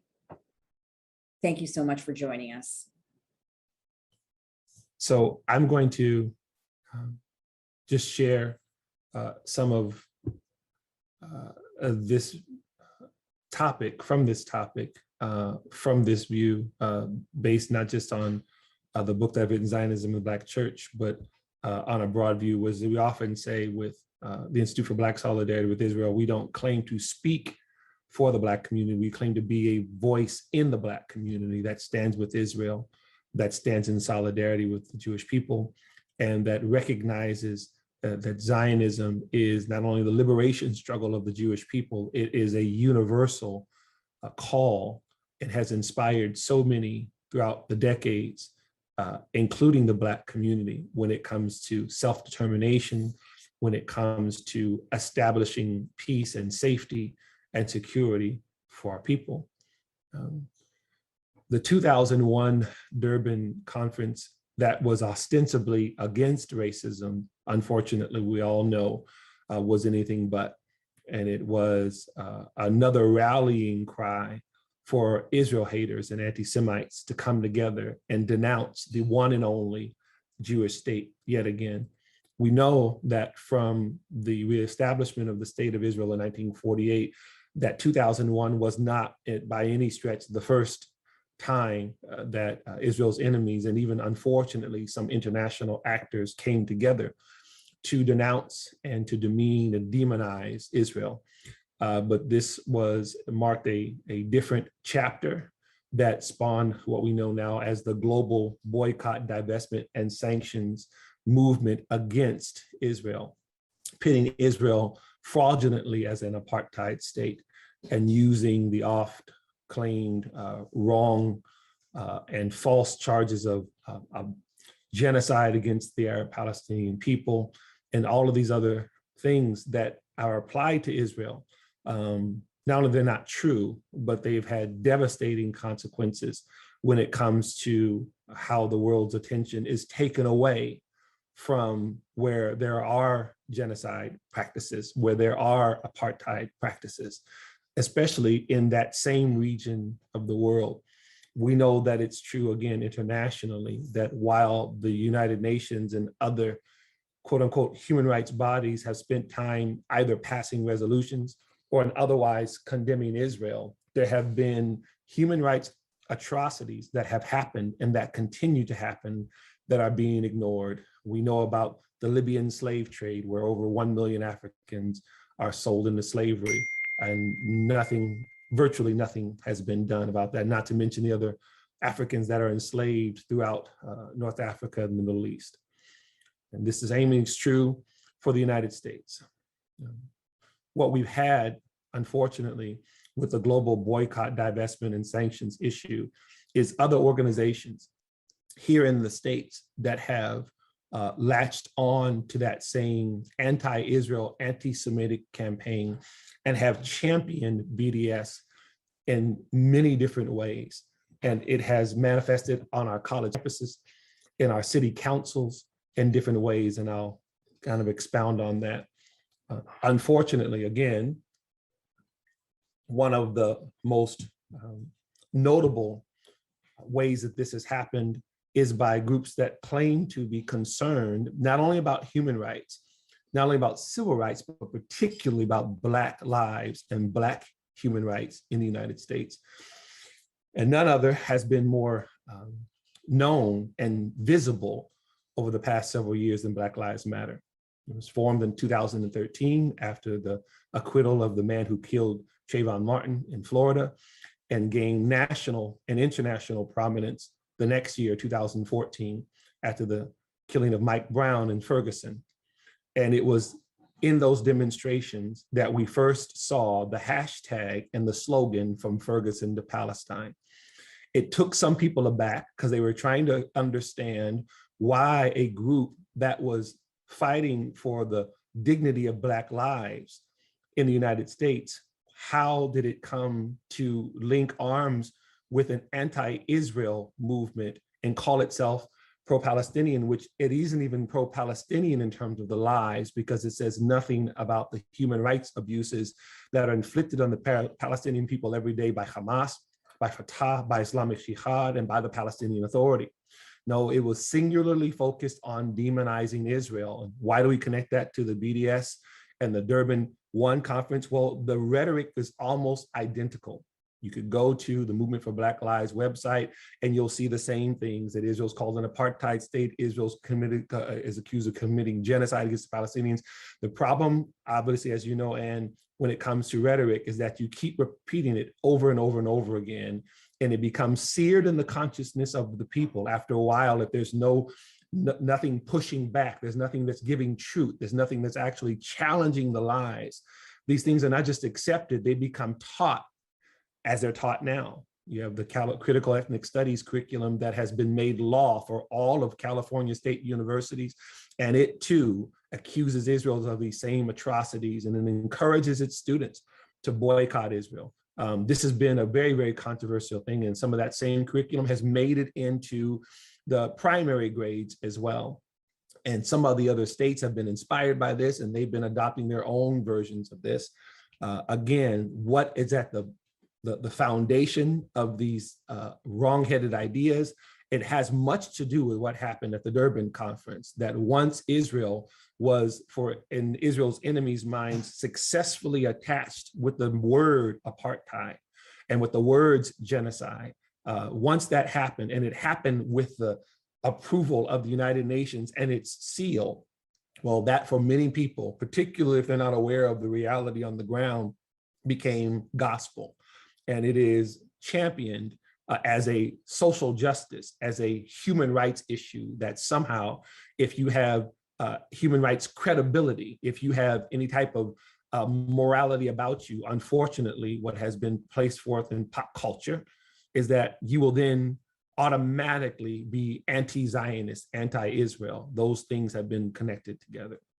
Well, long before then, and you know this, Anne, long before you get to 2001, this playbook had already been written by then PLO leader Yasser Arafat, again, leader of the Palestine Liberation Organization from 1969 to, I believe, around 2004 when he passed away. The PLO, as I mentioned in my book, is a KGB invention. This is not hearsay. This is not a conspiracy theory. This has all been documented. Yasser Arafat was charged with leading that organization, and that organization spouted Soviet disinformation, which was codified by Stalin back in 1949, 1950. It was an anti-Zionist move by Stalin, and the whole point of it was to drive a wedge between Israel and the United States. And after NATO had been formed, Stalin knew that he could not fight against the powers, the Western powers that had come together. So he sought to use the Jews as a dividing issue and to attack the Jews, to stir up anti-Semitism within Israel, within the United States and the United States allies. And this is part of what Yasser Arafat's goal was. And it goes further, because the question would be, what does that have to do with the Black community? Well, Yasser Arafat then immediately reaches out to what is called then the militant wing of the Black civil rights movement, to the members of the Black Panthers, to people like Kwame Ture, who was formerly Stokely Carmichael, H. Rap Brown, and others, Angela Davis. Yes, this is where, when we talk about this radicalization of what was to be a Black civil rights movement, yes, what we call the younger lions, if you will. By that time, Dr. King and he himself was in his late 30s, not old by any stretch, but for those who are in their late teens, early 20s, it's old enough. And they were dismissive of Dr. King and the civil rights establishment, not just the nonviolent struggle for change, right? But also Dr. King's steadfast alliance with Israel and the Jewish people, his advocacy for peace, but he definitely never condemned Israel, never used the term Zionist as some sort of derogatory term.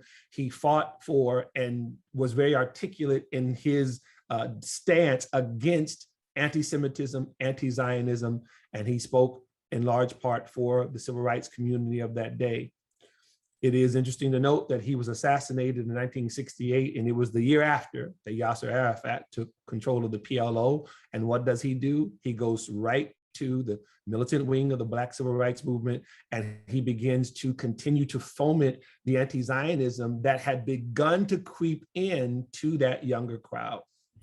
And this is when you would hear these types of things being said. You would hear that if you were truly fighting for Black civil rights, you were then also aligned with the Palestinian movement. Again, all fraudulent, man. But long before you get to 2001, long before you get to the Durban conference, the seeds were being sown.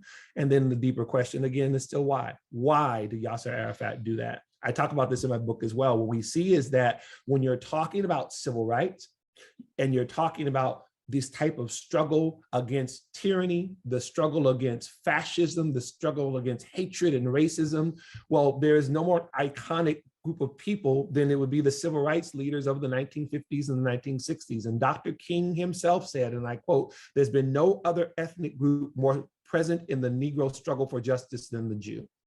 So the iconic picture, if you will, would be of Dr. King and Rabbi Joshua Heschel standing shoulder to shoulder, marching in Selma, encouraging each other, fighting with each other. The Jewish community, as Dr. King said, overrepresented in the civil rights struggle. We don't believe for one moment that that was lost on someone like Yasser Arafat, who had genocidal aims when it came to Israel. His river to the sea, that whole mentality had nothing to do with land. I tell people often that the PLO was actually formed in 1964, and Israel did not even have access to Judea and Samaria and united Jerusalem until 1967. So then the rhetorical question is, what were they liberating? And the question is, they were trying to liberate, quote unquote, all of Palestine they saw from the Jordan River to the Mediterranean Sea. And it was always a move to eliminate Israel and the Jewish people. And unfortunately, Arafat sold this. He turned it into a justice issue. And he stood on the floor of the United Nations, I believe it was in 1974. And he went on and on. Bayard Rustin, one of Dr. King's close friends and allies, who actually started an organization in 1975 called BASIC, Black Americans to Support Israel Committee, talked about Yasser Arafat's speech that year in the United Nations and how he kept using words like justice and fairness and equality. And he kept accusing Israel of racism. He kept seeing this word. He kept, again, that word association. Every time he would say Israel, he'd have some sort of derogatory word. And Bayard Rustin, remember, noted in his article that was entitled PLO, Freedom Fighters or Terrorists. He noted that Yasser Arafat said it so many times that it began to gain credibility even among some of the more sage civil rights leaders, just because they were hearing those words. They had not actually investigated those claims, and some began to accept it. So when Bayard Rustin formed this organization, there were stalwarts of both the civil rights community and throughout the Black community who were members of that organization, including Ralph Abernathy, including A. Philip Randolph, Coretta Scott King, Reverend Martin Luther King Sr. You had these people, and they take to an activism that stood in solidarity with Israel and the Jewish people, and simultaneously defending what I often call the Black struggle for freedom, not being willing for words like racism, and then later on in this 2001 Durban conference, words then like apartheid. The mentality was that not only were these charges against Israel not true, right? Not only is Israel the freest nation in the region then and now, but the reality of it is words like apartheid and Jim Crow and racism have real connotations for people who truly experience those things. Just like for our Jewish brothers and sisters, the word Holocaust should not be used lightly or frivolously. It is a word that has deep significance for our Jewish brothers and sisters. To use it to anywhere I see fit when it's something that I just don't like, it rubs me the wrong way. Not only is it completely offensive to the people who actually who experienced it, but it also takes away from where true genocides are happening, where these things are, like right now as we are talking, there's a genocide of Christian and Igbo in Nigeria being slaughtered by the thousands every couple of months, and the media silent. Why? In large part because it's focused on these false claims about Israel as an apartheid state. This Durban conference of 2001 has had devastating effects.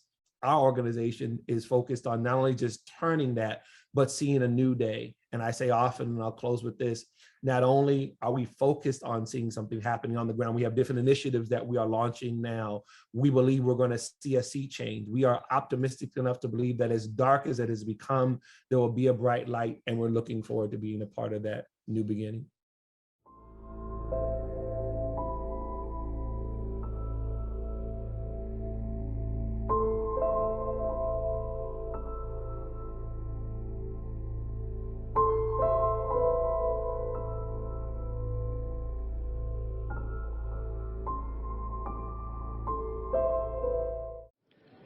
Today, we do not only commemorate Durban, but we reaffirm and renew our firm global political commitment to the full and effective implementation of the DDPA and the outcome of Durban Review in 2009.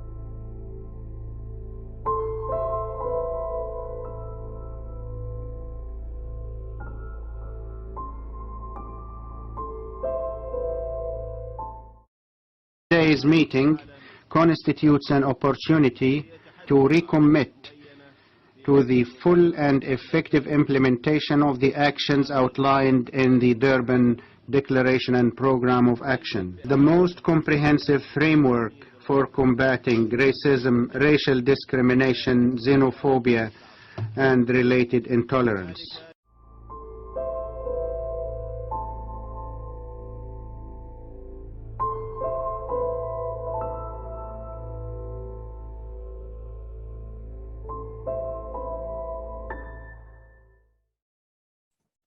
Professor Eugene Kontorovich is a professor at George Mason's Antonin Scalia School of Law and the director of its Center for International Law in the Middle East.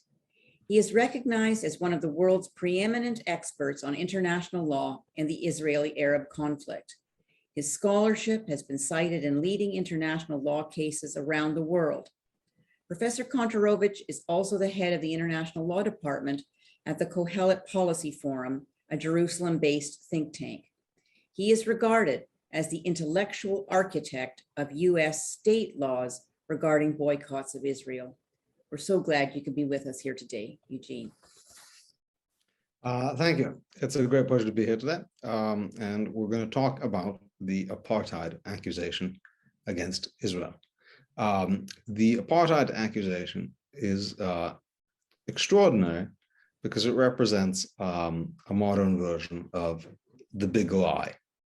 That is to say, it's a claim which is not merely somewhat at odds with the truth. It has no points of intersection with the truth. and is from a parallel universe of the truth, making it actually harder to argue against it from a reality-based perspective. So what makes this claim so extraordinary? Apartheid is a very particular international crime, an unusual and extraordinary international crime. To accuse a state of being an apartheid state is different from saying it has bad practices or discriminates. For example, America is often accused of being a racist country or a country with police brutality against minorities. But even these critics don't call it an apartheid state. So an apartheid state is a country that practices forms of racial segregation and dominance comparable to, similar to those of apartheid South Africa. And that's very important to know, that the crime is called apartheid to suggest practices similar to those in apartheid South Africa. And that is why, quite unusually, it has an Afrikaner name. The name is borrowed from the institutionalized practices of racial separation and subordination in South Africa. So what was the core of the practices of South Africa? You had a white minority that subjugated a Black majority by depriving them of all political power and representation, and maintaining a system of complete racial separation, right? That's the apart in apartheid. So, for example, there were separate facilities, public facilities, theaters, water fountains, buses. There were separate places to live, separate districts. And Blacks were herded and forcibly deported into enclaves where they would be forced to live. So that's the apart in apartheid, that the Blacks had no political rights and maintained, were kept in a system of complete complete social separation to highlight their subjugation. So, of course, applying this to Israel, it's quite extraordinary, because in Israel, there are no facilities that are publicly separated. There's not a single theater, there's not a single cafe where admission is, where Arabs and Jews sit together. There is not a single facility that depends on one's ethnicity to get in. And indeed, we know that Israel, of course, has Arabs in the Supreme Court, Arabs currently in the government, and in every prominent position. And there's not a single public facility or business where there is a system where there's any discrimination based on ethnicity, and it's really so there's simply no apartness. And as for political rights, of course, inside, so Arabs who are Israeli citizens or Israeli residents have political rights, or can have political rights in Israel. That is how an Arab party comes to be in the current ruling coalition of Israel.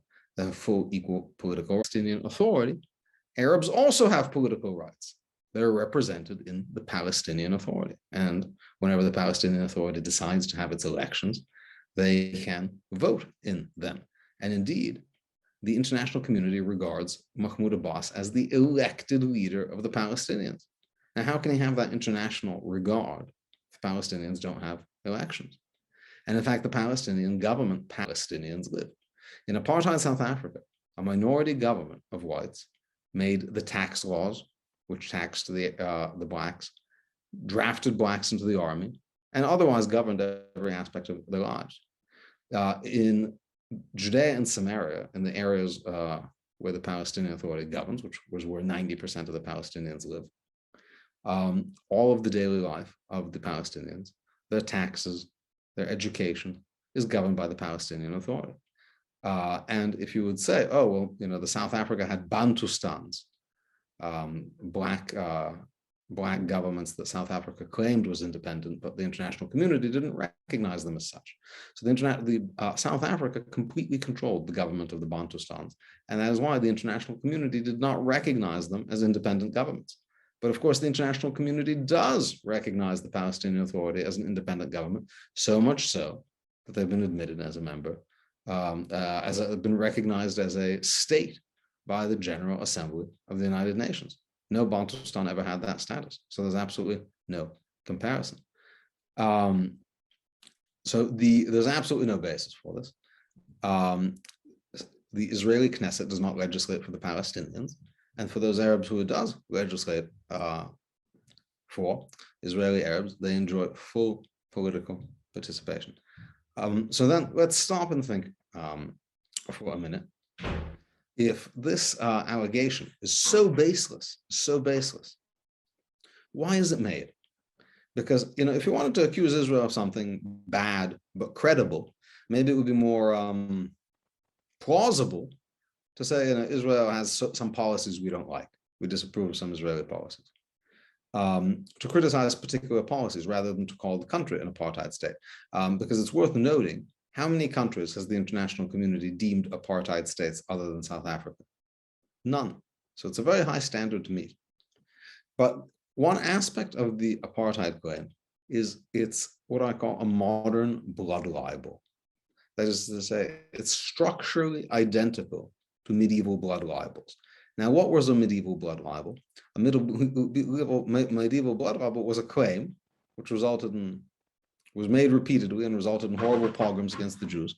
The Jews used Christian children's blood to make Passover matzahs.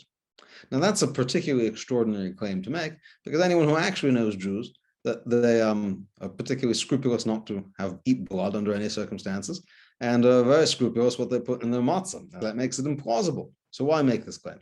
First of all, because it separates it from reality. And so it's like in its own world of reality. You can't impeach it from reality. But also because the claims made against the Jews are not claims based on truth.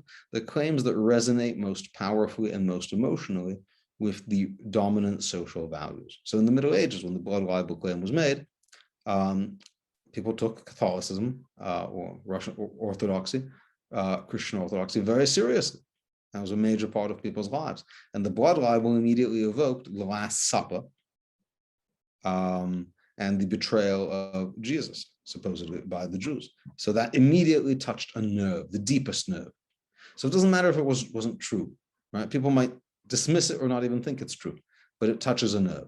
And so making the apartheid claim, it touches a nerve in what's considered the most sensitive and delicate issues today, questions of racial justice. And so even if the claim is not accepted, and most people who hear it won't accept it, simply having it be part of the atmosphere creates an atmosphere of delegitimization around Israel, an atmosphere of poisoning attitudes towards Israel. Because there's another reason, there's a particular reason why call it an apartheid state? Why not just call it a state that does some things we disagree with? Because if there's a country that has racial policies, let's say, that you disagree with, like the United States, for most progressives, the remedy is to change those policies, not to abolish the country. But with an apartheid state, the remedy for South African apartheid was to end the regime. And calling Israel an apartheid state is now a subtle way of calling for the destruction of Israel and the dissolution of the Israeli government as it's currently constituted. Right? The solution for apartheid is regime change. And that's one of the powerful aspects of the claim. Now, I want to say, to be sure, it's not completely ridiculous to speak of apartheid when it comes to the Palestinians. We're just talking about the Palestinian part of the population. Because, of course, it sounds a little bit like apartheid. If you have a system where a disfavored ethnic group is not allowed to buy land or enjoy property rights. It sounds a little bit like apartheid if the government engages in the extrajudicial killing, pays for the murder of members of the disfavored group. It sounds a little bit like apartheid if you have a government policy to delegitimize and portray as inferior and dirty members of the disfavored minority group. Now, those are all policies that Israel does not pursue, but they are in fact policies that are the official government policy of the Palestinian Authority, which makes real estate transactions with Jews a high crime, which has a pay-for-slay program that subsidizes and incentivizes the murder of Jews, and whose school books are full of such anti-Semitic material that even the EU has come to be disgusted by it and describe it as anti-Semitic. That all sounds like, right, you can't buy land, you can't sell land to members of a group, you hunt down and pay for the murder of members of the group, beginning to sound a little bit like apartheid. So the great irony is that the apartheid it's not just not the truth, it's the inversion of the truth. Right? If there's apartheid anywhere in the area, it would be on the part of the Palestinians. And I think the answer to the apartheid argument against Israel is not to refute it, because it's not a truth-based argument. Rather, you attack the criticism. But in this case, it's important for people to know that there are clearly racially discriminatory policies. An Arab can buy land in Israel, but a Jew cannot buy land in any area governed by the Palestinian Authority. What do you call that? So that's an argument that needs to be made. If there's anything like apartheid here, it is on the part of the Palestinians. Now, again, I wouldn't call it apartheid because, in fact, under international law, the standard for apartheid is, let's say, almost impossibly high. It's almost a unique offense, a one-off.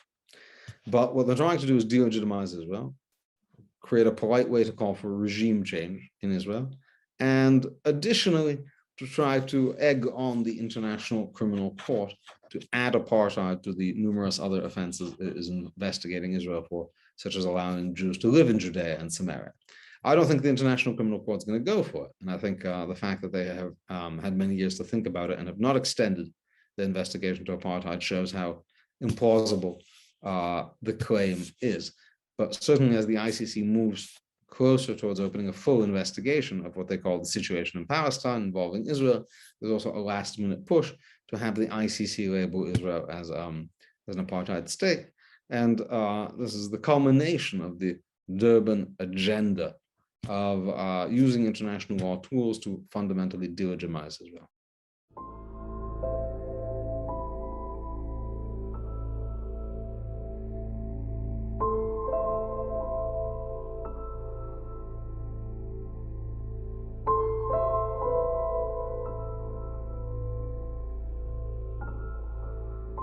To put an end to racism and discrimination, the international community is more than ever called to reiterate its commitment to the implementation of the Durban Declaration Programme of Action, as well as to the 2009 Durban Review Conference, which remain the fundamental frameworks for the effective elimination of racism, racial discrimination, xenophobia, and related intolerance.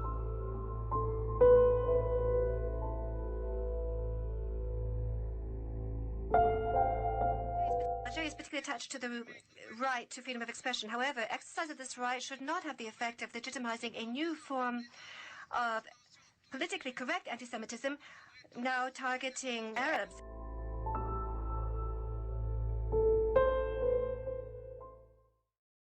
Kenneth Marcus is founder and chairman of the Louis Brandeis Center for Human Rights Under Law. He was Assistant U.S. Secretary of Education for Civil Rights from 2018 to 2020. His many published works include The Definition of Anti-Semitism and Jewish Identity and Civil Rights in America. Under his leadership, the U.S. Department of Education for Civil Rights decided to employ what has become known as the IRA definition of anti-Semitism when examining questions of anti-Semitism on college campuses under Title VI. The Jewish News Syndicate has written of his tenure, "In 2 short years, he did as much, if not more, to fight anti-Semitism on college campuses as anyone in government has ever done." Thank you so much for being with us here today. Thank you, Anne, both for those kind words and for including me in this important conference. On October 22nd, the United Nations will hold a major international conference to mark the 20th anniversary of its World Conference Against Racism. In many ways, that conference has marked us more than we mark it. For supporters, it was an epoch-making event, an awakening about racism for a world then not yet woke. At the same time, it was what we might now call a super spreader event, causing a new anti-Zionist variant of the world's oldest hatred to go viral. This month, as we observe the anniversary of what we now may consider the worst post-Holocaust international manifestation of anti-Semitism, we must pledge to end not only Durban, but the hate-filled worldview that it represents. This year, the United Nations and some 15 of its allies will boycott the high-level commemorative meeting known as Durban 4 because of the anti-Semitism associated with that event. The facts are well established. In preparation for the original Durban conference, several nations met in Tehran in February 2001 and prepared a formal text that accused Israel of committing a new kind of apartheid, a crime against humanity, and a form of genocide.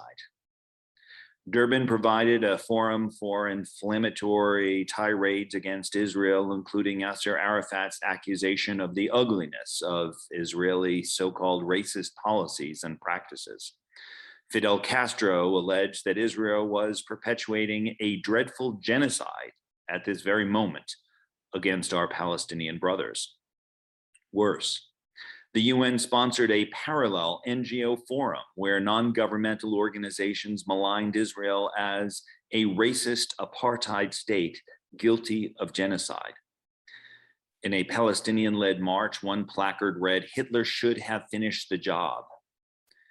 Nearby, copies of the Protocols of the Elders of Zion were being sold. Activists distributed flyers with caricatures of Jews with hooked noses, fangs dripping with blood, clutching money. Jewish activists were intimidated, threatened, and told, "You don't belong to the human race." In light of these horrors, it is not enough to praise the countries that will boycott Durban 4 or to oppose the many more that apparently still plan to participate. Beyond that, we must face the reality that the United Nations has found it necessary to stage yet another major international event to commemorate this grand global travesty. To do that, we need to understand why so many people still support Durban despite its ugly legacy. For those who celebrate Durban, that conference defined our new understanding of race and inaugurated a new understanding that racism is inherent to our global system. The conference hung a spotlight on racial supremacy and violent nationalism long before most people were aware of the dangers of those vicious impulses.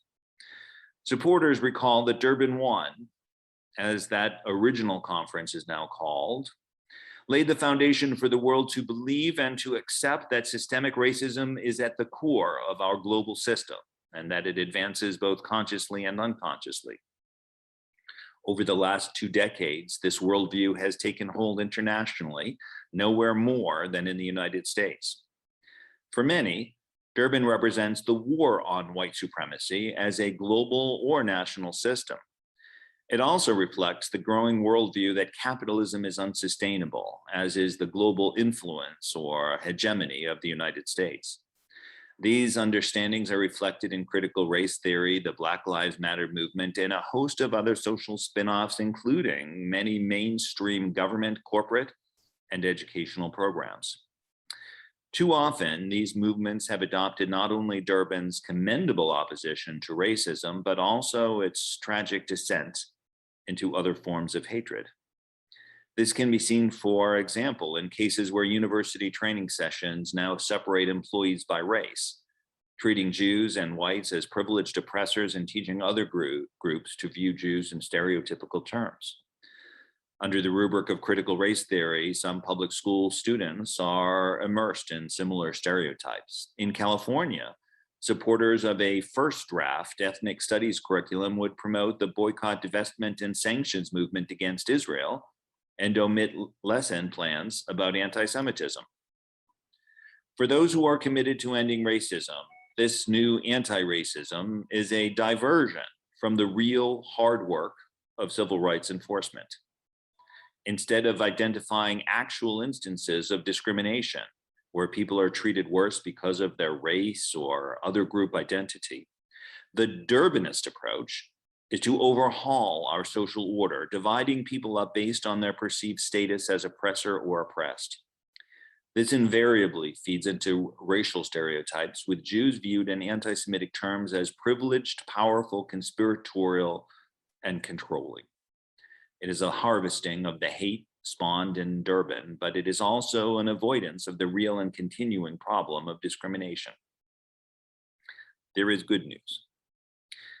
The 16 countries or so that will boycott Durban 4 reflect an increase over the 14 which skipped Durban 3, or the 10 that pulled out of Durban 2 back in 2009.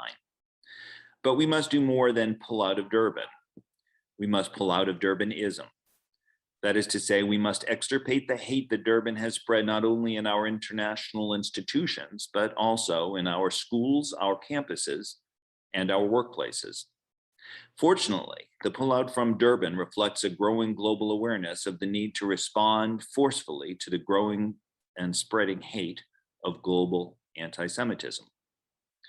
The International Holocaust Remembrance Alliance, or IHRA, has a working definition of anti-Semitism that has now been adopted by some 30 nations, many within just the last couple of years, and is now embraced by the European Union, the Organization of American States, the Council of Europe, and the United Nations Special Rapporteur on Freedom of Religion or Belief, among others. If you're not familiar with this IHRA working definition, I should say a few words about it. When combating anti-Semitism, definitions are extremely important because administrators and officials so frequently fail to identify anti-Semitism when it deviates from the classic European and right-wing formulations, especially when it relates in some fashion to the state of Israel and tends to be confused with mere political discourse. Standard definitions are also important for training, education, and comparison of data sets. And the IHRA definition is especially crucial because it is the only internationally agreed upon definition of anti-Semitism, and it has the force of law in some countries. In its prefatory language, the IHRA working definition says that anti-Semitism is a certain perception of Jews which may be expressed as hatred towards Jews. Rhetorical and physical manifestations of anti-Semitism are directed toward Jewish or non-Jewish individuals and or their property, toward Jewish community institutions and religious facilities. But the real work is done by the examples, especially the examples relative to Israel.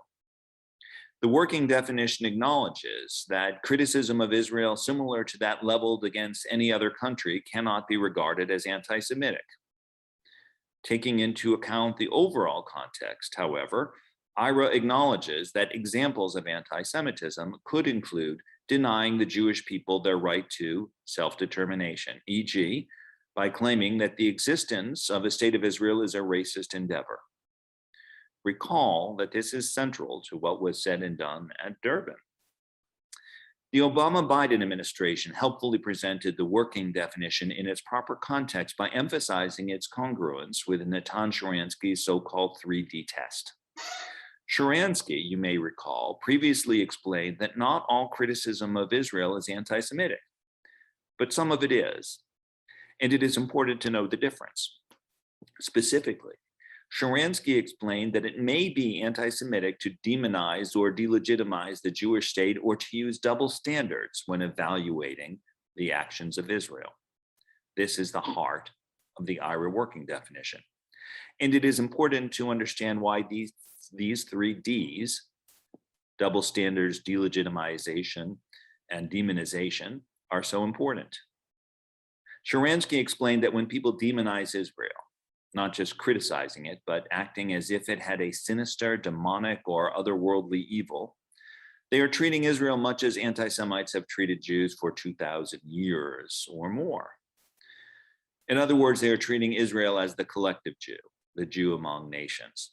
It's the same when they delegitimize Israel, alone among the world's nations, which is to say, when they treat Israel as if it lacked moral legitimacy, just as they have so long done with the Jewish people as a whole. These examples, in the IHRA working definition, in other words, are all about discerning continuities between some anti-Zionism, and the anti-Semitic hatred that long preceded it.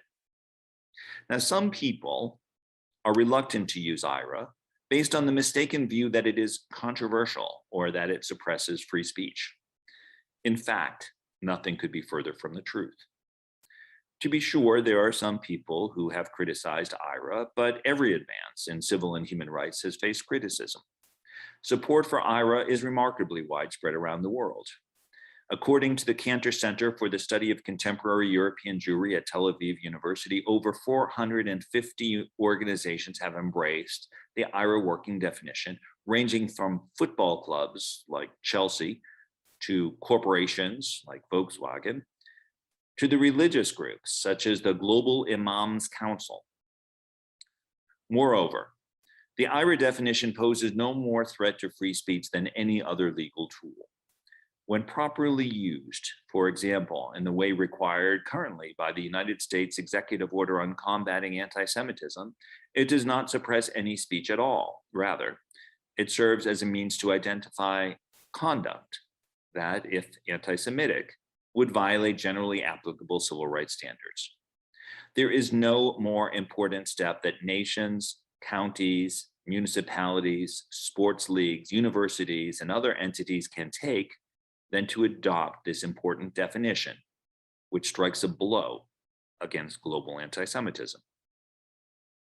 Beyond that, we must seek out and eliminate Durbanism wherever it arises, replacing it with a genuine commitment to equal opportunity. Instead of dividing people by race, we must unite. Instead of using racism as a pretext to pursue broad political agendas, we should return to the hard work of fighting discrimination in every case where it arises. If Durban awakens some people to the reality of racism, we must redirect the energies of the newly awakened to fighting discrimination where it appears. When pulling out of Durban, we must pull into the fight against anti-Semitism and racism.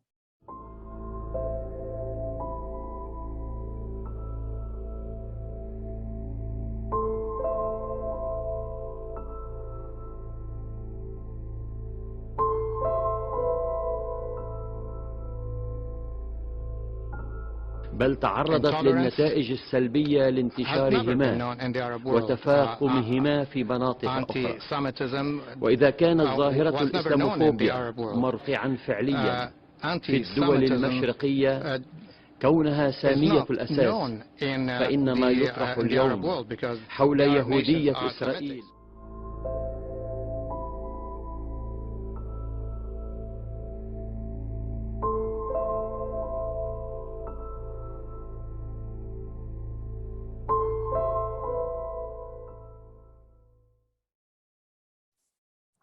Shelby Steele is a senior fellow at the Hoover Institution at Stanford University. He has been awarded the prestigious Bradley Prize and the National Humanities Medal. He is also an Emmy Award-winning filmmaker and author and a contributing editor to Harper's Magazine. He received the National Book Critics Circle Award for his work, The Content of Our Character, A New Vision of Race in America. Shelby, it's a pleasure to have you with us today. It pains me to see a country like Israel accused of all sorts of banalities, we'll say euphemistically, but particularly racism. I do not believe that Israel is a racist nation, period. What interests me, what I want to talk a little bit about today is where a charge like that comes from, what it really represents, what's going on in particularly the conflict with the Palestinians and so forth. What brings forth this charge? To do that, I want to talk briefly about a short story by the great French writer Albert Camus. Wrote a short story called The Guest that touches on some of these issues remarkably well. I don't know if he knew how accurate, how prescient this story was, but it's a story I've thought over many, many times. The main character of the story is what we would call today a white liberal. His name is Daru, and he is a teacher in Algeria. He teaches Arab students out in the desert, on the plateau country of Algeria, all alone, all by himself. One day he looks up, and at his door, I'll sort of cut to the chase as much as I can. He wakes up one morning, opens the door, looks out, and there is two men, one on horseback, one walking.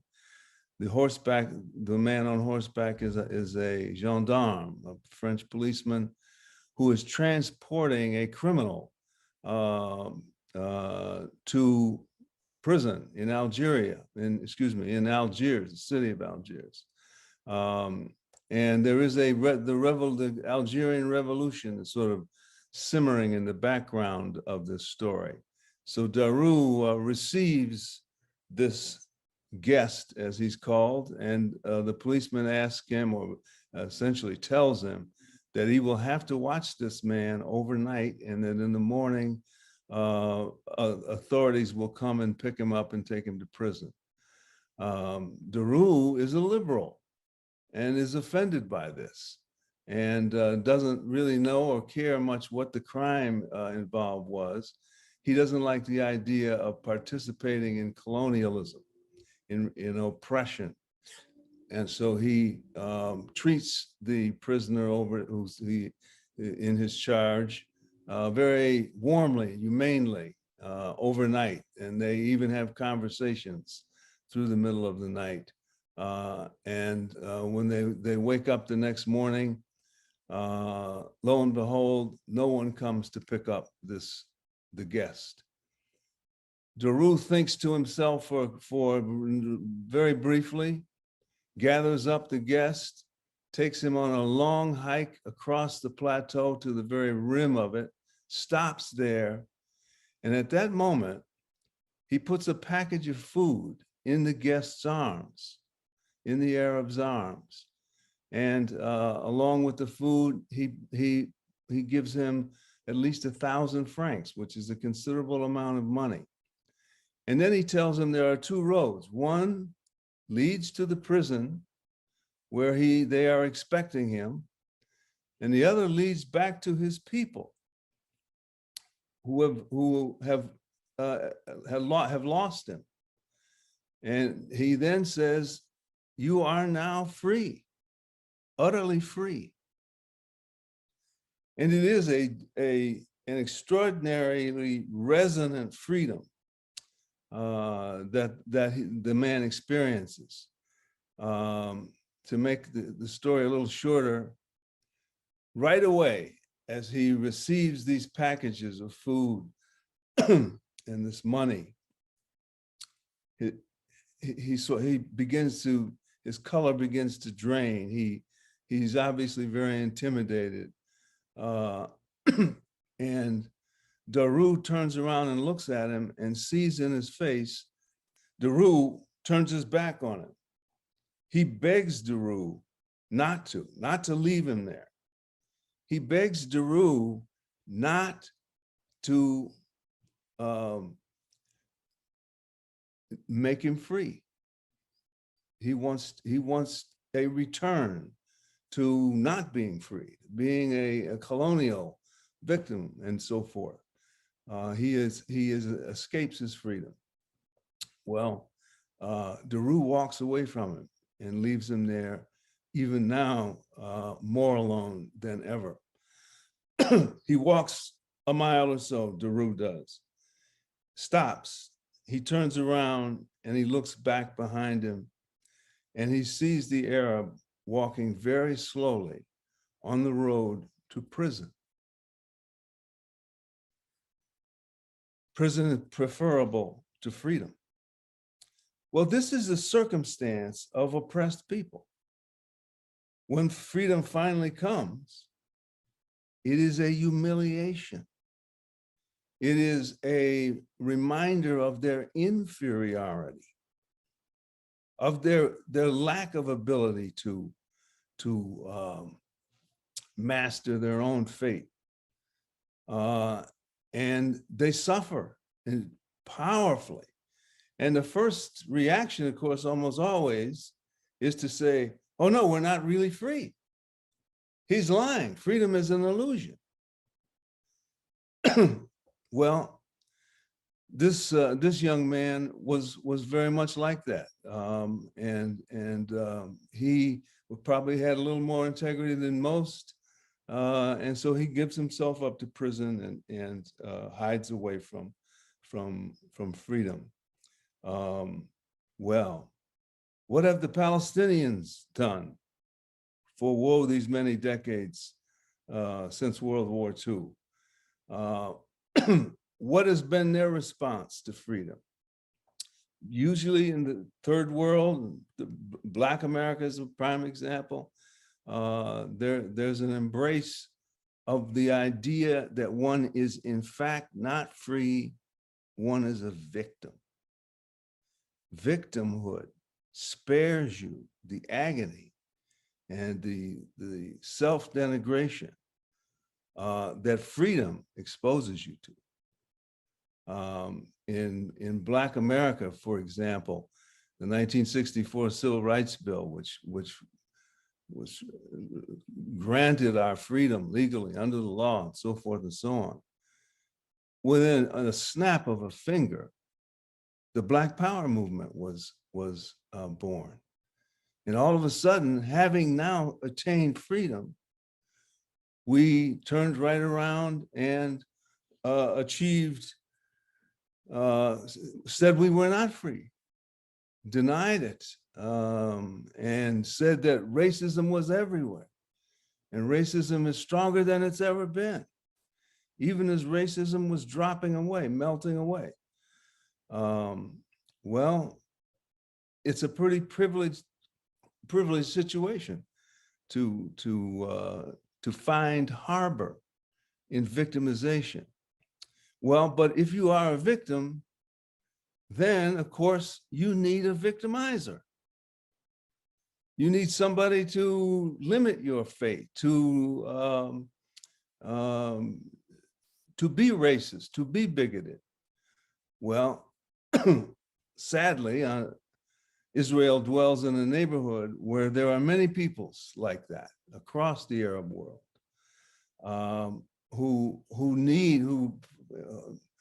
so that Israel becomes the perfect sort of victimizer, no matter what it does in reality. It's not, the reality is not the point. The point is relief from the angst of inferiority, of being unable to compete, of looking at the world now, which is smaller and smaller, and seeing how far off from the mark one is, how hopeless one's fate is. And so there is, of course, across the third world, movement after movement that tries to make victimization an identity. Victimhood as a victim is who I am. It's not something I'm interested in or whatever. It is my fate. And the world has to treat me as such. And as such, I am entitled. I'm entitled to all sorts of things, not just civil rights bills, but social programs of every kind. And because I deserve that, I deserve the only relationship the larger society should have to me is to give me things. It is the Jews that are my problem, that cause all sorts of difficulty for me. Not me, not my own deficits, not my own weaknesses. And so hatred becomes a bomb. Now no matter what kind of, in the Black America, the moment we became free, we fell into decline. And we've been declining relentlessly through trillions of dollars of social programs since the 60s. Today in the inner cities is a nihilistic terrain of utter human collapse, because no one knows, no one believes in the freedom that we have. We have the freedom to do anything, including be the president. You can make any kind of a life for yourself these days.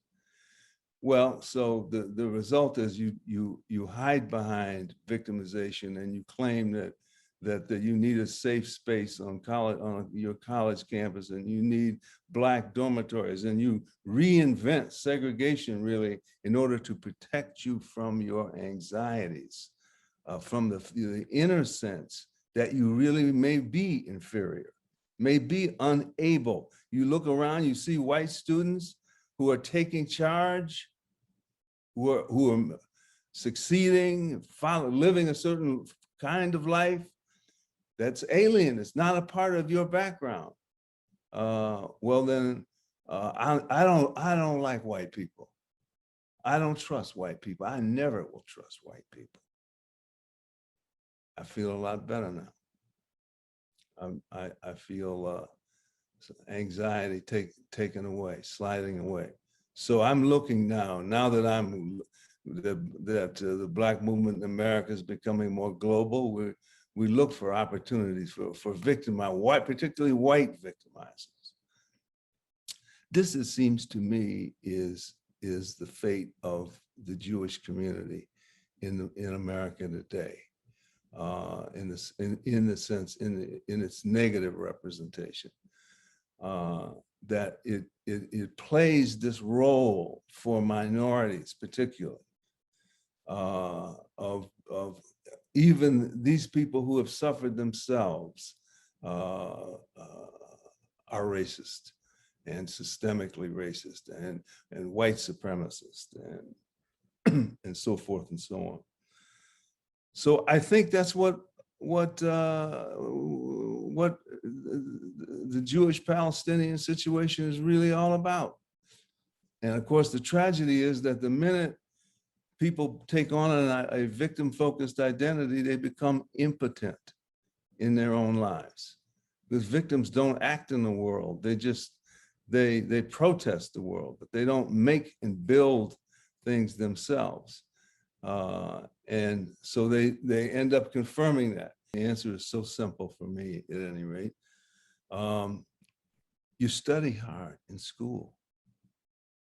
You read to your children when they are born so that they pick up the language and all of its nuances and so forth at an early age. They learn the alphabet, they learn their numbers, they play games, you read stories to them, you develop their brain. You do that from the moment they're born. You take marriage seriously. You don't say, well, it's okay, I'm 18 years old and I've got 3 kids by 3 different fathers. And there's nothing wrong with that. And they would then begin to do the same behavior. And you just begin to multiply in that sense.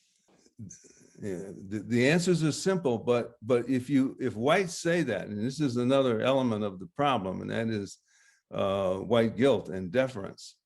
Whites swoop in, they're shamed, they've been historically benefited from white supremacy. And so now they want to prove that they're innocent of it. And so they say to Black people, look, we'll take over your problems, your underdevelopment, and we'll fix you. We'll give you the programs, we'll give you this and that. And so they take away our agency over our own fate. They claim to want to help us, and they mire us more and more in helplessness and immaturity and weakness and self-doubt. Palestinians come to America and see how they, in relation to Jews, in relation to Israel, they spend all their time casting themselves as victims and people who are entitled. And so they run into the same problem Blacks run into. They get goodies, they get all sorts of foreign aid, they're supported in this hustle. And they become dangerous. They are the bane of the Jewish of Israel. But it's a pattern that's replicable across groups, ethnic groups. And so as long as there's that paradigm of the victim and the victimizer, there's going to be this class of grievance hustlers who make a living off of that tension. A good section of middle class Black America, I don't know the exact numbers, but a good section of Black middle class America believes in that hustle and lives off of that hustle. We're not coming into the mainstream in real jobs and real careers. We're coming in as HR people, as human resources people who are there to attend to the emotional stresses of college life for minorities. That's not real progress. That's going to go nowhere. Soon whites will get tired of that, drop it, and there you'll be. We have to, the hard lesson we have, and the group that I'm so proud to feel a certain connection to, is when Jews ran into, who have been persecuted forever, came out of the Holocaust, they finally said, never again. They meant it. They took charge of their fate. They said, we will never put our fate in the hands of somebody else who's giving us some sort of spinning some tale. We have to prove our own value, our own worth, first of all to ourselves, but then to the larger world as well. That's our challenge. That's what everybody's afraid of. And until we do that, we're going to have hatred.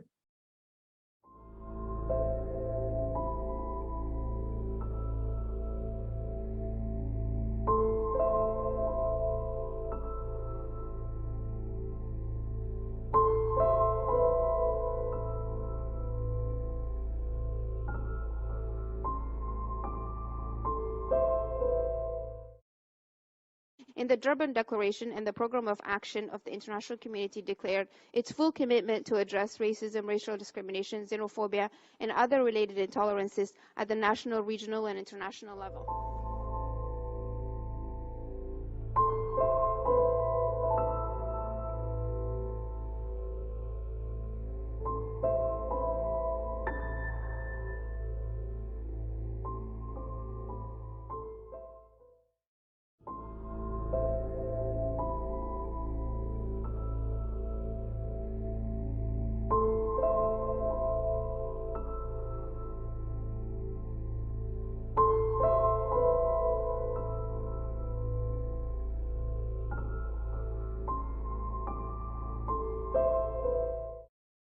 The G77 and China views the 20th anniversary of the Durban Declaration and Program of Action as a valuable opportunity to enhance public understanding about its comprehensive nature and as a timely reminder to all that racism, racial discrimination, xenophobia, and related intolerance are scourges that must be eliminated.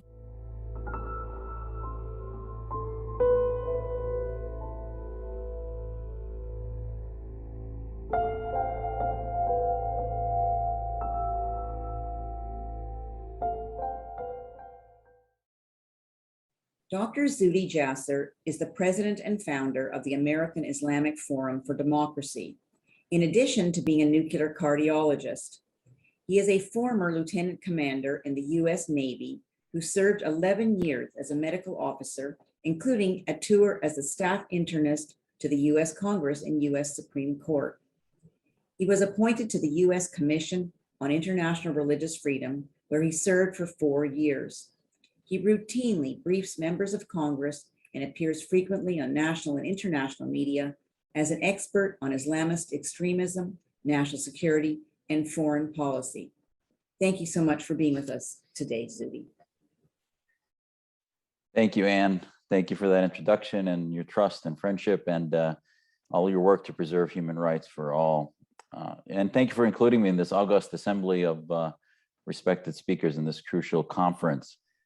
Frankly, it's sad, if not embarrassing, especially to me as a Muslim, that we have to discuss and deny the obvious, that the liberal democracy of Israel, the preeminent ally of the United States and the West, is not an apartheid state, and it is the convenient propaganda, or agitprop, if you will, target of radicals across the planet. Which radicals? the radical Islamists, along with their red socialist communist partners across the world. And I want to first touch on what this red-green axis is. They're deep allies, dedicated far leftists and illiberal Islamists who remain, that relationship remains baffling and enigmatic. They're forces that have pushed the Durban lie for now over 20 years. So why do the 21st century progressivists, supposedly consumed with human rights and social justice, find common cause with a religiously doctrinaire subset of Muslims who, far from practicing social justice and adhering to human rights, ultimately seek to live in a society governed by Sharia or Islamic jurisprudence? It's basically the far left bigotry of low expectations, where they reveal that identity politics, fabricated victimization, is the only card they care about, not the truth card, not the card of actual human rights, that tribal communities dominated by the Islamist and the Arab establishment, either from abroad or theocratic Islamists here at home in America, the left's Palestinian darlings, whose violent actions they excuse, they infantilize them as victims of Western influence and the Israeli state, and are often taught in our mosques that state-sponsored terrorism or militarism, if you will, is the West's fault, is Israel's fault. But in fact, they teach grotesque anti-Semitic tropes such as the protocols. Mein Kampf is translated into Arabic, and many of the radical Islamists teach a version of Islam that radicalizes our communities and has anti-Semitic interpretations of various passages in the Quran. You see that most highlighted in the translation in Hamas's charter itself of hadith that calls for the genocide against Jews in their own charter. That's not by accident. That's what political Islam is. It's a supremacist doctrine. And Durban sort of brings together these allies in which they find a common enemy. They create agitation propaganda. And Israel is one of the primary targets of that propaganda. But also it serves their purpose of demonizing Western democracies, Western freedom, free speech, and all the principles that we stand for. So whether it's historical examples of Hajj Amin al-Husseini, the spiritual leader of the Palestinians that worked with the Nazis, all the way to Louis Farrakhan and the Nation of Islam, who's adored by the Black Lives Matter, some of the leaders in the Black Lives Matter movements, and has had a history of horrific tropes against the Jewish people, and leads through anti-Semitism in their ideology. But oddly enough, that same spirit of hypocrisy, where the progressivists who claim to care about social justice actually work as leading hate mongers of hate against Jews, the global community of Islamists have made fighting so-called Islamophobia their cause célèbre. They've seen raised this issue in the Durban conferences now in its fourth iteration. And yet they're all too often frequently quiet when it comes to talking about communist China's genocide against Uyghur Muslims and the 14 million Muslims there, or the hundreds and thousands of Muslims massacred by the Assad regime, or tortured by the Iranian Islamist regime, or imprisoned by the Islamists of Erdogan's AKP and the Islamist destruction of Turkey's freedom and democratic institution, or spread with the lies of Al Jazeera with Qatar's Islamism, or the Taliban's Islamism, as we've seen unroofed now with America's hasty departure from Afghanistan. Reactionary Islamists and so-called progressivists enjoy a purely utilitarian transactional relationship. They use each other to foment social unrest and hate under the virtue signaling guise of countering transphobia, Islamophobia, or other so-called social injustices. In short, they're perfectly happy to form tactical alliances along the way, and common enemies they inflate in order to further their strategic goal of ending capitalism, free speech, and individual rights. My family escaped this well-known synergy in Syria and across the Middle East, where Arabist parties like the Baathists of the Assads and Saddam Hussein worked seamlessly with Islamists like Al-Qaeda, Hamas, ISIS, and the Muslim Brotherhood and the Taliban. Their alliances over generations have been tumultuous, fraught with spasms of conflict when they finally got to vying for power. But the synergy is repeated from nation to nation, and there's no country that epitomizes the pathology of that synergy that they've created than Israel's fight to speak the truth, to fight against their propaganda. And we see this in the UN, where Venezuela and China work with the Khomeinis of Iran, work with Qatar, work with Assad to demonize Israel, to obsess in their agenda against Israel. And Durban is, under the guise of racism, is actually all about fomenting hate against the West and against Israel. It's a farce. By obsessing and fabricating misinformation on Israel, the green Islamist theocratic movements and their red socialist dictators are ready to accept the fact that we in the West somehow should be self-loathing and accept the contrived notions of Islamophobia, racism, and so-called apartheid.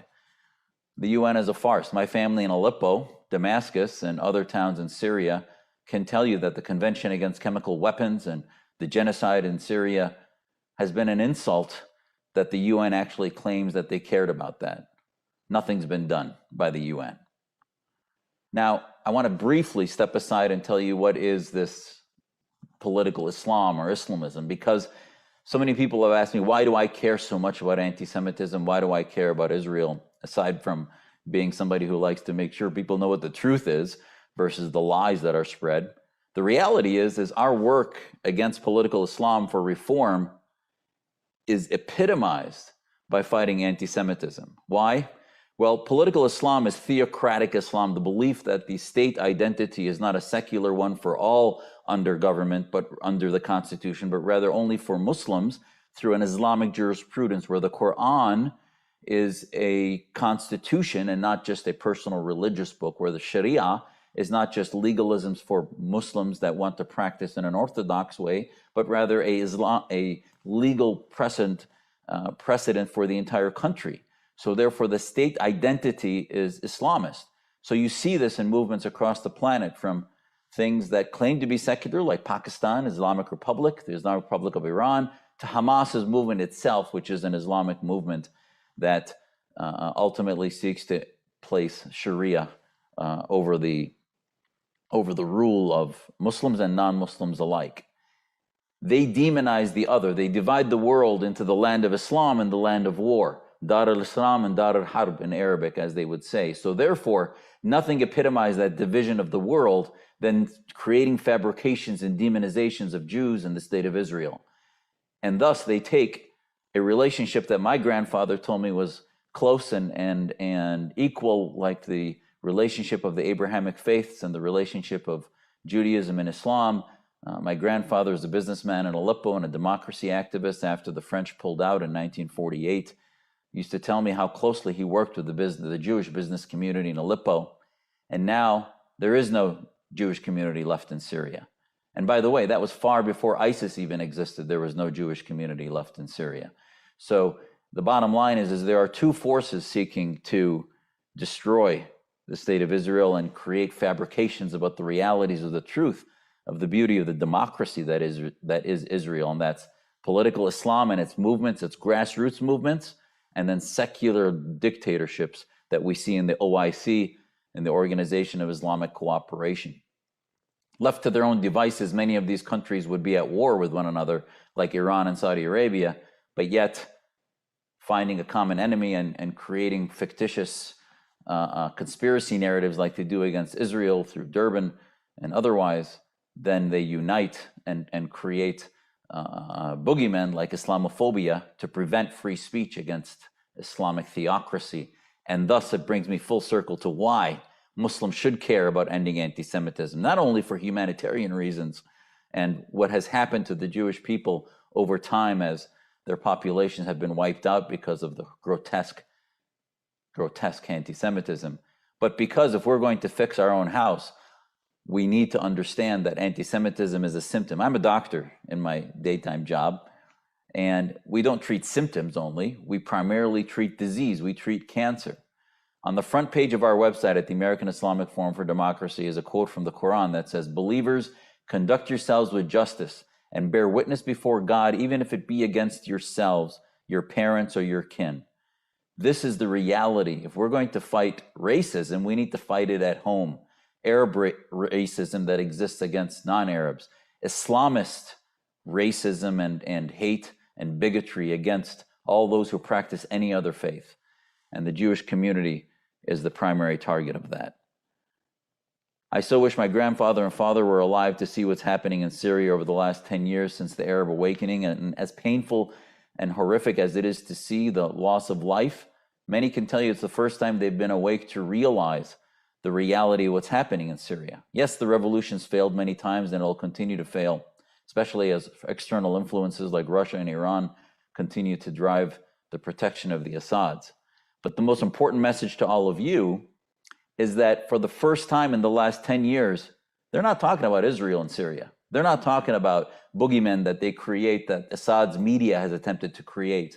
There is a united belief that the primary, secondary, and tertiary problems in Syria are all Assad, ISIS, radical Islam, and our own medieval interpretations of our faith and fascist Arabist movements like the Ba'athist movement. But sadly, the interesting thing is there's been no Arab awakening in the Palestinian areas. Hamas has continued to horrifically control the legal system within Palestinian areas and disseminate false information through mosques, etc., and radicalize its community.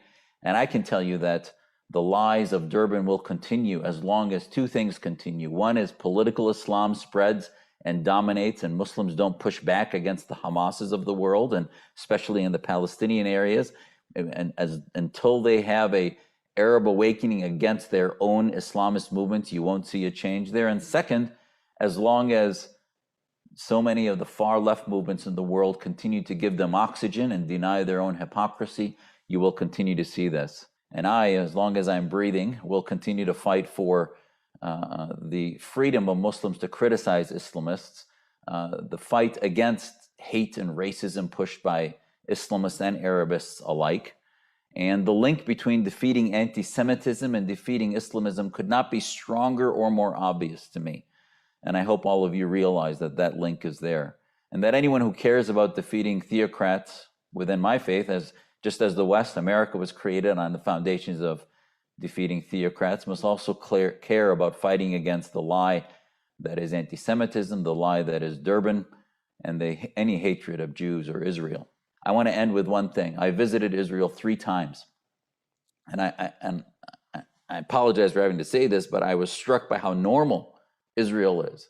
I was always told through media of the Islamists how oppressive and dictatorship Israel was. And the reality was it was no different than America. We visited many of the towns and talked to the judges and others. I talked to Muslims who told me how they could practice their faith through their Sharia court system there more free than they could anywhere else. That's not an apartheid state. And the reality is it's agitprop for those who do say that it is an apartheid state, when in fact it's purely anti-Semitism that's being spread. So thank you.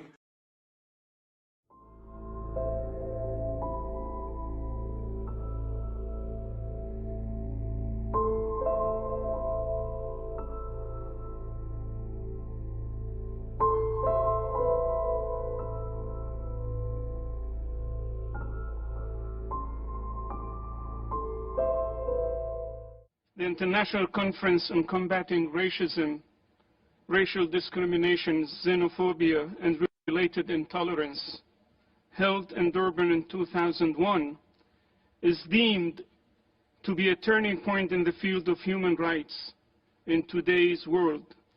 Adoption of the DDPA remains as the permanent achievement of the active participation of states in their struggle against all classic and new forms and manifestations of racism and racial discrimination.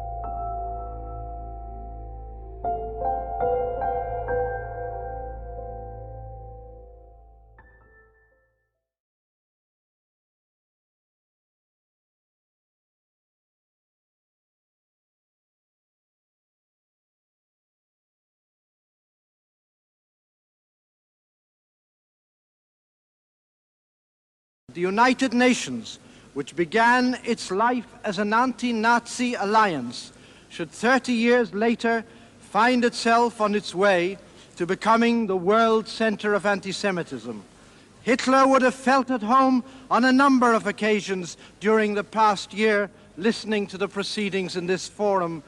The re-establishment of Jewish independence in Israel, after centuries of struggle to overcome foreign conquest and exile, is a vindication of the fundamental concepts of the equality of nations and of self-determination. To question the Jewish people's right to national existence and freedom is not only to deny to the Jewish people the right accorded to every other people on this globe, but is also to deny the central precepts of the United Nations. For Zionism is nothing more and nothing less than the Jewish people's sense of origin and destination in the land linked eternally with his name. It is also the instrument whereby the Jewish nation seeks an authentic fulfillment of itself. On this issue, the world, as represented in this hall, has divided itself into good and bad, decent and evil, human and debased. The vote of each delegation will record in history its country's stand on anti-Semitic racism and anti-Judaism. You yourselves bear the responsibility for your stand before history, for as such will you be viewed in history. But we, the Jewish people, will not forget. For us, the Jewish people, this is but a passing episode in a rich and event-filled history. We put our trust in our providence, in our faith and beliefs, in our time-hallowed tradition, in our striving for social advance and human values, and in our people wherever they may be. For us, the Jewish people, this resolution based on hatred, falsehood, and arrogance is devoid of any moral or legal value. For us, the Jewish people, this is no more than a piece of paper, and we shall treat it as such.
Last, but definitely not least, it is not too late to turn your attention to the countries that have yet to pull out of the Durban 4 conference.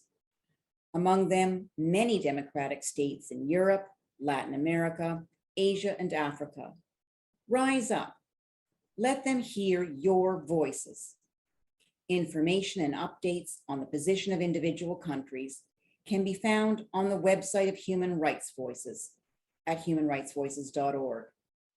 Thank you for tuning in. Thank you to Camera and its indefatigable director, Andrea Levin, for co-sponsoring this event.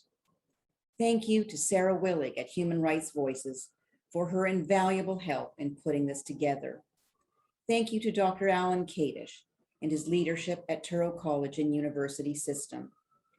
And a heartfelt thank you once again to all of today's speakers who stepped up and into a virtual setting when circumstances meant we could no longer meet in person.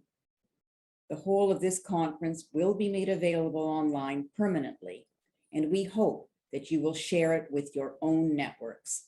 Together, we can make a difference.